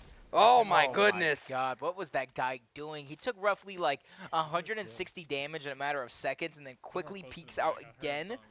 Trying to solidify that down. I don't know, man, but Reverse capitalizing on the mistake of these players in the lobby. He's trying to solidify. The guy really tried to hide in the bush. Hey, you never know, man. You could get away. But, yeah, we are seeing a great display of skill by Reverse, getting a lot of dinks and can keep his teammate in. And Slacks and Reverse are now up against a Brute. Let's see how it happens. They got someone in the air trying to get some free hits, and some shots are whizzing right by them. Southwest. Oh, It's kind of crazy right now. It's happening. I think that was that Chap or Liquid or Vivid flying by? I don't know who it was, but somebody trying to steal their mech. They're forced to kind of blow it up, so no more mobility for them. But he quickly gets 50 HP or 50 shields dropped off of him. And any player does have the high ground, but I don't expect it to be that way for long. He's trying to escape. 40 white off their HP. He has about 40 HP left. Reverse looks for a moment there. He was going to try and copy and follow that player, but he spots somebody on his right, which keeps him going. He knows he needs to pay attention to his surroundings. He needs to be aware. He can't necessarily just go ahead and fly up with that jump pad. He needs to do it in a strategic, smart way because he can get lasered out of the sky. We've been seeing it happen all day. Yeah, man. Vivid is lighting up the kill feed right here. Yeah, the Bloom is just slightly escaping him. They're out there watching that guy. He's just right over that Lynx's head, man. I haven't seen a spicy snipe today. I'm hoping to see some here on Code Red. Again, we're here live, twitch.tv/esports arena. $15,000 on the line. This is the money round to get a 1,500 more right now. These guys are all guaranteed $500 for a third place finish, but no doubt they at least want to have an opportunity to play for that $10,000 grand prize here. And so it's getting, you got to get through it here in this opening match of the lower finals. Oh, wow, Reverse gets third party, drops over 100. Shields down, drop down to roughly 120 HP right now. He's trying to drop the target. He gets him down to white. He drops to his knees. Reverse is taken out. Slacks drop to a roughly 26 total health and shields combined. What can he do, ladies and gentlemen? He does get the card of Reverse, but his back is up against the wall. He's going to go ahead and get a mini as well. I do believe he completed the elimination, so he's going to save it off for now, but he is dropped to 70 HP. A couple of well-placed shots will knock him. Wow. So he needs to be careful here. He's already getting shot at, so somebody's already smelling the blood in the water, trying to capitalize it, but he gets another down on one. He spots the next target in front of him as well. They're trying to break through. Oh, dead HP! Sancho only 1 HP left! Oh, come on! That was a big Elim. Big Elim getting that 1 HP. 31. Dude, attacked at not damage. Enough. Oh, unlucky. Insane Reverse and Slacks drop. Liquid with the opportunity where does this to just pull away with this one. No, man, that was tough, I want to eat my words. There's only a possible 12 points, so although Slacks and Reverse did go down, it's not the worst thing that could happen. So yes, Chap and Vivid are going to have the lead, but it could be a lot worse. It could be 50 people alive. I think we talked about it where Vivid and Chap were being aggressive. They were super aggressive and built a great lead at Greasy Grove, and then once they got that lead, they kind of slowed down a little bit. They kind of just slowly using the mech, making sure scouting out, not taking any crazy fights. And I think that slow metered approach is going to give them the opportunity to get a bigger lead here at the lower finals here. See if they can sneak in and get the third party. See, as you can see, they're not going to get all the way up in their face. They're just... Yeah, they're going to get right behind him and sneak up. Yeah. With the big mech making the flank right there. They're just, as you can see, they're kind of staying on the border of this fight. Slowly using the distance of the rockets, trying to get some freezy hits. Not going to do anything crazy as their mech is getting melted right now from the guy on the hill. Get a couple of knocks right there, stomping them out. Oh no, my God. My God, no. This guy's dead too. It was nice knowing you, brother. Oh. Wow. They wow, played did they that wreak havoc in that mech? And they got another mech at their side. Good times ahead for Team Liquid as they're going to grow the lead right now. Vivid with 10 E-limbs, Chap with 3. Slacks and Reverse were only able to clock in 7 before they got punched out of this match. Again, this is the opening match of the lower finals. Match 2 is left. But we've been calling it all day in this broadcast. If you get to at least a double-digit lead, that is the magic number to guarantee that you move on in this tournament. And right now, Gorbs and Aiden waiting in the grand finals or the Code Red finals for the winner of this matchup. Yeah, dude. Yeah, you're not going to survive this. I mean, the healthy Mac, brother. Yeah, He's trying to crouch around. He's trying to get trying to behind the hide, line. dude. Nope, you ain't going anywhere. 2 more kills for the Liquid boys as they're hunting down yet another target with the mech. There's 5 eliminations, and he sees 3 jump padding away. He's going to follow him. And by the way, you know, the brutes were just reactivated. I mean, they were disabled for a little bit, but they were just reactivated recently. Yesterday, they were gone all day, and today they make a comeback. And today is becoming a great way to carry Team Liquid to that big money round here in the grand finals here at Code Red. If you want to see how it all went down, go to boom.tv/Code Red for the bracket. Again, this is presented by Boom TV here at the Esports Arena Hub and powered by the Marines. All that is happening. Meanwhile, Chad gets another knock and clean up on aisle 7 from Vivid. You don't even want to know. They're feeling good, dude. They're feeling good right now. Got shit on. Feeling good is an understatement right now. They're having a blast. You might not notice it on Vivid's face that they're having so much fun. But No, you can hear it from chat. I know Vivid, man. Vivid doesn't smile until the day is done, until it's over. You know what I'm saying? No time for it. Vivid's all business time, but right now there is. You can feel it. You can feel the presence, right? You know, you hear chat being happy. Vivid, no doubt, is just wants to rack up more points. Knows that each elim is still important. They could have someone land on. They could have someone grief the run. I've seen it happen before. Never mind. Victory Royale. Dark Ching, ching. Blender is no more. Ching ching. You know, they should replace the Victory Royale sound with a ching ching, because that's what Liquid just got right there. I know they're ready to cash in. They're counting up their score. We'll have an official score for you guys going into game number 2 as well. But they do have a good lead thanks to Reverse and Slacks going down in a build fight. Slacks actually did get Reverse's card, but just unfortunate for him, he didn't have the HP. He was actually dropped down to 1 HP before he was finally taken out.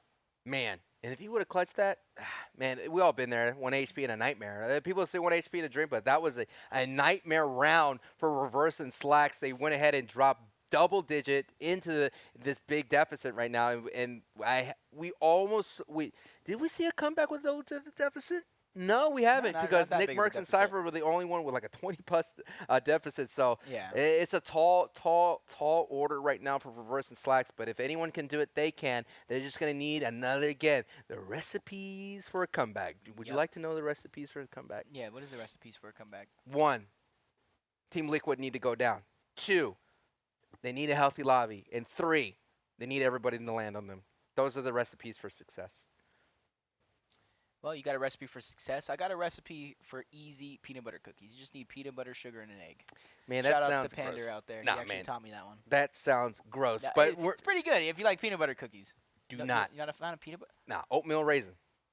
Okay, I'll give you that. That's actually my favorite cookie. Let's go. I don't have an easy recipe for oatmeal raisin. You know what I also want to bring up? You know what's a delicious cookie? The sugar cookies at Subway. Don't forget, September happening right now. Half off your first sub. Support these content creators out there gaming for you, competing for you. If you've been enjoying any of their action, go to their streams, hit them up with a follow. At least turn on those notifications, and maybe if you're kind enough, take advantage of that September half off, man. $2.50, dude, goes a long way for these guys. Yep. Goes a long way. And here is a long way to go for Reverse and Slacks, trying to make up the deficit, sticking to a soft landing here at Dusty and Factory. Chap and Vivid in the driver's seat, doing absolutely exactly where they want to be. And they're going to go ahead and continue with their drops here at Kevin and rotate down to Greasy Grove. Maybe they saw that was a great strategy for other teams. Not 100% sure, but it's working. Yep. It's working. You see the drop spot being very, very similar, and early on, Slacks already dropping. That's so first one. blood is going to go to Reverse and Slacks, and they need every kill they can get because right now they're trailing about 10 plus in eliminations. Dun dun dun dun dun dun. Bop. Bap. You just take it out. He thought he was going to be sneaking up on somebody. The irony in that situation, he gets snuck up on by Slacks from the truck. Easy eliminations for him so far. Spots another target, and he's just going to continue his onslaught. They got no time to waste here.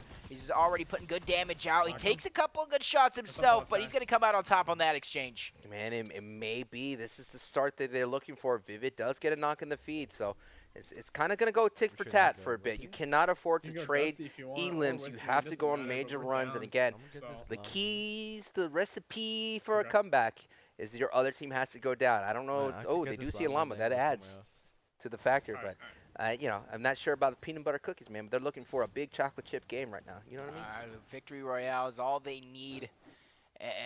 I would say that's all they need. They actually need a little bit more than that. They need.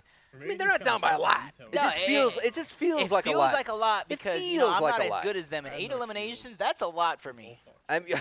No doubt, dude. No doubt. But at the same time, when you have Vivid and Chap, just methodically going through the lobby as well.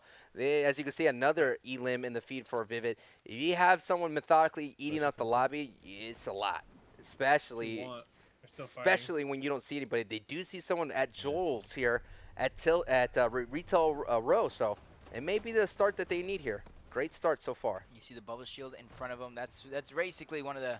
It means at least there's 2. Giveaway. Yeah, at least thear's 2 here. Nice, clean white hits right there. Jab man goes down from Slacks here. Rocking the gray AR. More shots ringing in right behind Black Tops. Stink goes in from reverse. No stinky hits right now. He does get someone out and about. Oh, that guy's 38. Really lit. Trying to get it in. Does get a couple of hits. Got the pump guy. Okay, reverse gets one knocked himself. Stupid zombies. The zombies are just making it a little bit chaotic, but nice. A nice, decent range on that green tack right there. I mean, that guy must have been absolutely low if he went down to that hit. Yeah, so you got to wonder, anybody else still in this area? I mean, sometimes there's like no time. It's like no time. You just keep going, all right? Just like, cool, we'll clean this out. If someone shoots at us while we're leaving, great, we'll just turn back around, but there's no time. Yeah, see? There he was. Just no time. You just got to go and run, turn and run. It was by the llama. Now it's still, they're creeping up. I think it's about 7-point deficit. I'm going to get this crystal real quick. Do they have the time to eat up these crystals? I don't think so, man. But these nades are definitely going to help against these shards. And I've really seen somebody use explosives on that, so that's interesting to see how much damage it actually did. Yeah, you know, some people like to say, most people, you know, when you're playing in pub, you want to save those explosions for enemy players, but these guys are all about, let me find the better stuff and just keep moving, you know. I don't mind using explosives or GLs, because most likely I'll drop it for something that comes out of that shard, so. They got some mobility. Now they just need some luck on their side as they're pushing towards back to factories where they're dropping. 120 minutes. Has about 5 GL shots in there. And to me, in this squad type format where you're playing duo squads, that GL could actually come in handy when you least expect it. Because typically, in this style of format, I don't see too many people actually choose to pick up the GL. You noticed that today. We haven't really seen much use of it. We did Cypher a little bit of it. I think it's just because you create that splash and you give that other team. Because again, your teammates don't have any kind of damage, right? So they don't take any damage. So the opposing team in the duo squads could still run in and be safe and then clean up any of the mess that the GL does. So, because I could see that standpoint why people won't pick it up. Yeah, there's some action here at Salty Springs here. Trying to get up a little bit closer. Shots ringing out. This guy came out of nowhere. Where did he come from? Takes the high ground. Decent ramp push from this player. He's going to turtle up a little bit here. Get this guy to get closer. Sometimes, you know, I know you want to wall take, but do you know who you try to wall take? You know what I mean? I don't think he does. I don't think you do, brother. He's getting taken out, man, by Slacks. Like, now that the craziness of watching these tournaments is that you have to understand that there are these level of players just lurking around lobbies. You know, and that's just the scariest thing ever. It's like swimming in the ocean. These sharks are out, and they're smelling for blood. Big hits from Slack. Hasn't even taken a hit from this other player right now, and this player is on the struggle bus. Up. There it is, White. He's put some good shots out. I'm surprised he's unable to get this elimination just yet, but as I say that, finally going to be cleaning that one up. He's not even necessarily going for the actual elimination just yet. He knows there's another player alive. He's going to land a good shot on that one. A second one to clean up that one, and another squad wipe for these guys. Exactly. The gap is closing. Yeah, but I see in the kill feed another knock by Vivid. Another knock by Vivid. They do have a pad. Oh, but Vivid does go down. Big and gets thirsted. And Chap gets down as well. This is the opportunity that Reverse and Slacks need, only down by 5. Again, a part of the recipe of success. The hero of the lobby showed up and gives Reverse and Slacks a chance. On board Reverse on top of Dusty. Looking in for some hits with the suppressed AR with the blue pump on the side. This is the opportunity that we're looking for here at Code Red to continue on to the grand finals to face Ghost, Aiden, and Gorb. Both exchanging 18 HP. They're gonna wait. He's gonna wait for his partner Slacks to show up. They play out super safe. So this is it. He's calling out to his teammate. Let's go ahead and listen to comms. Actually, this is a very crucial encounter happening right now, Jacob. When has attack, like a purple one or something. They down below. Yeah, I got one. Nice, one place a Zapper.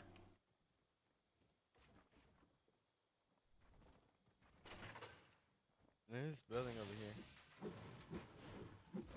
I could trap him.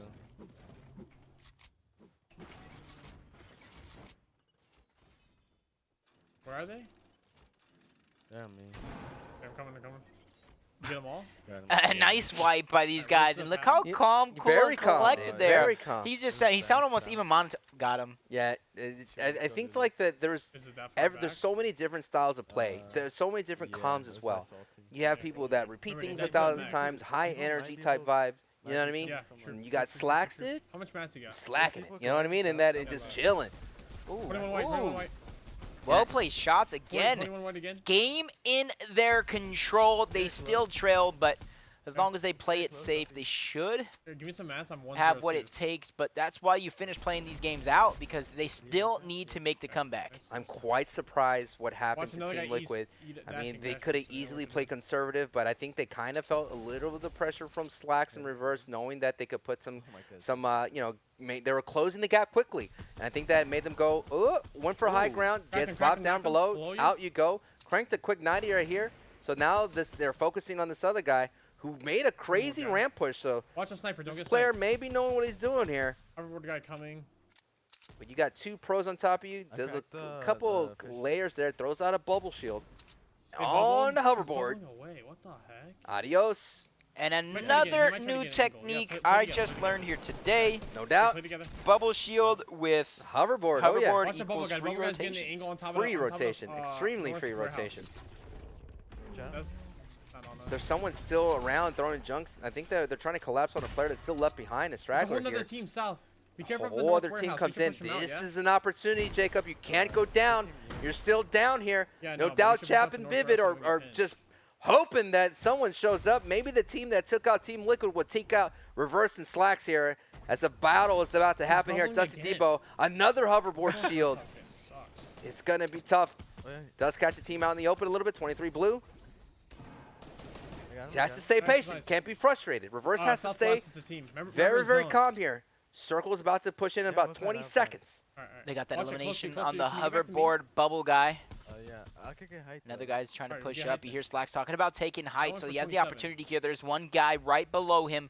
Reverse is being that little bit of an anchor, making sure to spot out any of the opposition pushing up. He spotted out 3 different targets. You said it, down by 1. They need 2 of these 3 eliminations to advance to our grand finals. Code Red to go up against Ghost, Aiden, and Gorbs. Time is ticking. Slack gets a knock on one of them. They pop the shields on another target as well. They still need to clean up the elimination. Multiple players going down in the sky. But players are down to white health, Sancho. What are they going to do? Bloom, please! He has to clean it up. I think that's it, though, according to the score. Let's double check, though, but that may be it. It looks like Slacks did get another elim right there. But they want to go ahead and make sure. And that is the case. Reverse 2K and Slacks made that comeback that we were talking about. Even though we said it felt like a big lead, it was only 8. And Reverse and Slacks closed the gap, put pressure on Team Liquid. Team Liquid went down, given this opportunity, and Reverse and Slacks are moving on to face Aiden and Gorb in the Code Red Finals today. I'm about to start calling you Chef Sancho. You always had the recipe for success right there. Of comebacks. What did I say?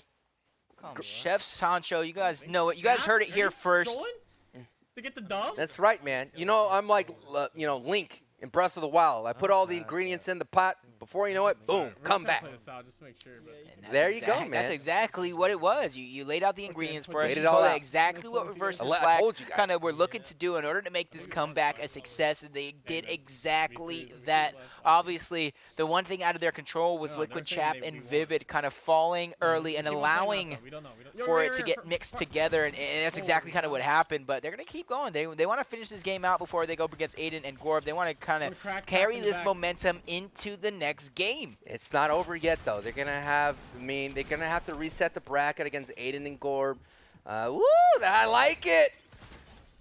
What that was smooth, man. That was smooth. I know that's a simple technical play in the competitive scene, but yo, that looks smooth though. Was able to jump and cone him easy. Yikes! I mean, I'm telling you, dude. Imagine you just like, hey man, again. If I saw my team go down like that, all right, dude, I'm out. I'm gonna go ahead. Jump pad away. I'm gonna jump pad away, brother. I'll play for placement. This is pubs. You can't play for placement. Don't matter, bro. I'm not going down right now. They're doing their best. The fight's gonna continue. Yeah, but we're seeing some top tier elite gameplay. Fade away, pump shotty, another hit. He's white. He's white. Wow. TTV Chris 07. Shouts to you. You were on the broadcast for a hot minute, but you're on the wrong side. Yep, you were on the clap side. Standing ovation. Never want to be on the clap side. Never want to be on the clap side. Reverse 2K. We talked about it already. Knows how to compete. Knows how to step it up when the big lights are on. Competed on the biggest stage at the World Cup. Competed with one of the biggest streamers in the world with Ninja. And now competing at Code Red for a chance to get the lion's share of $10,000. Trying to make the run from the lower finals. As you can see, they want to play like they're down because they know Aiden and Gorb are not an easy team to defeat, especially that you have to defeat them twice. Obviously, some of their games were close. Yes. But I got to think they're probably one of the more dominant teams we've seen today. Aiden and Gorb. Oh, Aiden and Gorb, yes. Reverse and Slacks, they did have to face our previous Code Red champions in Team Liquid. And again, firm handshakes to Team Liquid for showing up as well. Vivid and Chap are always big players here. Full team spraying down the Brute. Dang. Lost 1,000 HP quick. It'd be like that sometimes. They're going to have to get away from this. The mech isn't even that strong. Look how quick they did it. You guys just need to take notes. Yeah, it looks like Chap and Vivid have relinquished. They'll be able to walk away with $500, getting $500 apiece, finishing third place here in today's Code Red Fortnite Duos tournament. GL's going out in Reverse. Of course, we're going to have a big matchup right now between one member of TSM, Reverse, going up against Ghost, member Aiden. It's going to be a nice fight when we finally get to it. Nice fight. Hopefully, it pays up to the bill. Sometimes the team goes down early, and that's when we're just watching someone pub stomp. But hopefully, it's a back-to-back battle. And so we see some the mech getting sprayed down a little bit. Oh! Wow. Caught himself there with the build there. Mech's very low. Some crazy hit fire with the SMG. They're stuck in the water. That's the place you don't want to be. Wow, a nice 110 shot, and he keeps following this player up in a ramp of his own, not letting this player escape out from under him. Lots of buildings still falling. He's not allowing this player to heal up. This player's just kind of forced to do these moves. And there goes Slack rushing and getting that down as well. So great teamwork by these two players to kind of regroup with each other during all this chaos. And once again, they're not letting anybody escape from a team that was once camping on top of a mountain, now getting destroyed by Slacks in Reverse. And this could be something to preface the grand finals of Aiden and Gorb versus Slacks in Reverse. Only time will tell. Listen. You've heard of Mr. Take Your Girl. Reverse is Mr. Take Your Wall. That's period. That's what's happening right now. Everybody that has an opportunity to turtle up, they think they're safe. They think they're going to be able to heal up, pop a shield. Reverse says no. Slack says no. These guys are out to make as much money as they can today, maximize their profits. And as you can see, they're just putting on a show. They're staying. You heard it. They said they want to stay sharp. They want to pretend like they're down. So that way they're not going to take this lax. And look, I told you, Mr. Take Your Wall. My wall now. Now you're going to go back to the lobby. See, as he's just playing with his food right now, seeing what the skill level. You know, a lot of players like to see what the skill level of a player is. So that way they could kind of figure out what they can get away with right now. And no doubt, Reverse knows that he can get away with a lot. Somewhere east. Reverse kind of lost track of his target, but pulled the Houdini. Yeah, he spots Never him again. mind. Nice 100 shot with shields. The accuracy from these players is just phenomenal as they continue to build up. Not scared of anything. Like I said, this is basically solo squads for these guys, and they are no stranger to this type of thing. As he talks about, I got a pad, so don't worry about building down. Man, that's the thing, though. You've seen all these guys. They're building a lot. They're building a lot of things simply because they want to control all the space. All the negative space up there in the high ground. The more you spam all those builds, you can control and edit. You can catch someone, shoot them in the back, get them down the whites. And that's what's happening right now. They're creating a lot of boxes, a lot of opportunities on board here with Slack, who stepped it up. Big factor in the comeback versus Chap and Vivid. Again, we're in bonus time right now, essentially, and we're waiting for the matchup between Aiden and Gorb, which is going to happen very, very shortly for the play for the line share of $10,000. And we're seeing some high-level play here, ladies and gentlemen. High-level play. 21 eliminations for Slacks. Woo! What a warm-up game. Yeah, that's the second pop-up we've seen today. But this is a big pop-off. This is a 20 bomb, man. Got him. Look at that. Got him. Done. It's probably going to go 20 bomb The last guy on you? in the books. 22 kills in the losers bracket finals against Team Liquid. Yo, if you got a 20 bomb emote in the chat, spam it. Spam it. If I was reverse, I'd just let this guy get 23. Nice. Well, 23 Yo, kills. by himself, was able to tie the I got output of 22 Chap kills. and Vivid. Impressive. That's impressive. That, whew, that's impressive. Aiden was probably watching that, taking notes. Man, they almost dropped 20 I like apiece. 19 spectators. That was crazy. That was insane. I mean, that's the kind of momentum you want to have going into the Code Red finals. Rarely do we see a team take it, reset the bracket. That it's not easy. You're going to have to take on Gorb and Aiden twice. That's not going to be an easy road. And we've only seen it a couple of times where the bracket has been reset, but the winner's advantage is so strong. I think the last person that probably did it was probably Vivid and Chap. I may be wrong there, but I've only seen it about once or twice here in between Apex Legends, Blackout, and Fortnite. And if this is your first time tuning in here, Code Red covers all those games. That's why you heard some of the music from Apex here. So we got Apex Legends, Blackout, but we're here watching Fortnite, and it all comes down to this last matchup. So who do you got going into it? You've been saying Ghost Aiden, but after seeing that performance, Reverse and Slackies, are you still picking with your second new pick of Aiden and Gorb? Look, I'm just going to say this. I'm listening. My boy Aiden's at home. He's at home. He has his dog Bambi probably watching him play. Dog Bambi watching him play. And he's probably sipping on his Mountain Dew Amp Game Fuel right now, getting ready to just completely dominate the grand finals. Okay. And just because I'm voting for Aiden, dinner's on you. Oh, see, don't forget, though, he picked up Gorb last minute, literally today, threw out the tweet saying that he's looking for a teammate here for Code Red. And look how far they came, man. Yeah. And it was a crazy run, but it's not over yet. It is now going to be a best 2 out of 3 or 2 matches here to determine that. And they have the winner's advantage. And the winner of this matchup gets $10,000 to split between two. So, I mean, again, congrats again to Team Liquid finishing in 3rd place. So please hit them up with the follows. Follow them on Twitter. Follow them on Instagram. Support these content creators or support these professional players as well. You know what? When people say content creators, professional players, we're all one.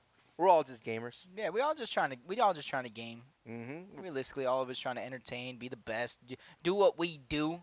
Absolutely, and we're about to do what we do. We're just jumping right in. No breaks needed. Oof. We're gonna jump right in to the Code Red finals. Use the hashtag Code Red Live. Tell us who you think is gonna win right now because it's all happening very, very soon. They're about to get into the battle bus. Let me know what's going to be happening. Let me see the score. I'm going to go. I think this team's going to drop a 40. I think each dropping 40 right now. Each team is probably dropping 35, 40 kills each. It's happening. Oh, each? Each. In both matches or one? Combined. Combined. In both matches. It's going to be a super high-slaying game. Of course, unless one team kind of gets eliminated early, that would be unfortunate. We're not going to put that out there. But no, this is going to be one team. I do believe they land Factories in Reverse and Slacks, and then Greasy Grove for Gorb and Aiden, or Viking Mountain rotating into Greasy Grove. Yeah, shout-outs for these competitors. But it's different. Yeah. Aiden's choosing to land somewhere a little different along with Gorb. And this is where I was talking about all that time that you mentioned that they're waiting in that winners finals. They are watching the stream, they're watching these players and trying to adapt everything they do. They realize how good Reverse and Slacks have been doing from this position, and they're looking to match it. This is a very ballsy play by Aiden and Gore, but I do think that's all the potential to pay off. High risk, high reward. And here we go. Game 1 of the Code Red Finals between Gorb and Aiden versus Slacks and Reverse 2K. Gorb getting some hits right now. Aiden down below. It all comes down to this. Gorb, Aiden, Slacks already on the feed. I'm good. Again, you know, Gordon and Abe could take some risk here. They could make some, they could mess up here, and they know they have another set. Oh my god, he got a shield. Oh, Aiden's in trouble. Aiden's down to 20 HP. He's going to need some assistance, and he gets it right in time. Still low. Shooting me, fuck. I don't know who's shooting me. Did you get him or no? Yeah, I got him, I'm coming. Ooh, was able to clutch out right there. I'm just looking for heals. I have none. That was a close call. Jacob already going down to 10 HP. That may be the wake-up call that Aiden needs. A couple shots ring out. This guy's shielding on the outside. Doesn't have any kind of close range for Gorb here. Goes. Aiden still low. Someone else is on the river. Oh, Aiden did get the knock. He clutched that out. Wow, the team play right there by Gorb. Knows Aiden is low. Pops the bubble shield on him. Couple exchange going out. Aiden unable to get those free shots because of the bubble shield, yeah. but at least he's safe. He does have only 45 total HP and shield, so he needs to be a little bit careful, but this guy, he might not know where he's at. Aiden landing a good 84 shot before missing the second one, but that is good damage, but Aiden trapped by his own teammate, unable to escape. Now it's all up to Gorbs, who has probably less than 20 HP. He is going to get taken down as well, so Aiden and Gorbs fall. The game is now in Reverse and Slack's hand. This is what I mean. You cannot make a mistake. They made a mistake. Now, Bean have the winner's advantage. They could afford to at least make one. But now they have to go through 2 matches here. And, you know, that's the momentum is now completely on Reverse and Slack side. But they still have to reset the bracket. They have to win this and then win again in order to take the $10,000 that's on the line in this matchup. But no doubt, the change-up in the landing of Gorbs and Aiden kind of hurt them. I was expecting them to see going back to Greasy Grove. But yeah, that is not the way you wanted to start here at the Code Red Finals. Not at all. Nope, it is not, especially with players that you're going up against like Slacks and Reverse, who have shown already in today alone. Exactly, whoever is shown today alone what they can do. And I said each team could probably get like 35, 40 kills apiece in the game unless they go down early. Luckily for Reverse and Slacks, they did not go down early, so like I said, the game is now in their hands. And this is only game 1. They need 2 series wins. So what you're here right now is that you're looking at this. Let's look at the situation. Let's set the stage here. So right now, Reverse does not have a lot of HP in terms of shield. Does have 1 Band-Aid, but they do have mobility at the same time as Wolf and Slack. So they do have minis, so he's going to be able to pop some. But what the point I'm trying to make is it's still not out of the woods yet. They barely tied right now. It's actually the score is going to update, so it's 4-2 going their way of Reverse and Slacks. But yeah, you still cannot be like, all right, can't take it slow right now. Gorb and Aiden could pop off. They already made 1 comeback against Nick, A30, and Punisher in the upper bracket earlier, so they have to take this slow. And now they're sitting a little bit better. They got the shield. They got the mats, they got the mobility, and now they're gonna go get some more elims. I see him quickly dropping that drop pad. He sees a team in front of their Dusty Depot. This is where they're looking to try and solidify a couple more kills. Sneaks up on 1, gets the quick down with over 100 damage. He's gonna go ahead and try and spot the next enemy in front of him. Gets in the box. That's 130 to the top of the head. They should get 2 quick kills, getting the knocks as well. So they know they have more teammates nearby, so it shouldn't slow down just yet. Disgusting. Pop the cap off not only the roof, but that head right there with that 133 hit with the green pump. So smooth, man. You always have to make sure your shots hit on that situation to take advantage of that perfect flank. You know, it's people sometimes shooting your own gun and all the chaos happening. And that's the thing about duo squads. Even when you're solo squad, you always want to take advantage of the chaos. Ooh, so close. This guy's standing out in the open asking to get knocked. gonna get that request. Wow.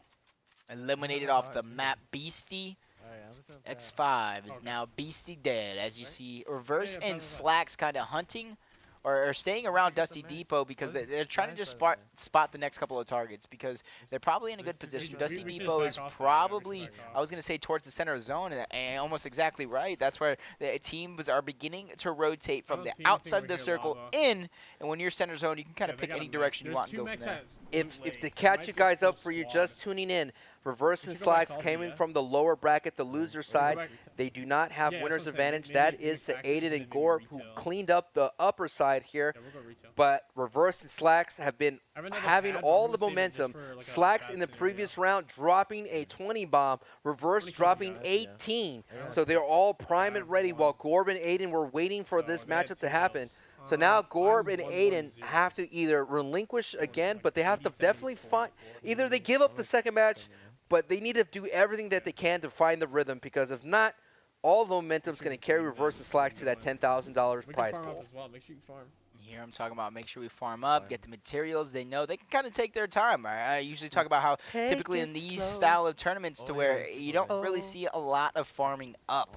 Nope. But when the game is in your hands, you know the enemy team is dead. You can kind of do whatever you want. Take those couple of extra seconds to farm up because every kill from here on out is bonus points to try and solidify a lead in our first of what could be a possible 2 series, especially if Slacks and Reverse are looking to take the victory. Getting some nice hits already. You're taking advantage of that Crack him fiend. for 100. Hit him for 100. Oh, big crack coming out, looking for the knock. Cracks and knocks are the best. Decent hits, nice covered. Out you go. Simple as that. Here comes the other guy, trying to build up, gets caught in the back. Yo, 2 over here. Easy limbs for Reverse and Slack. You like that, right? They're on the attack. Pat out of the way, pat out of the way. Here we go. Can he get this E-limb right now? Oh, okay. 36 blue. I was going to say, if he was white health, maybe he could have got the E-laser out of the sky. As soon as he's 36. I don't know, man. I've been seeing some crazy double dings from Reverse. He's going to go ahead and finish that up. Gliding in for the E-limb. You try to leave, but not today. 190 to the face that's instead. very unfortunate. That tree just blocked him in his path, made it to where he couldn't necessarily get out alive. The last guy patted the factory. Leaving it open for Reverse to do exactly what he was trying to do. Reverse is going to go ahead and get out alive along with Slacks. They know the next target is over towards factories. They're not going to let him escape. This is Alien versus Predator right now. That poor Lynx tried to get away, dude. Tried to get away and ran right into the buzzsaw that is Reverse and Slacks. Hit the head right on top. And like, it's just easy, man. Now they're on easy street. This is where you want to be, especially against Gorbs and Aiden. You want to feel the pressure. You know, again, do you let, I don't know, what would you do if you're in Aiden's and Gorb's shoes? Do you let the bracket reset, or do you try to make a comeback? You try to make that comeback simply because no matter what happens, right, if you lose trying to make that comeback, then you're obviously in a game 3. Right. But if you actually make the comeback and solidify it, you're already in game number 2. That means you win. It's over. All right, just to let you guys know, Slacks here finished 15th place with Keys in the World Cup duos. He's currently playing trios with Symphony. Playing with Symphony right now in the World Cup Championship Series. So yeah, you know, we've seen a World Cup player right now on your screen here at Code Red. If you want to see how the bracket unfolded, back to the laundry. If you want to see how that unfolded, go to boom.tv/Code Red. And here we go. Slacks just raining down this fire here. Getting the job. Ooh, hurting that mech, peppering that mech. Has to be careful here. The rockets, 62 HP, but those rockets can kind of sneak up right over that ridge. He's going to go ahead and pop a camp, and he's just getting pressure from not only above on the mountain, from down below. Wow, those quick, easy shots. Easy. Returning the fire, Reverse on the other side, gets a knock. On board here with Reverse cleaning up that. Was able to use that pad. That mech, again. So low. Woo! Those rockets are very deceptive. You think they're not going to reach, and before you know it, they're right in your face. It's a squad with a mech. Squad with mechs, that means 2 mechs inbound. Yikes. Do you have a pad? You do have no a pad. escape either. We're just going to have to run then. You do have a pad. I don't know if it got destroyed, but you used it a second ago unless you shocked over. Yeah, shockwave together. Gotta pop it. Drop it. And out you go. That was a great shock for both of them. That Gives is them time to called breathe. using your brain. Yeah. Because some players will actually stay and try and fight that and try and solidify, especially since they have that little bit of lead with Aiden and Gorbs going down. But great ends up played by them. They're actually choosing to retreat, and they're playing it safe. The only unfortunate thing that I see so far is the fact that they're kind of split up. Hiding in the metal cone. But There you you see him go. hiding in a metal cone, trying to get this HP back up to 100 simply because he has no shields as well. So this is a good play. It reminds me of the shell game, you know, where you have like the ball underneath the 3 cups. So basically, that mech is going to have to find reverse and see if he guessed correctly. So yeah, Slacks is free while we have reverse playing cups over there at Dusty Depot. And I think at this point, it's smart to split up just in case one of you go down. At least someone could keep tacking on that elim lead. 22 people left, including these 2 competitors. 20 limbs on the board. The score is 12-2, or yeah, 12-2 right now. Some big plays are happening reverse and Slacks, but they are being like harassed by 2 brutes. Does have a boogie. This is going to come into play. It only has 1 though. The mech is just staying up on top of the mountain. Yeah, that mech is suppressing reverse. Can't stay too long because like all it takes is like 4 rockets and destroys you, especially when you have no shield. Ooh, easy hits, easy hits, easy hits. Getting some hits on that Gallica glider. Dude, that Gallica glider is tough to see through. Oh, the mech's coming down It's now? cool to see, cool Both to the mechs use, are coming down. Just hide, hard just to hide, see. just hide. Now they're gonna kind of like to Nice, separate their nice. focus because this double mecha was messing with them pretty badly here. I have a boogie bomb.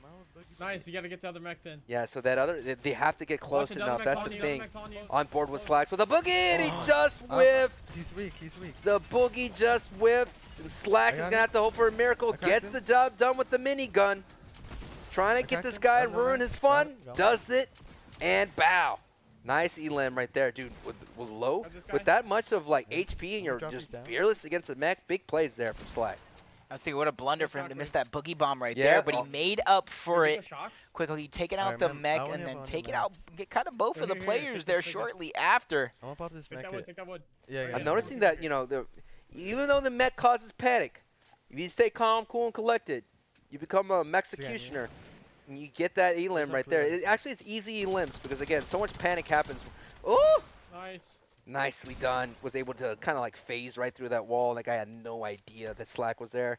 Another player taken out. Yep, another player taken out. And Slack with a number 14 soccer skin. Now I need to know if I see a red soccer number 14 just to steer clear. It could be Slack going in hot.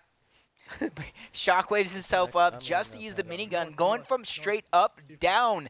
That way you could possibly either get some easy headshots on the player or drop the player's builds down. You see the 3-man flank coming out. This is going to be another fight going down towards Dusty Depot. He's going to go ahead and Shockwave for the high ground, going for that same strategy again. He's going to get the high ground, but he takes some shots on the way there, trading fire back and forth. A couple well-placed pump shots is going to give him a little bit of an opportunity to heal because that player is also going to heal up as well. It's like the trading heals, that little moment of time to breathe. It's like the calm 50 crit hit. Big hit right there.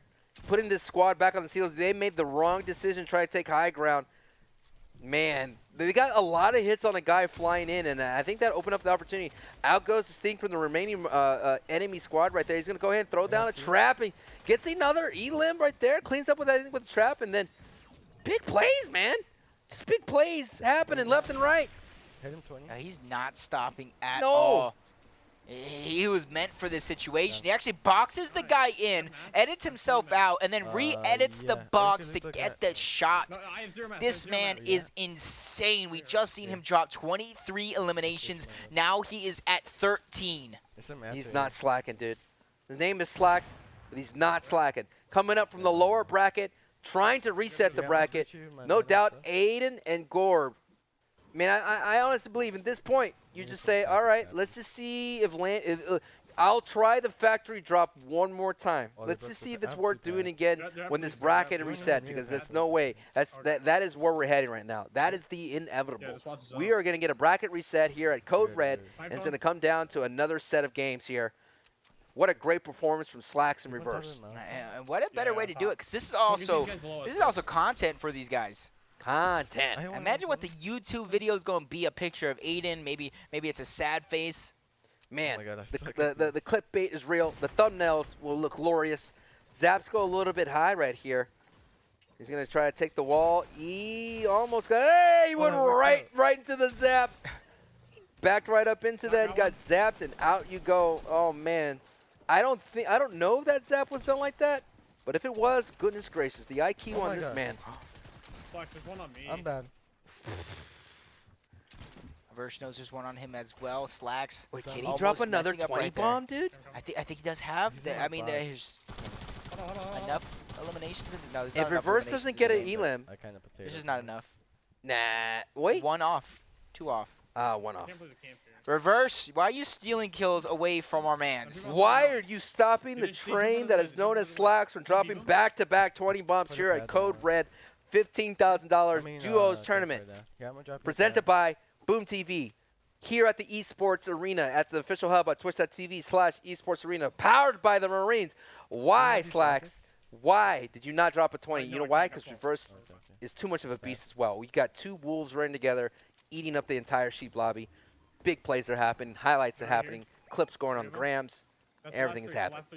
Yep, they spot the last 3 targets going for the victory royale. This is only game number 1, so what a great lead by Reverse and Slacks here, ladies and gentlemen. As you see, they're already funneling in the next couple of targets. This is a 2v3 situation, but it might as well be something else because these guys are playing as if they're a whole army taking out almost full lobbies. Rocket going out. He's going to try and break him down just a little bit, and he's going to go ahead and steal the high ground away from that target, and he's going to continue to build. He's going to continue to be a nuisance like he's been doing this entire time. Unfortunately for him, he gets dropped down for just a moment, but that's not going to stop him. He gets the high ground yet again. Easy knocks. Nice side jump. Gets a legendary AR knock. And they're going to go ahead and clean up the rest of these groups. Again, easy take of the walls. The guy's kind of going to try to take high ground, and that's it. How many kills? Game 1 goes to Reverse and Slacks as they put Aiden and Gorb in the hugest of deficit. 24 elims. Wow. And yeah, I think we're going to get a bracket reset, and I don't know if there's a recipe for a comeback for Aiden and Gorb.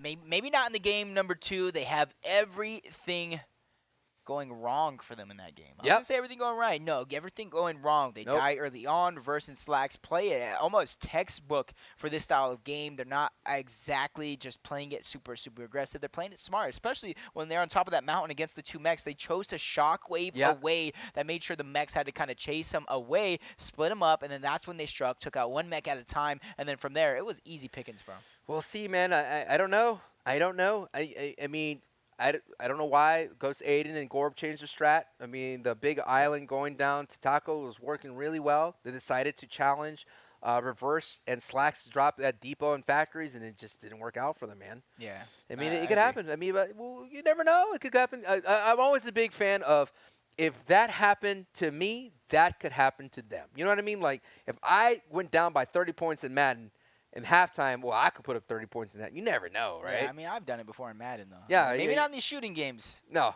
But see me in a sports game. So, yeah, guys, we're still here at Code Red again. Thank you so much to all the sponsor here, Boom TV, Esports Arena, and, again, powered by Marines right there, of course, Dr. Disrespect holding it down. So, this is it, match 2 of the opening set of the Code Red Finals. I am Sancho West with Jacob here. Follow us on Twitter. Use the hashtag Code Red Live. If you want to see how it all came to be to this point, go to boom.tv/Code Red, and this is where it's all going to happen right now. I'd be interested to see what the strategies are. Again, Gorb being a last-minute addition here, being Aiden's partner, has done very, very well. And I think we called it, man, being cold for so long.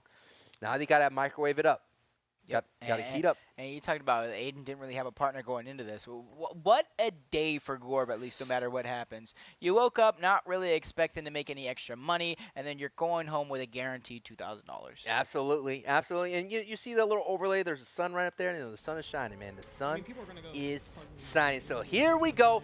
Match 2 of the Code Red Finals.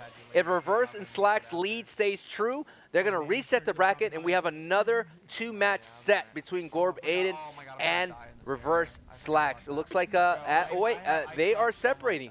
Aiden going down to prison, so this is the first opportunity. Maybe we could take a look at Aiden's point of view, because this is a new POI here is Moisty Palms, where if you crouch, you turn into a prop. Let's see what happens here with Aiden and how he handles that.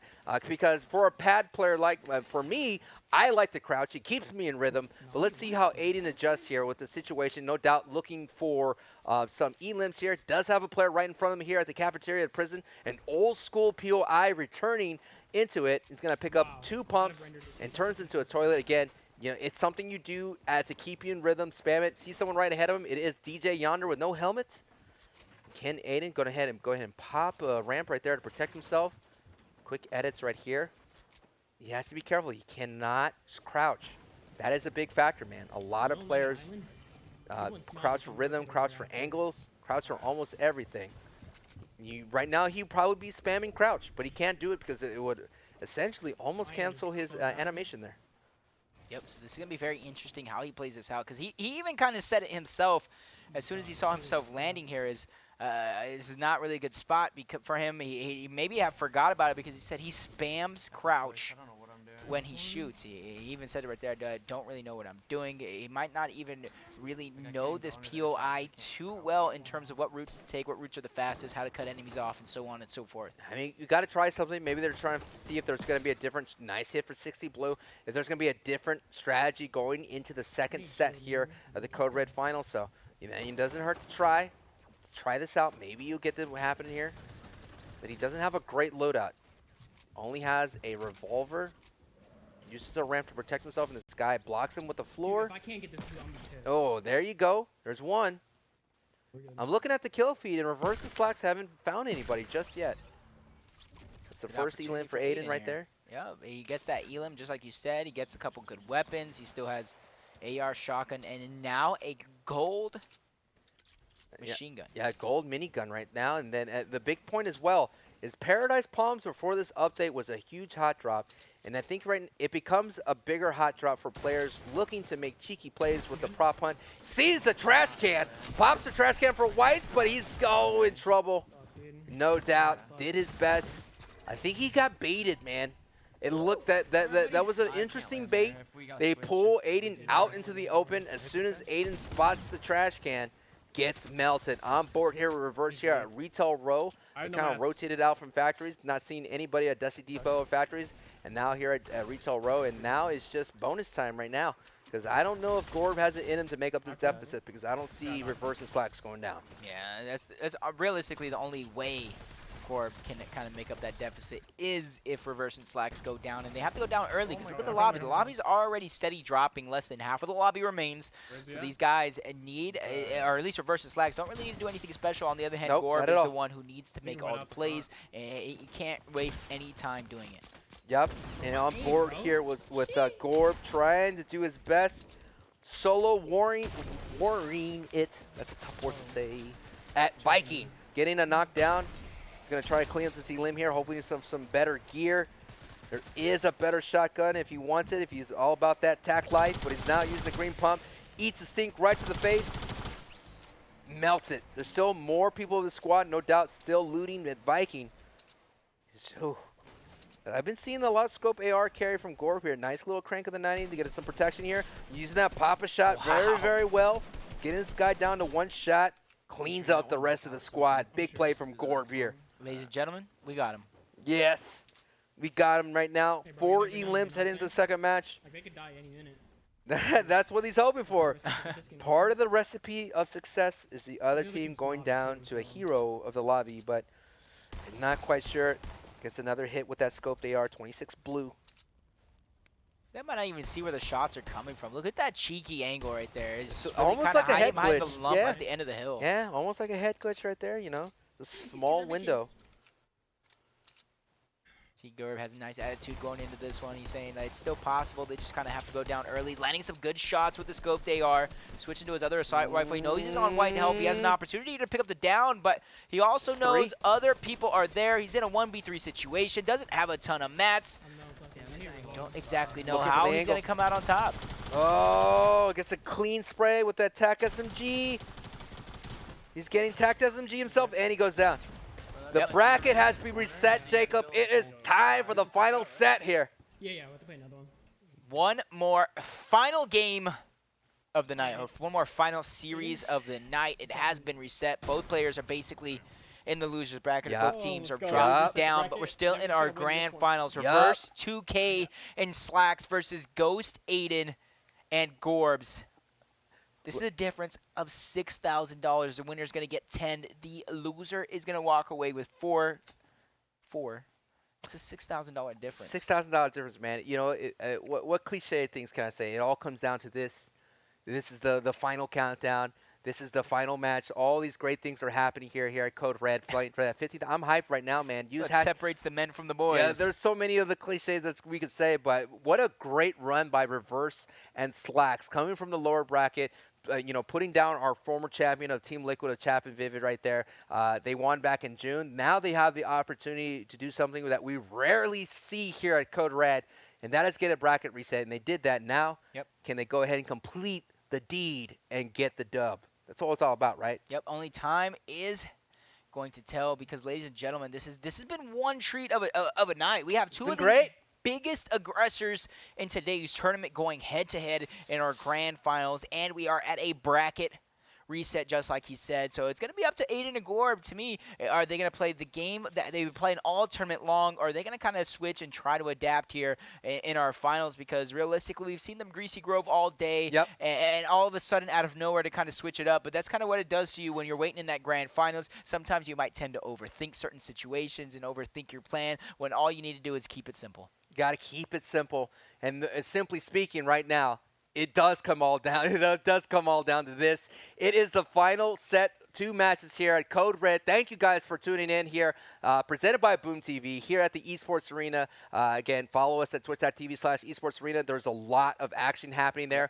Go to boom.tv for your chance to qualify in future tournaments like IBB and Lollipops did. And, of course, Diddy and Ape. They put on a good show as well, going down to Nick Merckx and Cypher. So many awesome players, so many World Cup, so many champions of Fortnite. And let's see who's going to walk away being the Code Red champion here in this final set. Here we go. It looks like, as predicted, Gorb and Aiden switch it up and stick it with their Greasy Grove drop. And it looks like Chap and Vivid are at Salty Springs. I'm sorry, Reverse and Slacks are at Salty Springs. Here we go, man. Reverse and Slacks with all the momentum on their side. All they need is the elims to walk away with $10,000 on board with Slack, getting 2 right off the bat by Mermaid. By looks like what is it? Oh, I know. I have that skin. I don't even know what it is. You know that there's always that one person in your chat or that one person in your squad that knows all the skins' name. That ain't me. That ain't me. But you guys know what you guys can do. Use code ITSPR for any of your Fortnite content purchases. Absolutely. So use the code, somebody's code. Use code Slacks. I'm not quite sure what this code is, but you got to use someone's code as Brit goes down. Another shot's raining in. Some good hits here at Salty Springs for Reverse and Slacks. That player just quit. He got clapped so hard, he goes down and quit. He said, "I'm not even gonna wait to get revived. I'm just out, returning to lobby. I can save some time by starting a new game." Man, usually what ends up happening, you know, some people want to make a name for themselves. They try to take these Code Red competitors out. Instead, they get buzzsawed themselves. Slack and Reverse already slaying their way to a 3-point lead here at Code Red. And yeah, man, it's happening very, very fast as we're updating the score. It looks like it is, you know, yep. So far, both teams have 10, so we'll wait to the scoreboard to get updated. But yeah, Reverse and Slacks, man, on a fast track to the $10,000, and it's just going to require Aiden and Gorb to do what they do best. And as you can see, it is 6-4 right now. Mech team right here. I already see a mech in play. You see them going back to their already used strategy that has worked out for them so far in this tournament, and that is going towards the floating island and then slowly moving in towards Greasy, and then from there they rotate to Tilted. Yeah, listen, even though Gorbs and Aiden did not do well in that previous set, they still have winner's advantage. They earned this second set here by not losing at all. So do not count out Aiden and Gorb, because they're going to do what they do best, and that's slay. And all they had to do was just stick to the formula as Slacks picks up a knock. And here we go. Going into it. Some shots. Whites. Nice knock. Recycle sent down. This mech is causing terror at Greasy Grove. They got the mech out. No doubt. Nice. Nice big shots from both Aiden and Gorb. Racking up kills, Jacob. Racking up kills, man. And we still still shooting that grenade launcher. A nice knock by Aiden again. Far right, he's leaving. So going back to their old strategy makes it to where they continue where they left off before that first series, landing some great shots with the scoped AR. It has an opportunity here to build a little bit of high ground and try and get the last finishing shot, and he gets it narrowly. Hits. Big hits from Gorb, rocking the scope AR all day today, and it's coming into the clutch. And not only that, racking up those follows, ladies and gentlemen. Here we go. Now they're turning up. Both teams are turning up right now. It is, as of now, tied at 8-8. But someone is at least up by 1 because they have a major elims, more elims coming in from Reverse 2K. And now we're getting a blitz pace right now. Gorbs melts that dude with that TAC SMG. Aiden cleaning up with the shotgun. These guys are all hitting all cylinders right now, Jacob. This is what I was expecting to see when I called that around 35-40 kills a piece in a full series. This is the type of onslaught I was expecting. Out of that 80 kills out of the series, you know, 35-40, 78 kills, they already have 23 eliminations combined. These are probably the 4 best competitors in this tournament by far in terms of aggression and knowing how to play this style of format. And again, Gorb stepping up to the plate, a last-minute addition to the tournament added by Aiden, just simply answering the call of Aiden's tweet as we see Reverse and Slack getting some more elims in the feed. They're going to go ahead and break up here. They're not going to take too much time. They're going to hop into that rift and look for some more elims, no doubt taking a peek down at Tilted Town. Oh, no, you hear the call. He's down to split. Just like 170. Alright, fuck it. Interesting. Aiden is down to split.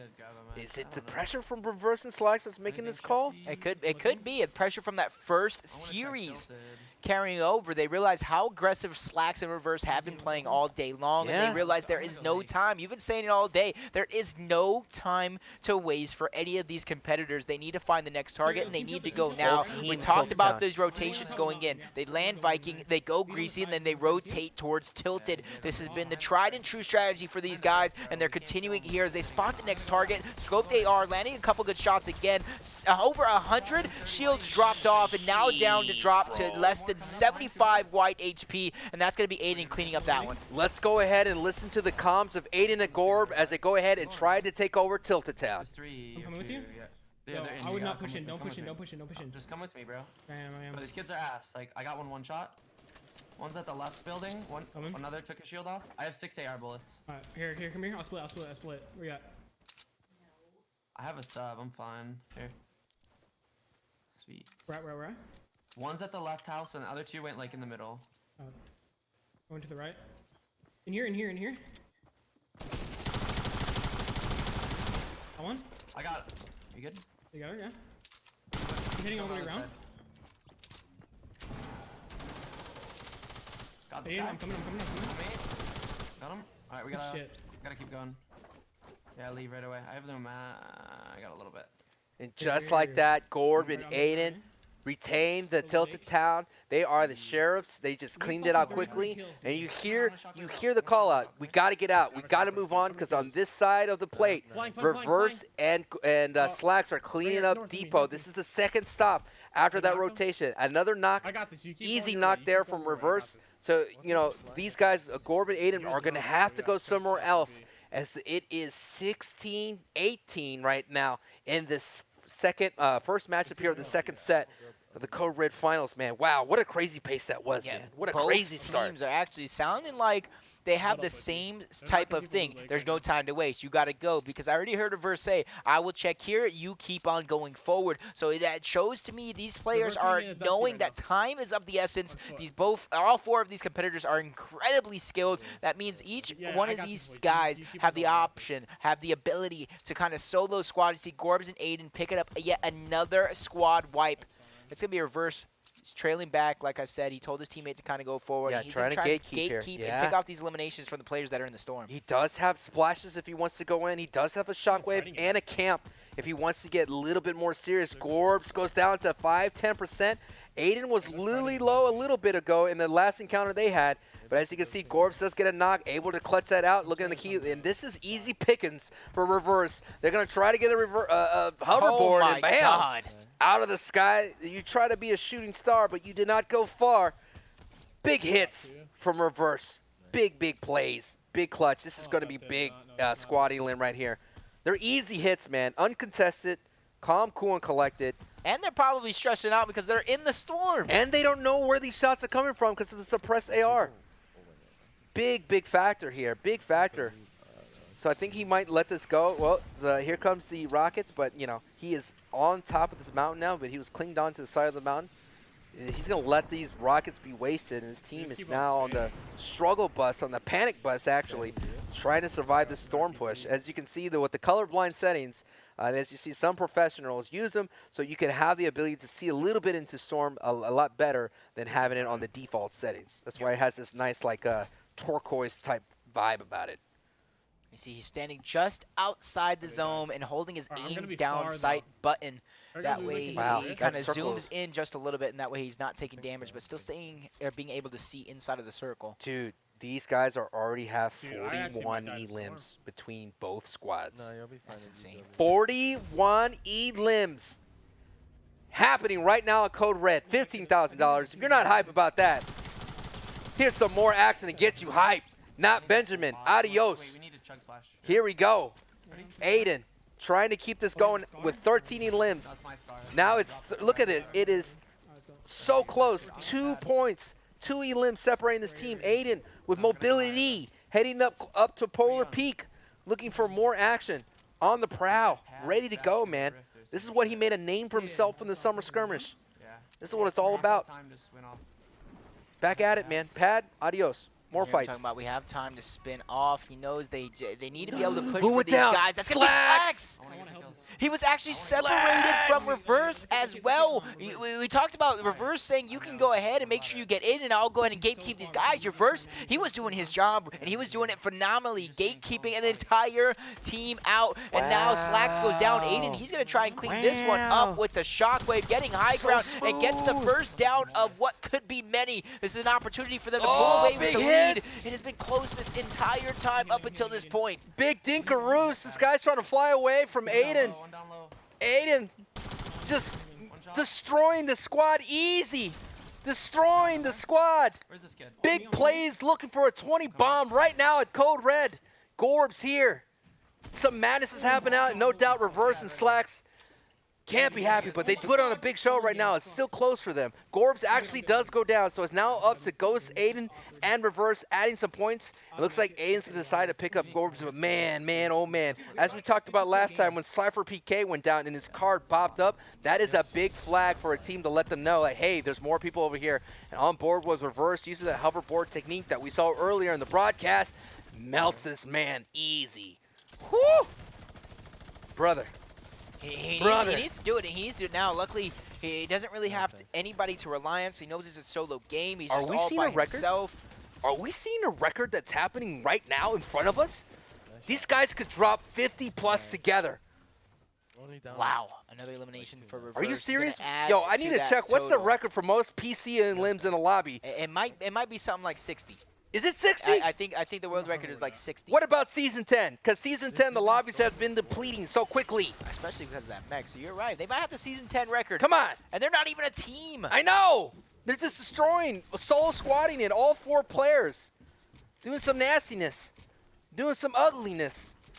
Doing some edits.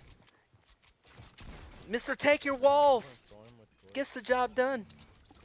I mean, each of these guys are Mr. Take Your Walls. And look at that kill feed, still being lit up by the whole entire squad. 3 people left. Insanity, 50. Wow. 50 bomb, dude. Insane. Well, that's 50 kills right now. It's insane. Exactly, dude. That's exactly what I've been saying. It's insane, bro. Is he watching the stream? I think so, man. Or maybe I'm from the future. I don't know. Maybe he's a fan of Sacho. He knows I mean, who knows, man? I'm a fan of these guys right now. Putting on a show here at Code Red for $15,000. Duo kill race happening right now. The winner of this matchup gets 10K, and it's just one elim separates this two. What a great performance by Reverse, keeping the lead close. One elim separating these two guys. I called them the 4 best competitors in this tournament today. 1 elim of left, dude. It could be a tie? They could go for a tie?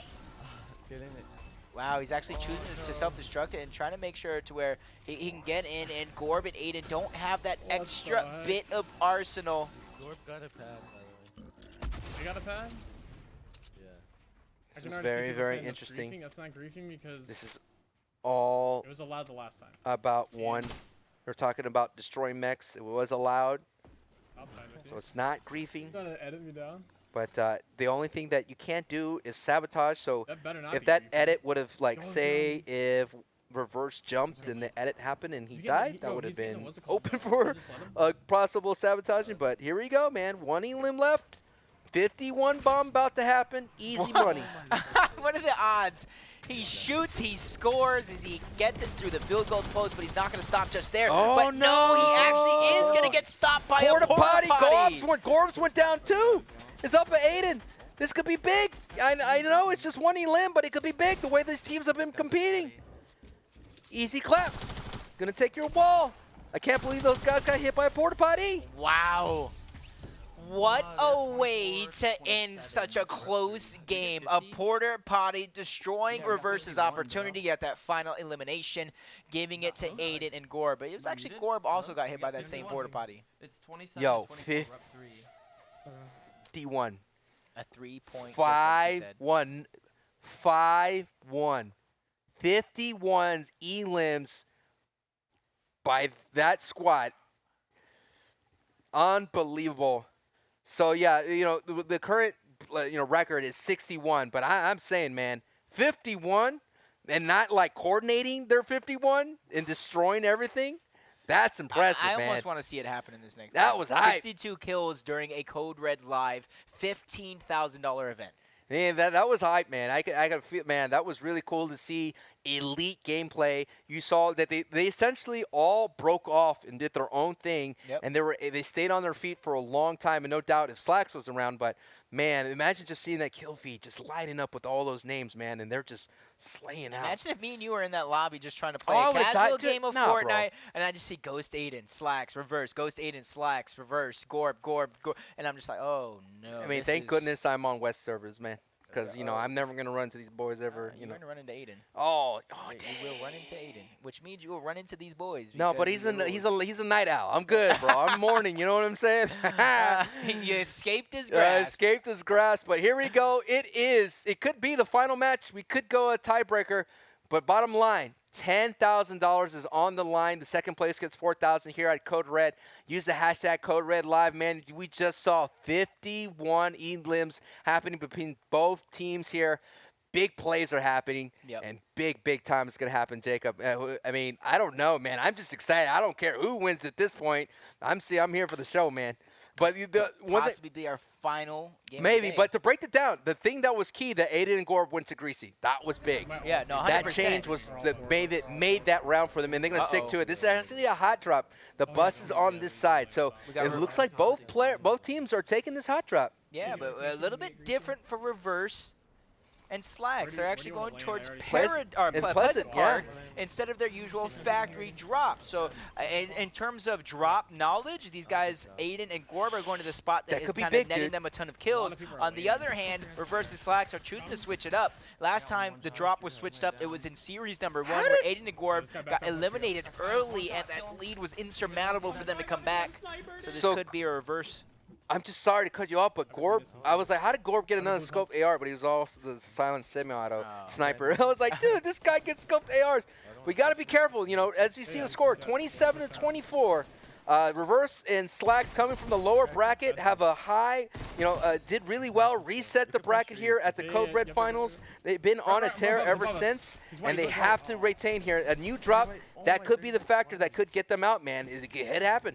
Could be a big play, big mistake, who knows? But they're so far on their feet, getting some elims. Yep, you see they were trying to trace that guy towards the top of the roof. They knew he had him weak, but no mats to continue the chase, so that's why you see them kind of rotating around, trying to get those early mats. Aiden, on the other hand, picked up a kill, so it's all tied up here so far early on in game number 2, but they find another elimination.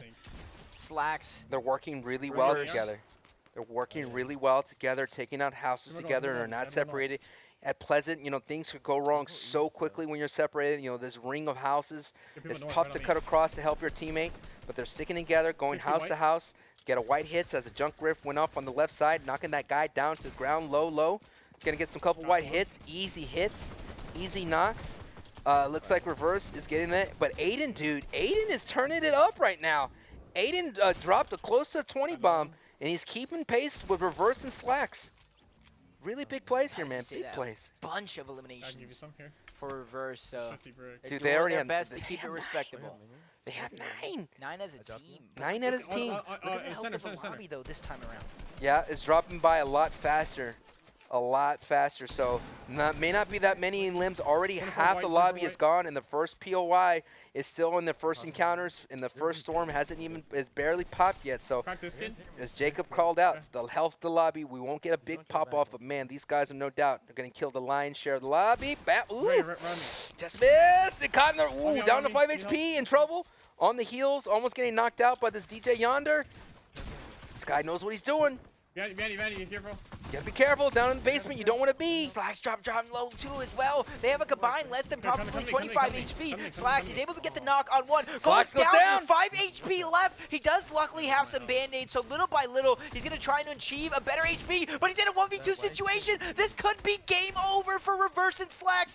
Only a moment left. He's doing what he can with such little mats. He only has one more to place. Now he is fresh out. Man, Bandy's on his side. Low ammo, only has 9 blue pump shells. This guy blocks it. He's facing the team, gets the sneaks, gets the knock. Reverse with the balance of $10,000 on the line right now. 6,000 has to stay alive. Slacks is out, turned into a reboot card. It all comes down to this: 65 HP. He's trying to hold this wall. He can't get third party right now. Gorbs gets the elim. He's facing against someone that knows what he's doing. Turbo building, holding down. He has to get this guy out. This guy's no doubt giving some comms. He might get some extra builds here, Jacob. All coming down right here. The tournament on the line right now. Picks up the reboot card. Has a moment to breathe. Out comes the junk, and he gets clapped right in the face. 120 to the dome. Reverse alive, walking out of that fight unscathed, but he's still not out of the problems. A team is across the way at Red Brick. This is still not looking good. This is still not looking good. Down in the basement. I think I saw at least a minimum of 2+ people, 2 or more players still around Pleasant Park. They know that action was going down, so you already know that he cannot go for a reboot just yet because they all got to be looking at him. Only 65 HP, no heals anywhere in sight. Man, he called out there's a guy here, so he doesn't have a lot of mats to build a little mansion around this reboot. Not quite sure if he's going to risk it. But the tournament right here is on the line. If he gets third party, actually Gorbs goes down. That's an opportunity that they need. He's gonna resurrect Slacks here. Give him a green pump or attack, whatever he wants. But what a clutch moment, man. Clutch moment. Had to hit that shot on that DJ yonder and cracked him right in the face for 120 crit. He had a black lynx. You hear him calling out the skins as well. Yeah, he's in top of the house right now. Yeah. Moments are happening right now. This is a very intense moment. You hear him talking about we have to go to zone. They can't necessarily stay for this fight either because they don't really have any heals. They don't have mobility. So if that zone goes in and they're not near the zone, this could be bad news, especially since he's choosing to fight this guy. So he has about 10 mats he can place for this exchange, even less for Slacks. Unless he's been farming up along the way. You see the exchange already going down. Slacks doing what he can to put some progressive fire down back to where they were before. They're trying to get this enemy. They know that they need to get this guy for the complete the squad wipe from earlier, and they are going to get it. Staying alive, staving off the game just for a little while longer. And you see Gorb's card about to run out soon if Aiden can't get it. And he's nowhere in sight, so Aiden, with his back up against the wall, he's going to be forced to make some big plays. I was going to bring that up on the flip side. On the other side of the table is Aiden, and Gorb going down. So it's now up to Aiden. Has to be careful here with the sweat as he calls out. Gets a couple of good hits here. Gets the job done here. And Aiden's going to have to put the team on his back to make sure that he secures himself the lion's share of $15,000 as he gets more pressure. Flying high in the sky. Get a couple of good hits. Gets cracked himself, going down 118. More teams collapsing here on Aiden. Aiden going to go up to 150 HP. So Aiden's going to have to do this right now and keep pace with reverse and slack. So even if he walks out of this encounter, he still has a lot to do to get the victory here at Code Red. Woo! Easy hits. Patience. You have that medal? Gets all the blue. Oh no! Cracked in the back! Down to 32 HP! The tournament right now happening has a campfire. Gonna have to pop these 2 minis, Jacob. It's not looking good for Aiden. Your pick for the winner here at Code Red. Uh-oh. That's not a good sound that you want to hear. Goes into anti-grave zone, 102 HP. He's gonna go ahead and get right out of here. Maybe just get inside the rift a little bit. But no doubt, gets a couple of good hits. Ooh, I thought that was it, man. Low mats too, no builds. No mats, dude, you might as well just fucking rift. He's gonna see if he could get some kills right here. Just to take one, maybe take the mats from this guy as he glides in slowly. Little Corey might be that beacon of hope and eat these mats right here. Did Little Corey get a lot of mats for Aiden to survive? Let's see what happens. This is gonna be big. He needs a match. And he has splashes. Yes, and a big pot and as a big well. pot.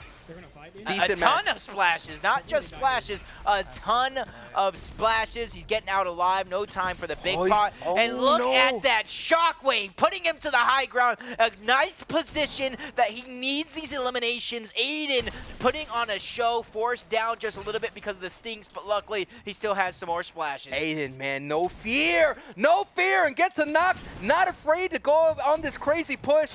It's happening right now. Aiden putting on a show here at Code Red, trying to get this alive and the rest of Reverse and Slacks, and this way may be exactly what Aiden needs, even though Reverse is trying to play defense against Aiden, but right now Aiden has a lead, and he could use Reverse as another teammate in the duo squad, so not quite sure if you're a Reverse or you know, Slacks that you want to help out Aiden. You don't want to be a distraction for another squad because you know, you've seen Ghost Aiden with those nice hits with the bloom on his side. Aiden now, and almost, I feel like he has all the momentum going right now. Playing with house money, you know? Yep. Yo, shout out to Little Corey, dude. Talk about he has 2 jump pads, 2 shockwaves, 3 big pots, a ton of ammo, and a great arsenal. So he has. But Dude, he only needs, 2 elim leads. It's only just, 2 elim leads. Exactly. The problem is as well, he's all by himself. Running around on the other side is Slacks and Reverse, a dominant squad throughout this entire day versus just Aiden. I don't know, man. Aiden is taking off. They're calling out that he's going to Greasy. So, I mean, if Aiden could find squads by himself without Reverse and Slacks, this is going to be a big gamble for Aiden going on his own. Most players would want to fight with that squad, but Aiden is not afraid. Fearless gets the guy, popping him out of the air, and he's going to go ahead and finish this guy off as well. Gets another knock. Big 2 elims, and Aiden is putting on something that we haven't seen here at Code Red. He's clutching out as a player all alone. He's going to catch the res out in the open. Not going to happen. Too slow. Oh, he did get it. So close. Got to be careful here, man. Oh, big plays, dude. Big plays. Big plays, wow. Jacob. And look at the lobby. There are such few people left. Aiden is actually putting the team on his back to solidify the final, or what could be the final game of this series. They lost the first one, coming back strong in the second one. Gorb went down, leaving it all up to Aiden, and he's been doing everything right here, rotating around. He still has all the mobility to keep this going as well. The game is in Aiden's hands, ladies and gentlemen. Beast plays, man. Beast plays, the legend of Aiden Gross here at Code Red. He has a squad. Get a couple. There it is, 35 blue. This will be a tough squad. All right, let's go ahead and listen to comms right now. He's in the zone. Oh, no. Down to 1 HP, dude. Down to 1 HP. Gets an elim. This guy's trying to take his walls. He has traps. He's gonna try to pop this big pot. This guy's trying to take his walls. Goes ahead and shocks away. He needs that little moment to breathe there to pop the big shields. He has 3 in his back pocket. I think Reverse is here, and actually Reverse clean up that elim. Kind of save Give and say it in a chance. This is what I was talking about. Even though you want to get those elims, Aiden was literally down to 1 HP. And Reverse came in knowing that actually looking at the lobby size, there was 4 people left. And right now, Reverse and Slack is down by 1. Aiden, all he needed was actually to get that kill. So that's why Reverse came in to save the day, to keep this matchup alive. It all comes down to this. I know I said that cliche before, but unbelievable clutch by Aiden. Can he complete the clutch? Can he complete the clutch for that $10,000 here at Code Red? He's trying to slow down the teammate just a little bit. Here we go, Jacob. The last encounter, brother. Look at where the zone's at. Look at where the zone has potential of ending. So look at the score has updated 40-36. All Aiden needs is 1, and he did it before. Remember when he shockwave in? If this score is right, Reverse and Slacks are playing for a game number 3, while Aiden needs 1 elimination. I don't know how I'm gonna do this. There's no. They need all of these kills to force a game number 3. Aiden just needs 1. Actually, no. Okay, so 4 will solidify the win. What's the kill count? Let me 3 know. will get a tie. I don't know, man. We're waiting for the score to update, but I think... But they're what? So they're what? Did Aiden clutch it up? I believe so, man. I believe so. There's 2 left here in this mech. I don't know how I'm gonna do this, man. You have another mech. Let's see what happens here. Again, we're going to keep an update on the score, but man, what an unbelievable performance. Aiden's going to have to run away. He's doing his best to survive this onslaught here. Yeah, I don't know, man. Oh my God, what is going to happen? Man, he does have the opportunity to trap this mech if he... How do I do it? And he goes down. I don't have anything to get out. To get I away. don't know. At this point, you got to kind of hope that either Reverse 2K, they don't win if you're Aiden. You got to either hope they get taken out, or maybe these guys get eliminated by each other. They're leading by 3, so a squad wipe will secure the victory in Code Red. 3 will get a tie. Anything less than that, Ghost, Aiden, and Gorb will be our champions. That's right. It came down to the wire. You're right. You're right. You're right. I forgot that it looks like, yeah, both Slacks Reverse. I forgot that Gorbs was out, so this is it right here, man. What a great run from Aiden, man. Slack's coming up as well, so the help is going to come in, especially with his players. He's missing a couple of shots. He's going to be able to get on top, so man, it drops. To have that run ended by a mech, brutal, brutal, man, brutal. Wait. Is there enough elimination? So there's 3. There's only 1 elimination. I don't think there's enough. I actually don't think there was enough. Let's see. Oh my God, what is the score? Man, I don't know. I need confirmation. I'm going to flip. Man, are you serious that Aiden was able to clutch that out 40-39? 39? Yeah, I think so, dude. He's saying GG's. Dude, I think so, dude. Oh my God. They had 13. We had 15. We're going to get the confirmation right now. Yeah, but we're done by 3. But what an amazing display of skill. An elite performance from Aiden. Wow. You called it, dude.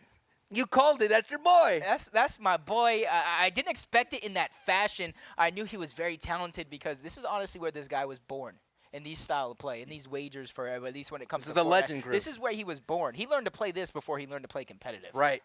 And I mean, I don't know, man. I was probably getting all lightheaded from all the Aidens, man. Like math goes out the window when hype is there, dude. But what a great show of clutch from Aiden, man. That moment at Loot Lake, we're just sitting there, and I'm telling you, dude, little Corey saved the day. Because when he found those 6 splashes, six splashes, at least 150 brick was just enough to get Aiden that confidence to take that fight on that edge of there, able to knock it out, and then able to find the team at Shifty. Man, and I think what really hurt them, I mean, it just... What happened was they just didn't get to Aiden to stop him, Reverse. And there was a long period of time where Aiden was on that onslaught by himself at the end. With Reverse and Slacks, they were just unable to get any kills, and they were just kind of looking for them on the other side. Aiden, right place, right time. So, well definitely, I think, yeah, it's official, Confirmation.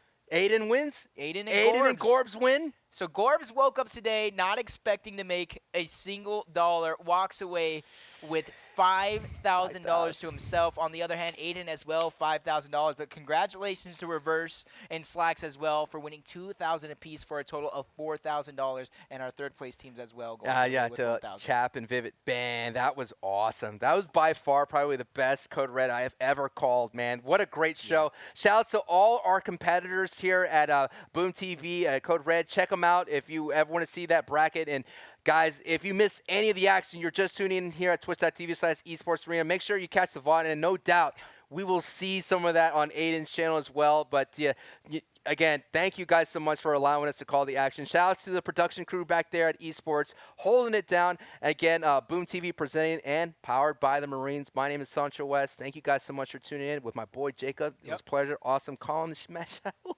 that was intense. Great day. Adios, guys. We'll see you next time. Peace.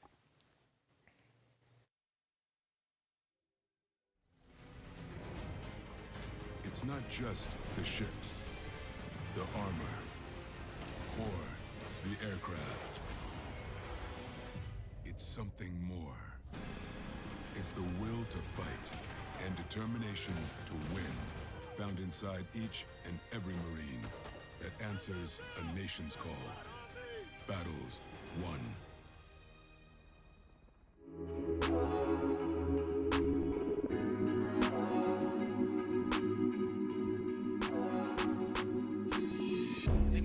Here comes the teleport from the cliff. They need to get the smite. That is Baron. Doesn't matter, because Roxa just needs the left click, takes out how to cause a banana break. Oh, that's going to be a huge punish. Take some time. Bending his meter, he's doubling down. Nice. Ooh, not gonna get that PK fire connection off stage, but the down air is gonna close out the stock. Well, I didn't know that guy was there. They're going to go for an edit player. Can he get it? Yes, he can. 2 knocks come down a row.